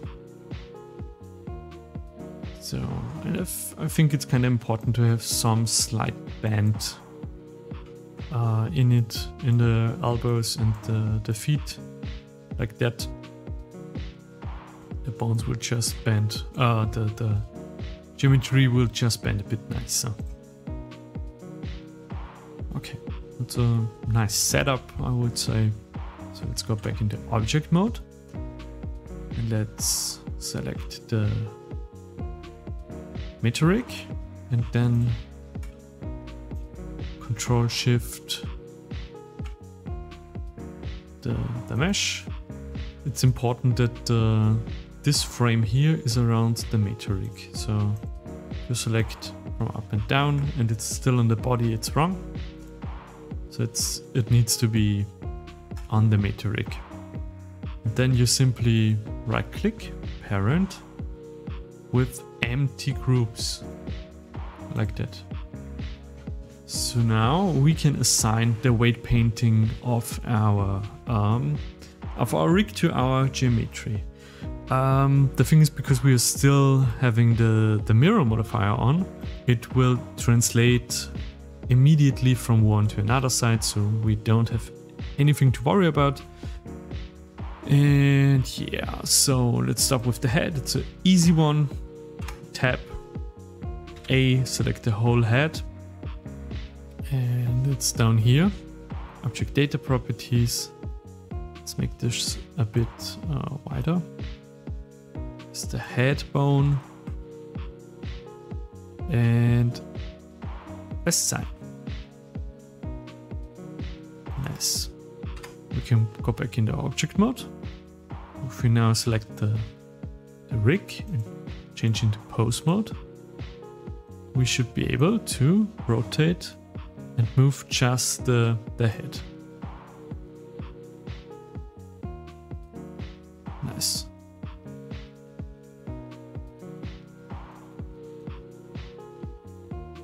I think the amount of rotation here is pretty solid. And also the position of the starting angle of the head. Perfect. Let's reset it. Alt R, reset rotation, object mode. Now head is done. Now we can attack the body. Let's hide the head for now. So tab and let's just switch into the face mode.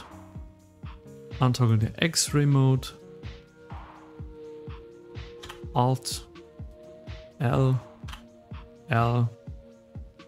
So we're making sure just the neck is marked. And let's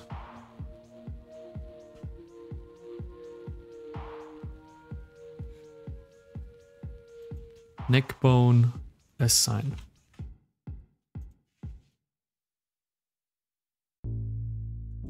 Now let's just select here the chest area.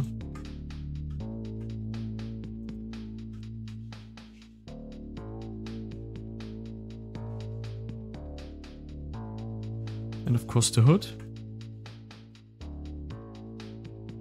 Don't forget the part down here. Like that, okay. And let's assign it to the chest. Assign. Now here the abs. Assign it to spine. Which is still named spine 2. Assign. Let's assign here the hip. Hip. It's a lot of back and forth, but I mean we just tried. Should also bring back the head. Now we're, I mean, just accordingly to the chest bone. I mean, it's the motion range is pretty solid. Yeah, I'm not sure about the neck though. But I mean, the head itself will move way more.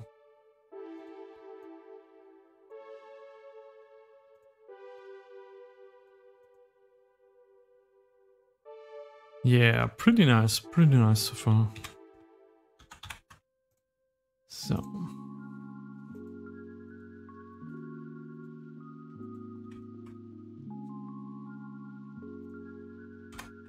Let's do the legs.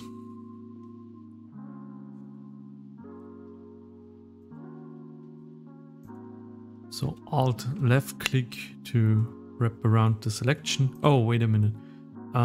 Hip select. Okay. Down here needs to be selected, of course. Very important. So now just around the leg. Top part like that. And where is it? Phi L. Assign. Down here. Okay, I moved something.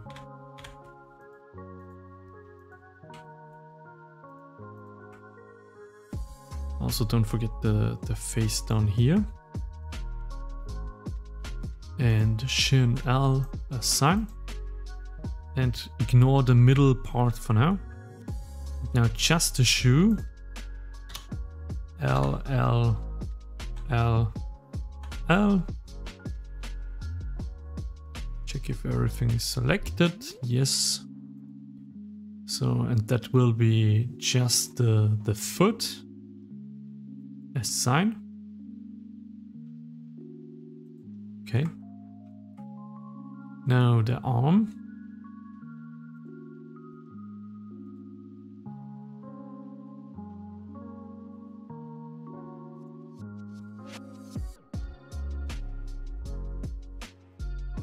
No, that's dangerous. I don't want to select anything that's not necessary. So let's get rid of it. H. H, okay.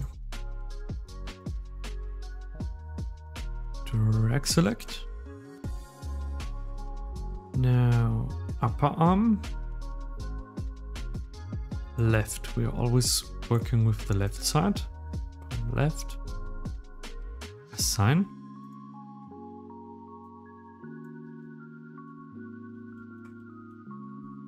We have down here 2 faces. Forearm. Assign. Now the hand.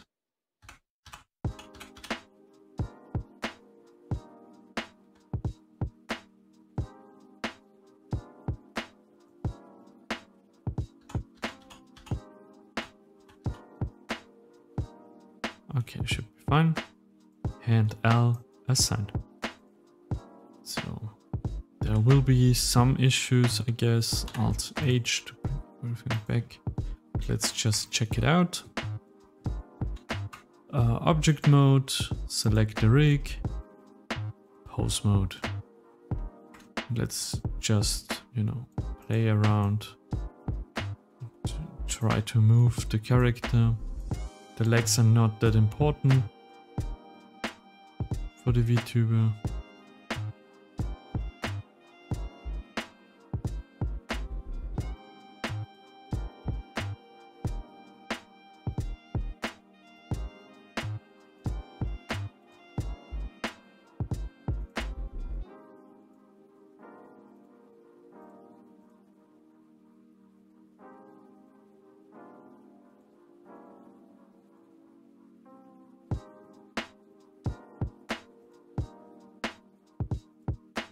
Okay, first try.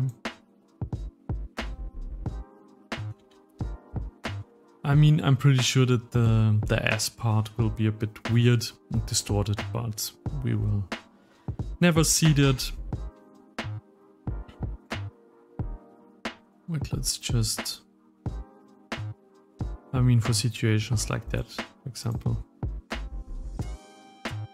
Oh, but actually, I mean, it's kind of fun.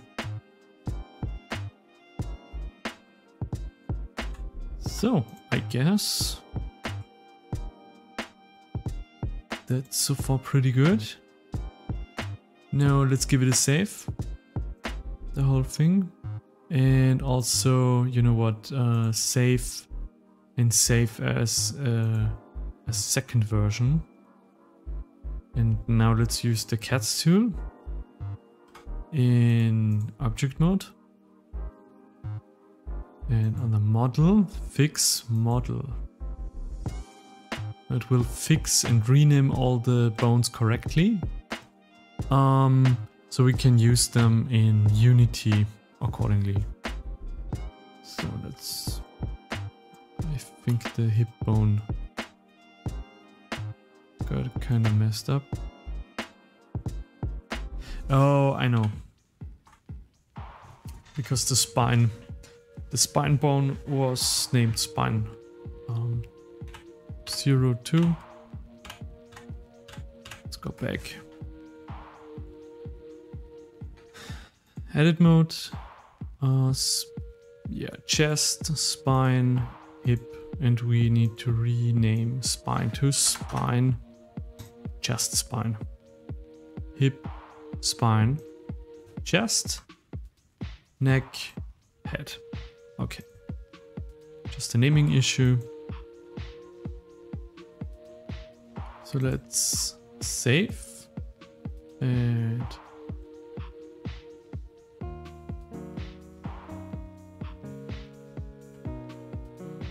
now in object mode with the rig selected and fix model. Nice, perfect. So it nearly looks identical to the rig we had. Now we can just up here export model and leave everything here how it is. Change nothing. Just hit export FBX.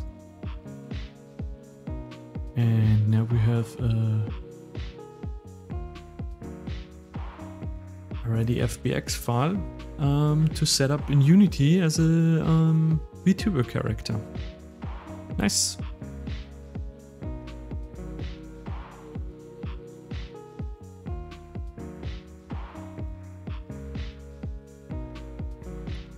So I noticed a little mistake that happened after clicking fix model, which named the bones correctly and checked if the bones are correctly placed, and you know, I mean, yeah.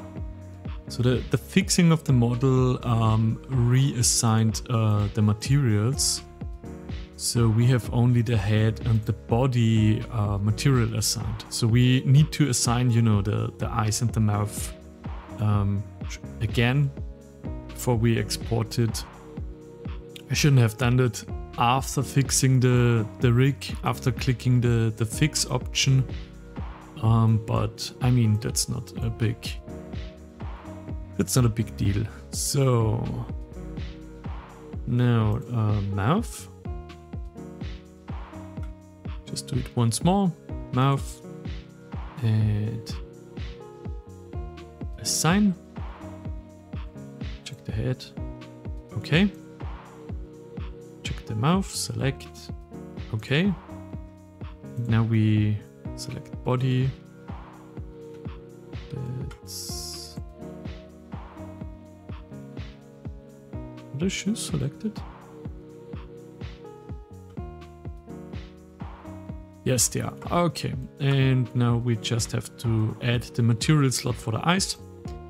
So plus,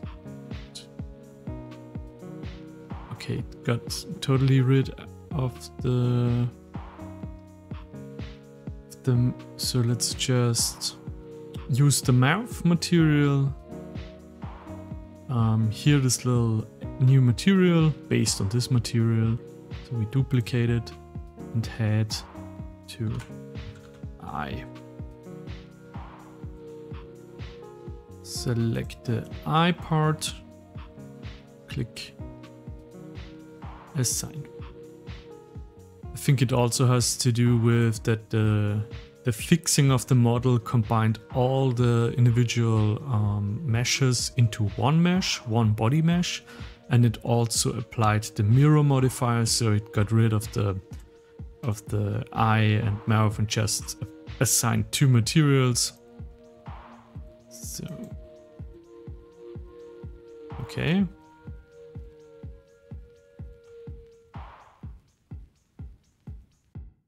Heck ahead, eye, assign. Let's check them once more. Eye, correctly. Body, nice. Head, mouth, yeah. And that should be the rest. Okay, nice. So, before we export, we still have to reset his.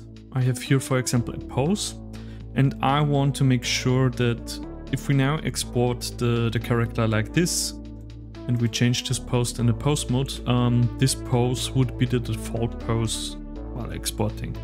So let's go into the pose mode and Alt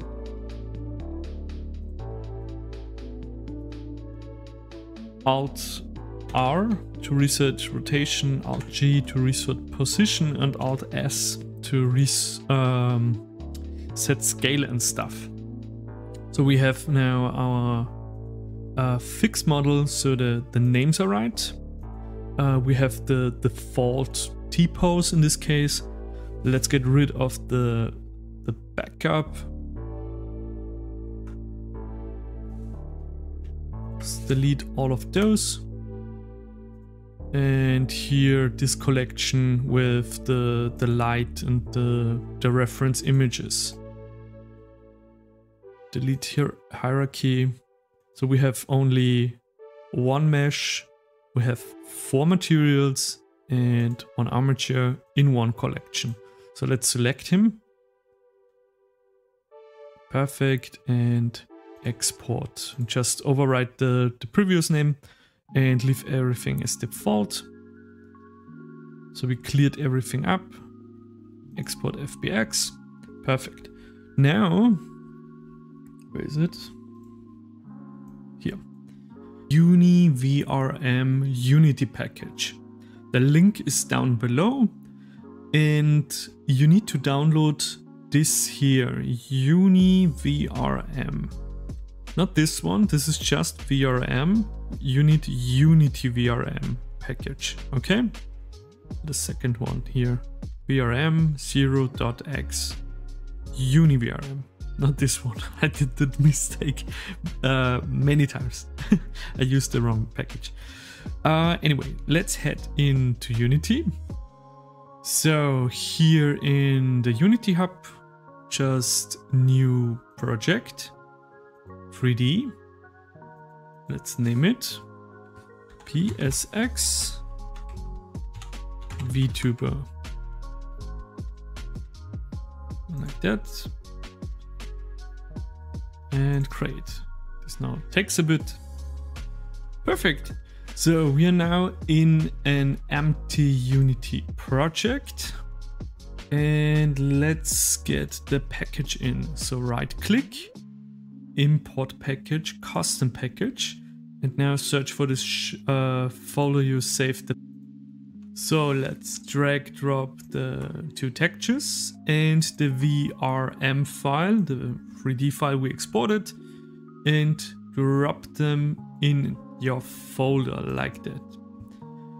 So now we have here a little preview of our character and the 2 textures.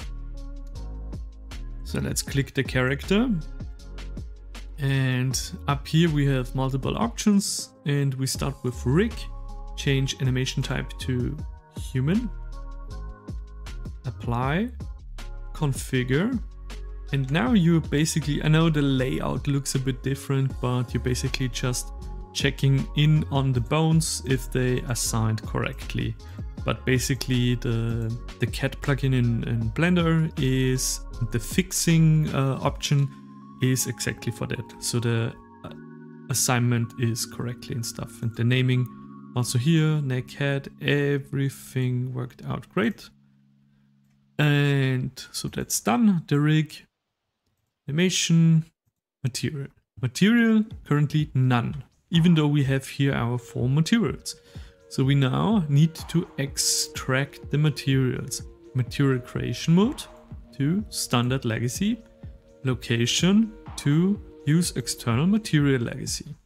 Naming, here it's getting important from models material. So we want Unity to use to extract materials based on not the texture name, because we only have 2 textures. We want them based on the models material. So how we assigned the eyes, the mouth and the head and the body. So that's important. And apply. We get here a little folder with the materials. Your body, head, eye, mouth. Okay. Let's go. As you can see, this is still very blurry. And to get, I mean, if you are trying to achieve a N64 vibe, you can just leave it like that. But if you want crisp pixelation, you need to go here in the texture file under filter mode and change it to no filter and apply. For the other one too, no filter and apply. That way we get our crisp pixels. And currently the materials are kind of off. So we need to assign an unlit material or a toon shader, which is compatible with all the Vtuber software or VRChat and stuff. So let's start here. Up here, shader, standard, and change it to either UniGLTF unlit for an unlit texture, or what's also pretty nice looking is here the mToon, the toon shader with toon shading, and you can apply, you know, toon outlines, toon shading. I mean, that's something you have to play around with, and that's a personal preference, but I will go with unlit. And unlit, and those options, so the unlit option and the VRM is VRM toon shader, and the uni GLTF uni unlit is compatible with nearly all the softwares and VRChat and stuff, because a few shaders are not compatible. So we changed those. Perfect. Now we have here our VRM file, and as you can see in the little preview, he's unlit. So let's grab him and drop him here in the list underneath the directional light and hit F on the keyboard. You see crisp pixelation, pretty nice. Let me just show you the difference again. Here, filter mode in the texture. This was default. And you see we have here this blurriness, but I want crisp pixels like that. And let me just show you the difference to the toon shader, VRM, toon shader. We'll change all of them very quickly. I have to say I tried it many times with the toon shading. It can look nice, but sometimes it's a bit annoying because there are shading errors and stuff. And so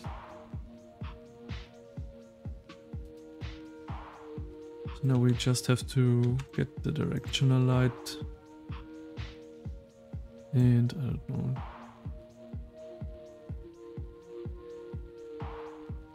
Change the color or something, yeah. And also with those, we have down here outline, none. You can change to world coordinates. And I don't know, let's take something that's visible like that. That can look nice too if you want.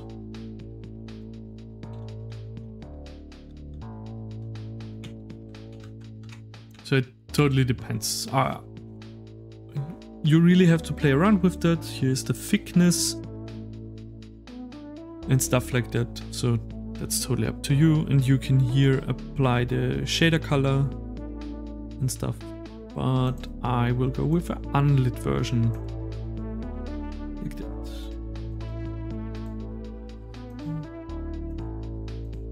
I think the unlit is a bit more, I don't know, retro. The toon shading is a bit more modern, but yeah, that's totally personal preference. So, okay. Now we have here our VRM file, we have here our character. And we now need to, this FBX file, we need to, up here, VRM0 export. Now we have to go through those marks. So here, make T-pose. So he changes into a T-pose. We have also here make T-pose Unity, but it's the same. A thumbnail. Let's create a thumbnail very quick. So click here on the camera. Currently the camera is behind the character. Let's go up here and rotate by 90, no, 180, and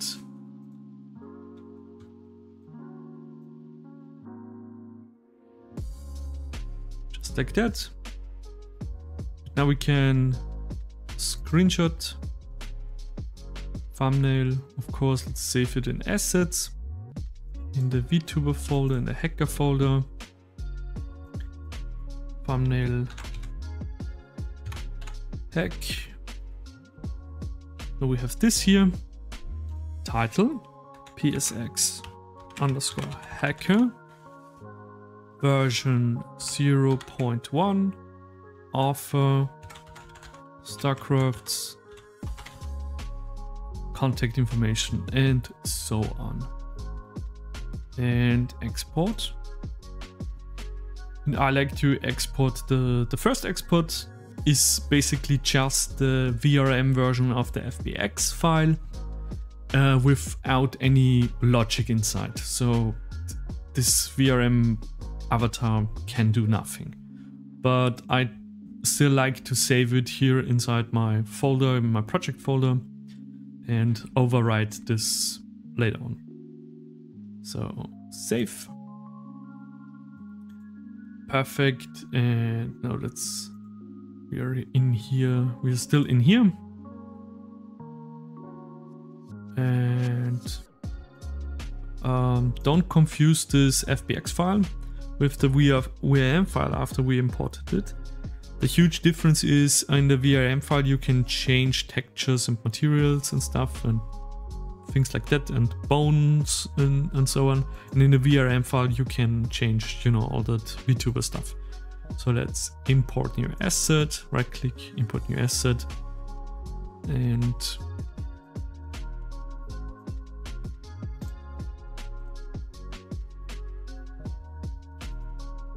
wait, I just exported it, right?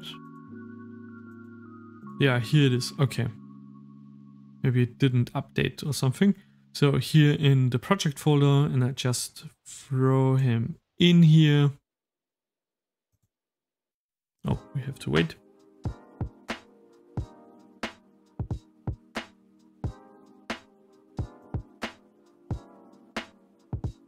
Okay. But there's a lot of stuff.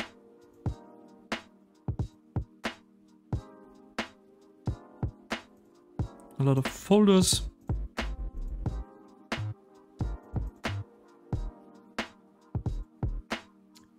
And here, the thing without the, here is our, as we named it.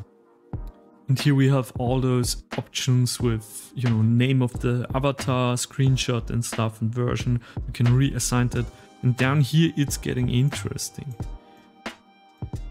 So, okay, we can get rid of the VRM file. Just, I don't know, delete. And let's drag in our VRM file. I mean the FBX file. So let's hide the main character, camera and the light for now. Let's just focus on the character. So now it's getting very interesting. Like I said, don't confuse the VRM file. If you click it, you get that overlay, and that's the FBX file. We're working now with the VRM file. Scroll down. And here, avatar, VRM, avatar. Let's change that to our hacker. Description, yeah, is the same. Animator is our hacker. Controller should be fine. Head is head, that's true. Look at.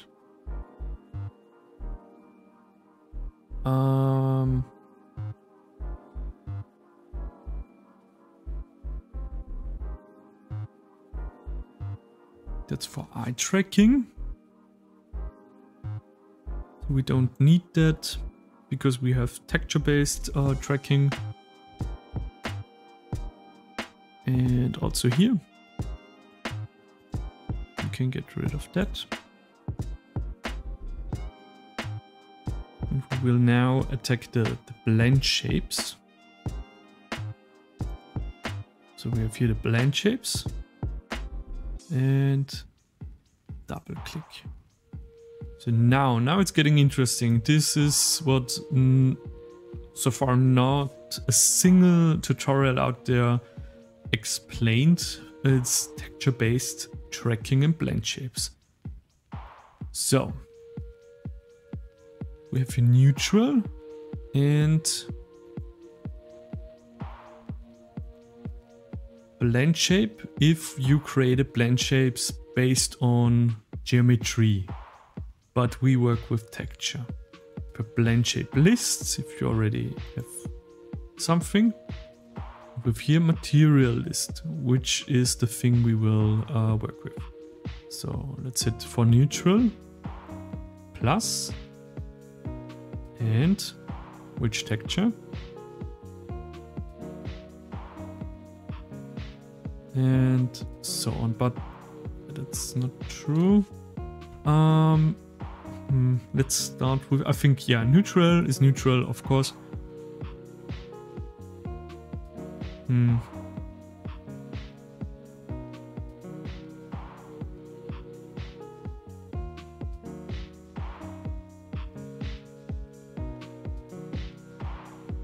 Yeah, no, we can leave neutrals like this. We should start with blink. Material list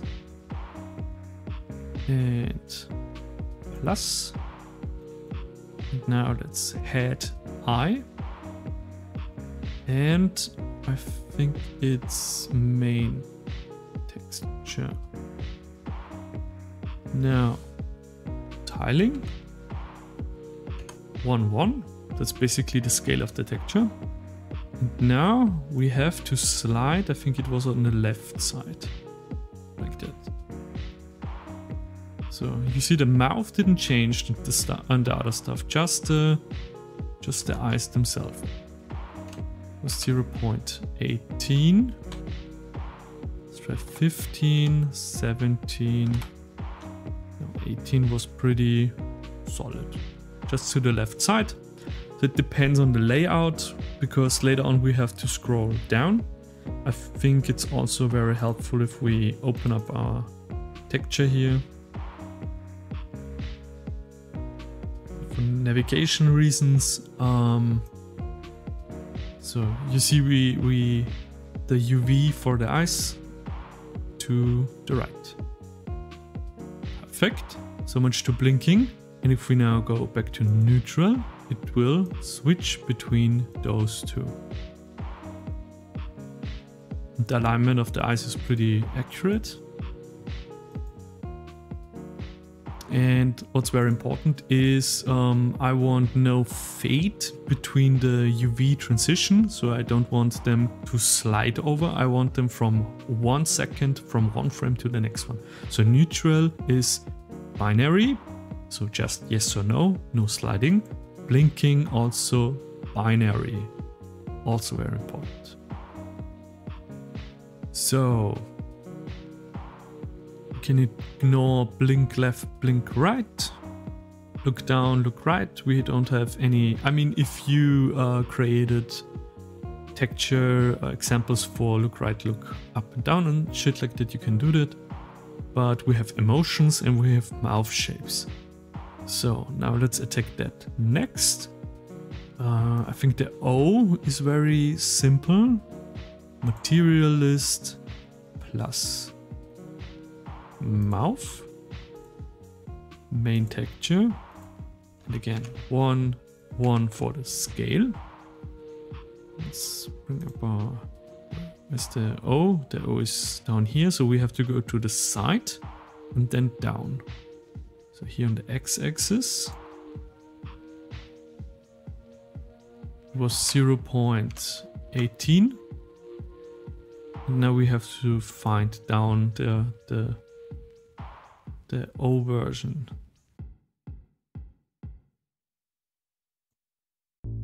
So it's, I don't know, 55, 58, no, that's too much, 57.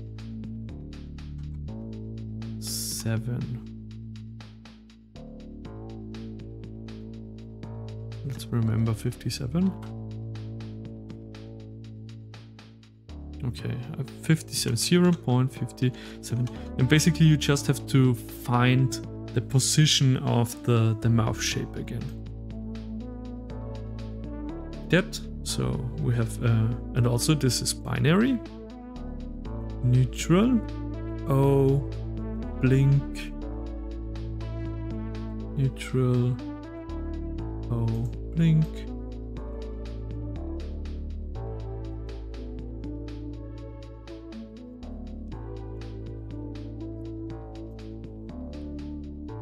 Just assigned to the eye, okay. So, what's next? Let's do all the mouth shapes. What's also very O looking, O. E, for E we can use the flashing teeth. U looks like a O, so we can just replicate that. So U and O looks the same. So also it's binary, materialist, plus, mouth, main texture, 1, 1. And we just, basically we replicate from O, but I can still remember it was 0.18. This is maybe different for you, so you have to keep that in mind, okay?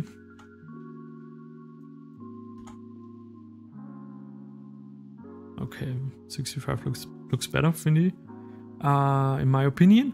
So let's roll with that. We have a U, binary. So basically you just search for, you scroll the UV over your texture with those coordinates. So the first one is the scale and the second one is how far the UV slides to the left with the x-axis. I mean horizontal on the x-axis, and Y up and down. So this totally depends on your layout. But let me fix the O. It will look kinda tacky, but I like it. I don't know. So O and U looks the same. A, we can use the simple mouth opening. So plus, materialist, mouth, main text, 1, 1, and it was 0.18. Perfect. And binary. E, we can use the same for A. The mouth movement would look the same.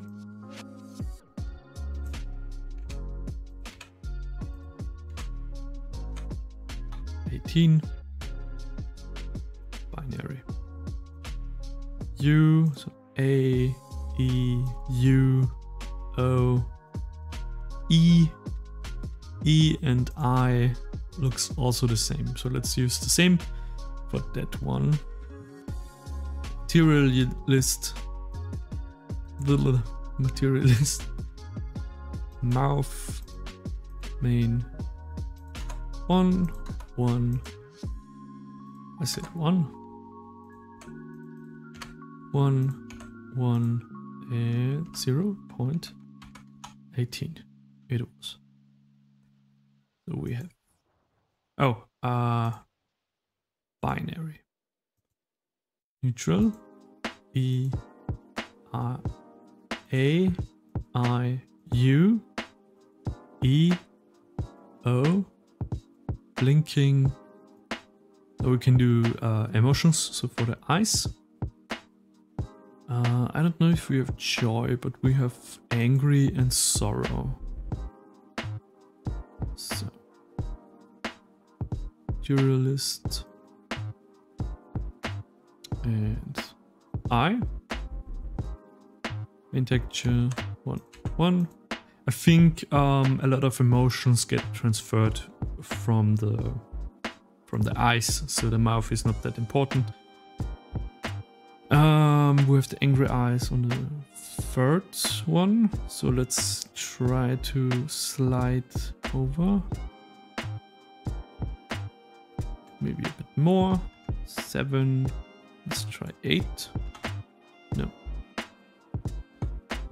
Something like 7. 7, 5 maybe? Yeah. Neutral, angry, yeah, that makes sense. Binary, do not forget. Okay, now sorrow. Let's do sorrow. Materialist. I. Main texture 1, 1. Where was sorrow? It was down here, so let's go again with the 0.18 and down.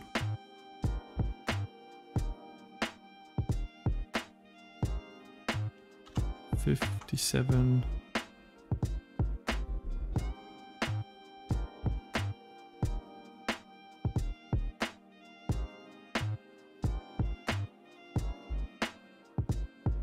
How was it on the O? Yeah, 57. Okay, sorrow. Angry. Regular. Blink. Okay. I mean, we could insert here, we could change the texture and create joy or something, but I think it's not necessary. Maybe I want for the I sound or the E sound, the flashing teeth. That would be kind of funny. E. E. It would look kind of dumb, and I don't know. I like the silly version. Let's scroll all the way. Oh no, that's down. So let's go back.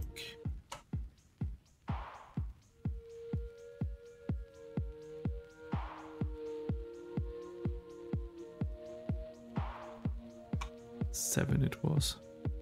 No, it was 6. God, that's kind of creepy. A, I, U, E, O, blink, joy, regular, angry, sorrow. Okay, oh god, yeah. So okay, that's our texture-based tracking. Oh, binary. Let's check if everything is on binary. Binary. Joy, binary, blink, O, E. Okay, nice. So it's pretty nice. Silly looking, but nice. We don't need those down here. From fun to neutral. So perfect. This is done so far.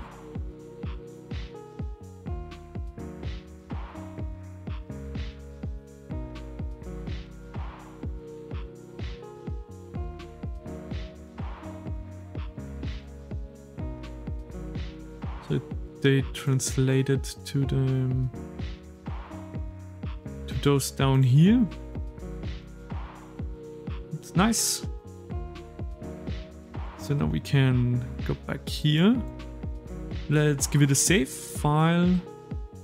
Save as.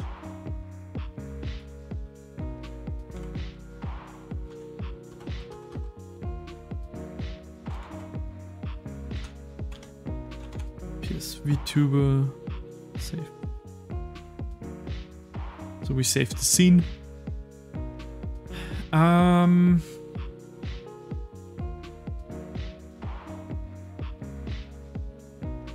Let's check in on the list again.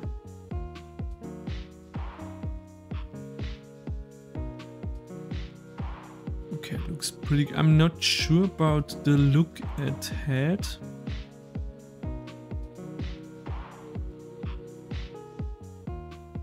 I mean, we can set it off. Let's give it a try. Oh, the blinking. We can try the blinking. So add component. Add component. And here. Blinker. Blinker. Interval 5 seconds. Closing time. I closed. Let's just try it like that. Let's zoom in on him and press play.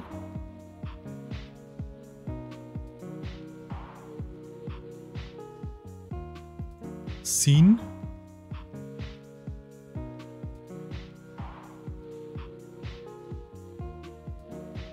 It's a bit fast.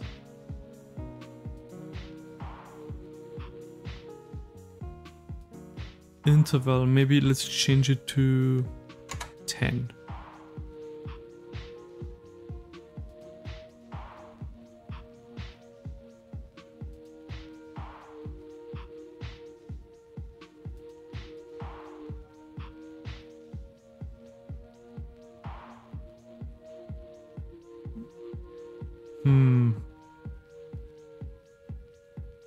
Maybe let's increase the close time.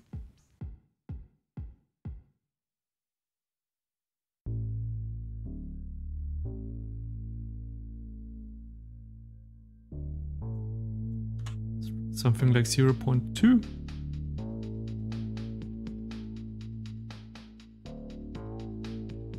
Ah, that's nice. That's nice. Okay, let's go. Okay, that's nice. And then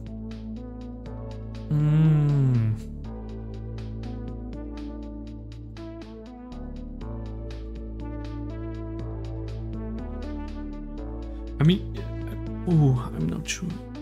Let's just try it. Let's just try it. Okay. And I mean, we can do afterwards a version with the toon shader. Yeah, we can down here, we can change the unlit to something else. To the toon shader if we want. So let's export it once unlit. and then a toon shader version. So I will use this as a default version, 0.1. Let's just try it. And other permission URI, reference contact information. I like to just put in at StarkCrafts. I mean, why not?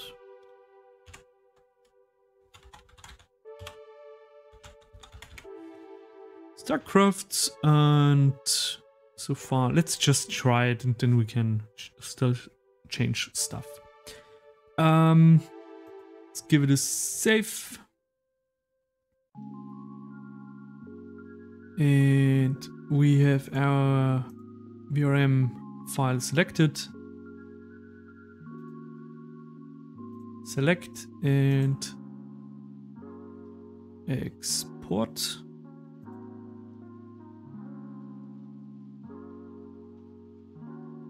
Okay, neutral.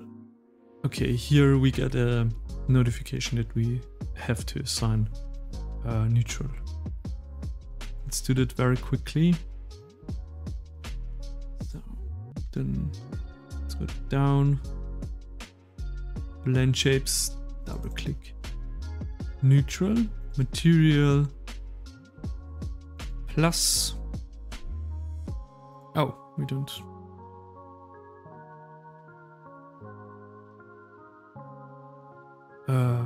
Mouth,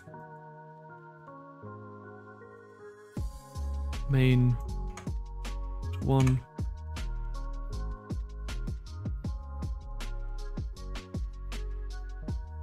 and also let's assign the eyes. So plus, change this to eyes. Okay. So let's try it again. VRM, export. Everything is okay, okay. Right. Export in project folder, and I will just go rid of that and call him 0.1. And save. Okay, perfect. Let's try him. And to try him, I'm using VseeFace. It's a Vtuber software, very performance lightweight, and it's actually able to track based on a webcam. So now we can actually test the Vtuber. For that, download yourself VseeFace, a very lightweight, light performance Vtuber software, which is based on either your iPhone or webcam. And I mean, nearly every laptop has some kind of webcam. So go under, the links are below, as usual. Download yourself the program. Now we will take a look how to set the character up and stuff. Let's open it up. And it's important that you have, if you have an external microphone, plug it in first and start afterward. Microphone and webcam, if you use external ones, plug them in first and start, then VseeFace. We have here camera,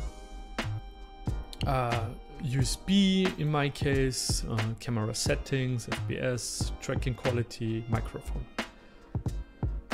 I have here my usual ones, and I have here also an unlit version and a toon shaded version of my character for certain educations or thumbnails. And yeah, let's start with our hacker. So add, and then use the VRM file. We have here our unlit VRM file. Open. Here he is. We have also here the data we put in and stuff. And let's hit start. It will take a bit. And as you can see, I mean, I already set up my stuff from my my main character, but the tracking is super accurate. So let's go straight up to the basic controls before we step into fine-tuning stuff. It's very likely that my current setup is not working on your character because like I said, I already did some stuff. So, Alt left click is rotation. So Alt and hold left click is rotation. Alt and right mouse hold is zoom or mouse wheel. And control and right mouse is panning around. Okay, zoom in. So let's get a bit into the nitty-gritty. Here we have the smoothing. You can smooth out your movement. So with a delay and smoothing, here it gets more loose. And as you can see, the movement from the head gets all the way down to the ankles of the legs. But I like to keep it here in a 30-ish range, like that. And movement range, it's also, as you can see. So let's start with the general settings. And here we have down here show tracking points. So that way you can actually test if the camera is actually capturing your movement and stuff. And the thing is, I'm using a Razer Webcam I with a ring light. I really like that webcam, and it works extremely well with this kind of setup because it will evenly lit with the ring light attached to the camera your face. Even if you try to track your face at night and record some gameplay and shit, I will put the Amazon affiliate link down below this video if you want to check out the camera yourself. So, I will leave this situation on for now. So we have here the focal length. So basically like with a camera, if you know how cameras work. So you can change it the focal length. You can get some very interesting distorted situations out of this if you like. And I like to keep it in a 15-ish range, something like this. It totally depends. It's the blinking sensitivity. And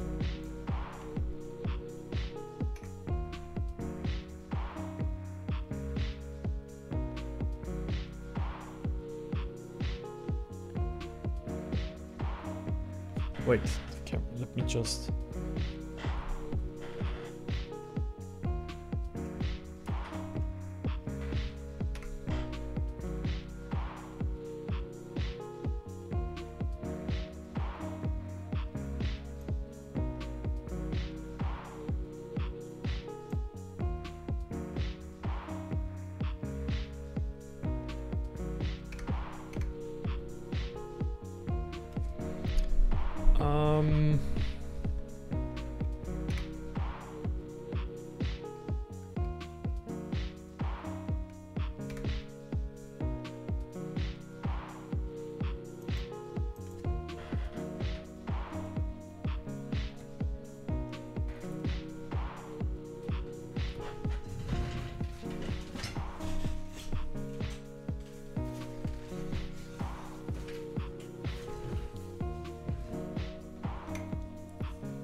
okay, so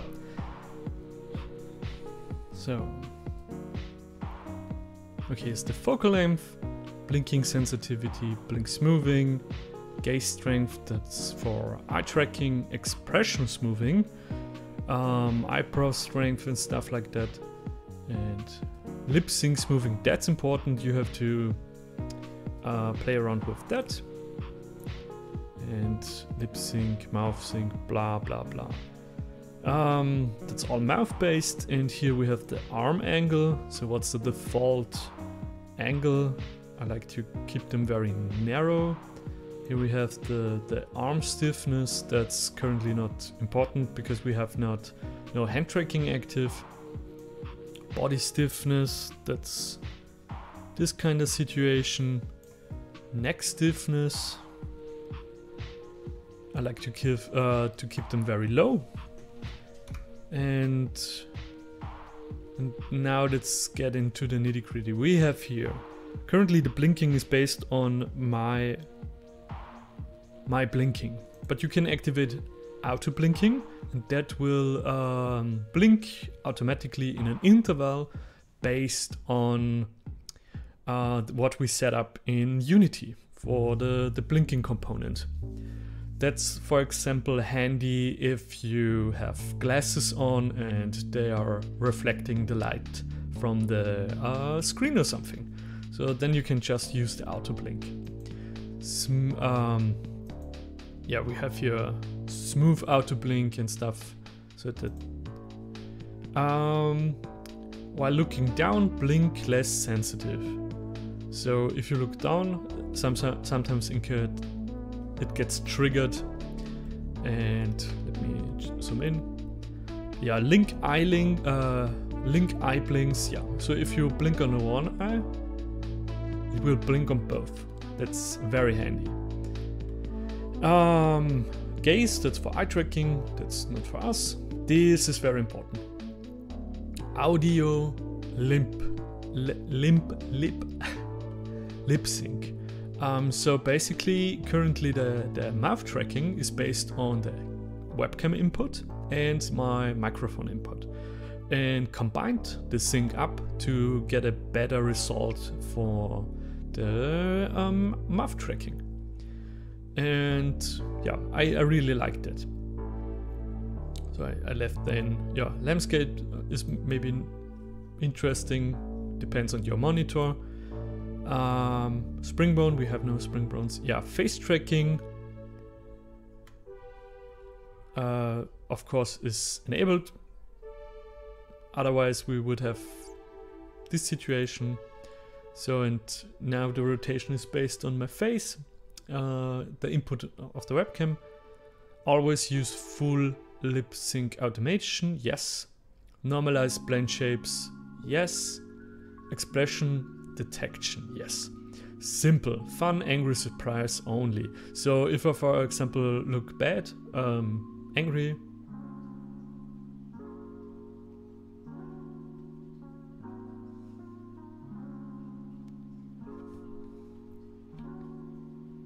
sad, angry, and stuff like that. That's also depending on your light situation, and I mean mostly you will use the base setup, the blinking, the mouth and stuff like that, but I like to keep it on. And the angry, fun, surprised thing is totally based on your eyebrows, as you can see here.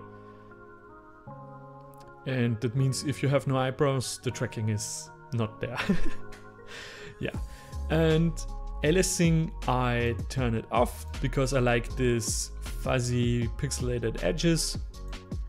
As you can see, window size, VSync if you want to sync it up with your graphics cards, but I like to cap the frame rate for performance reasons. So if you record on your laptop especially and you want to keep your performance in a nice range, put a cap on the frame rate. I used here 40, and I mean it's also very accurate for, you know, retro reasons and shit. Here's the default device settings. You can change again your input. Like I said, if you haven't plugged them in, if you turn on VseeFace and plug them afterwards in, they maybe are not an option in the drop-down. Sorry. Oh god. So here's a lot of stuff that doesn't apply to us. except here avatar locomotion. That's super interesting. Just based on your head movement, the whole character will move. So let me just roll back.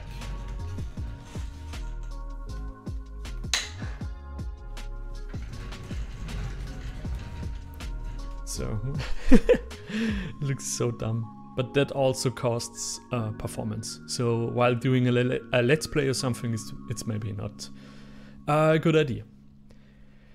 So yeah, hide avatar. I don't know why would you do that. Okay, so much to that. That's my current setup, but there's a lot. You just have to play around with it. So now let's go to the next expression settings. So here you can, on neutral, everything should be toggled and the transition time should be super low, very low. If you keep them all the way up, there can be maybe some texture problems. So keep the transition very low because you want snappy transitions. That's also the reason why we kept it binary, so that should actually override it. But if you still have problems while blinking or something, it's all in here in the expression settings. So neutral, all toggled, and transition time should be super low, next to none, for texture-based tracking. Here on fun, I have just enabled, so eye tracking, eye blinking is always based on my eyes, but fun is mouth tracking. So if I have fun active, only mouth tracking can override fun. Angry, the same. So if I'm angry, mouth tracking is still active even though I look angry. So I enable that. And also you can hold or toggle. So if you toggle, it switches into an angry mode and will stay like that until I press again 2 on the numpad. Or hold. I like hold more, so I just hold 2 on the numpad. I'm looking angry and shit. And you can just hotkey and put in your... I like to use the numpad. And here the same for joy. None, because I have no joy. And 3 for sorrow. Oh, sad. And yeah. So just try to maybe emulate it or play around with it. But keep it hold, and also, wait, let me show you. If I enable everything here, I have nothing enabled. You see, it detects my eyebrows as angry, but it doesn't record my mouth tracking. If I enable mouth tracking is active and my angry eyebrows are active. So I like to keep it like that. Anyway, so much to that. Expression settings, light settings. We have an unlit character, so that's not a thing currently. Effect settings. That's actually super interesting. We have here, that's all light-based. Light-based chromatic aberration for this retro, you know, it's a very retro fading look. It looks super nice if you want to do something dreamlike or something. Color, I mean it's just color overlay. Grain, that's actually super interesting. If you don't cut edge, the color will stay inside your character. If you you can do shit like that. Now if I untoggle don't cut edge, the grain is just like inside my character.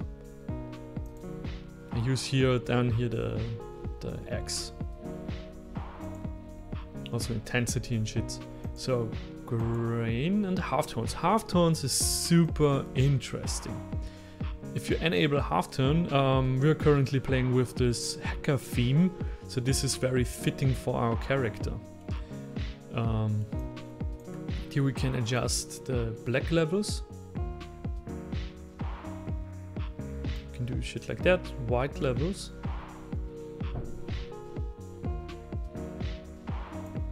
And dot size. And grid. I mean grid. It's grid.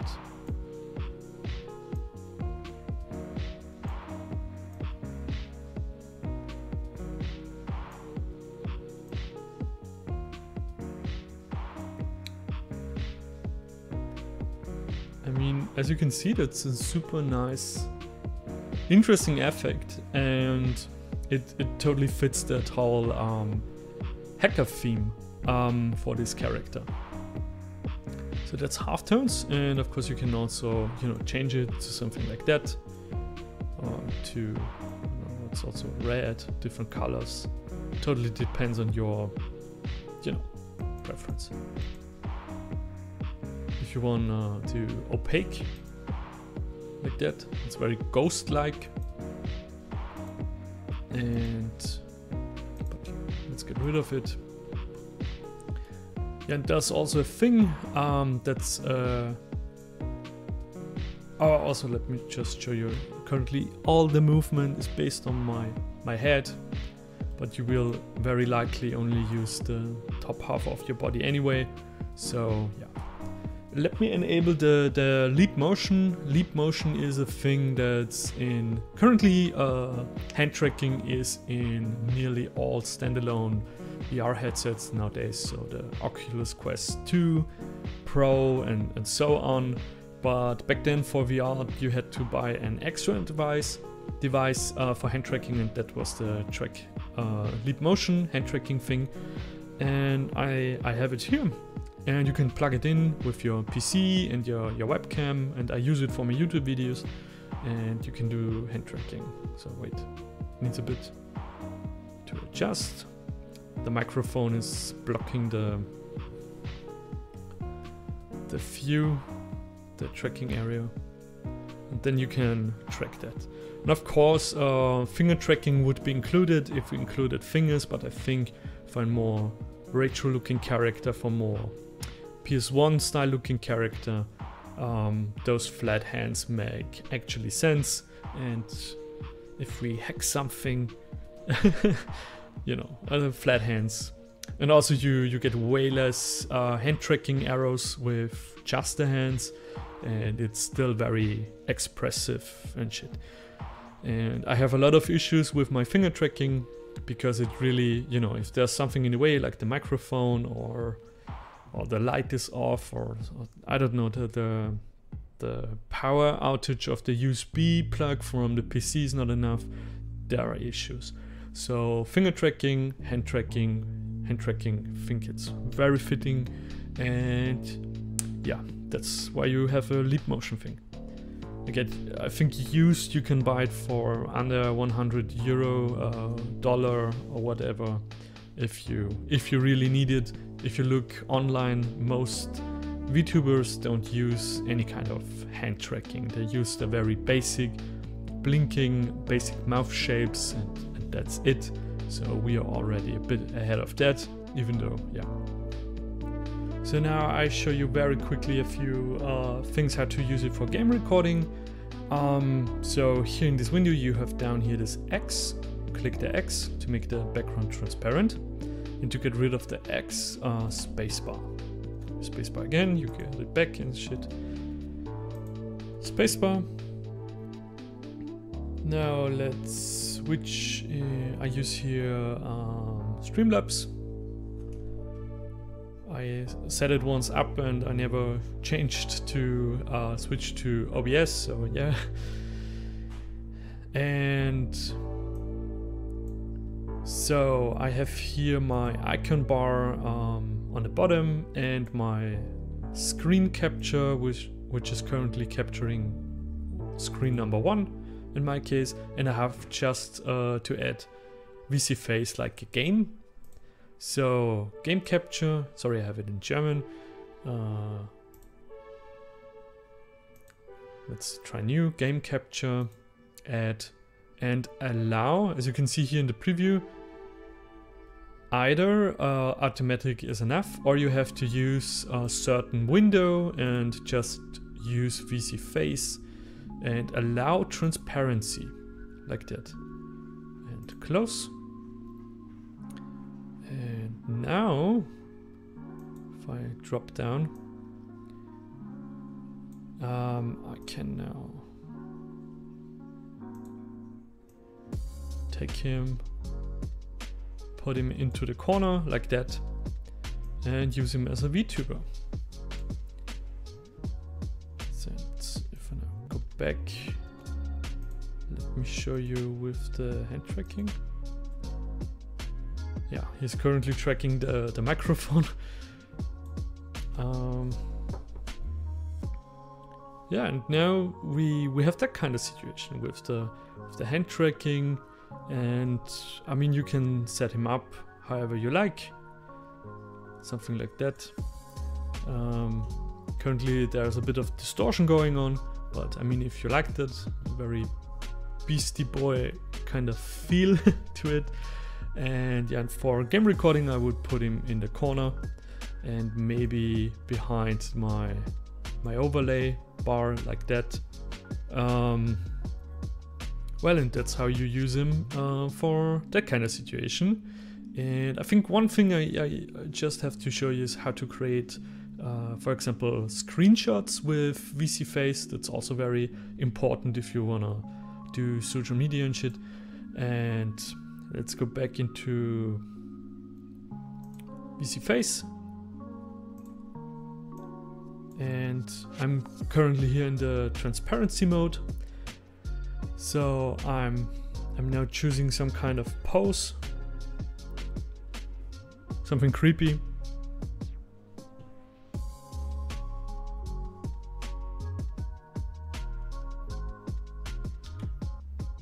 Alt S.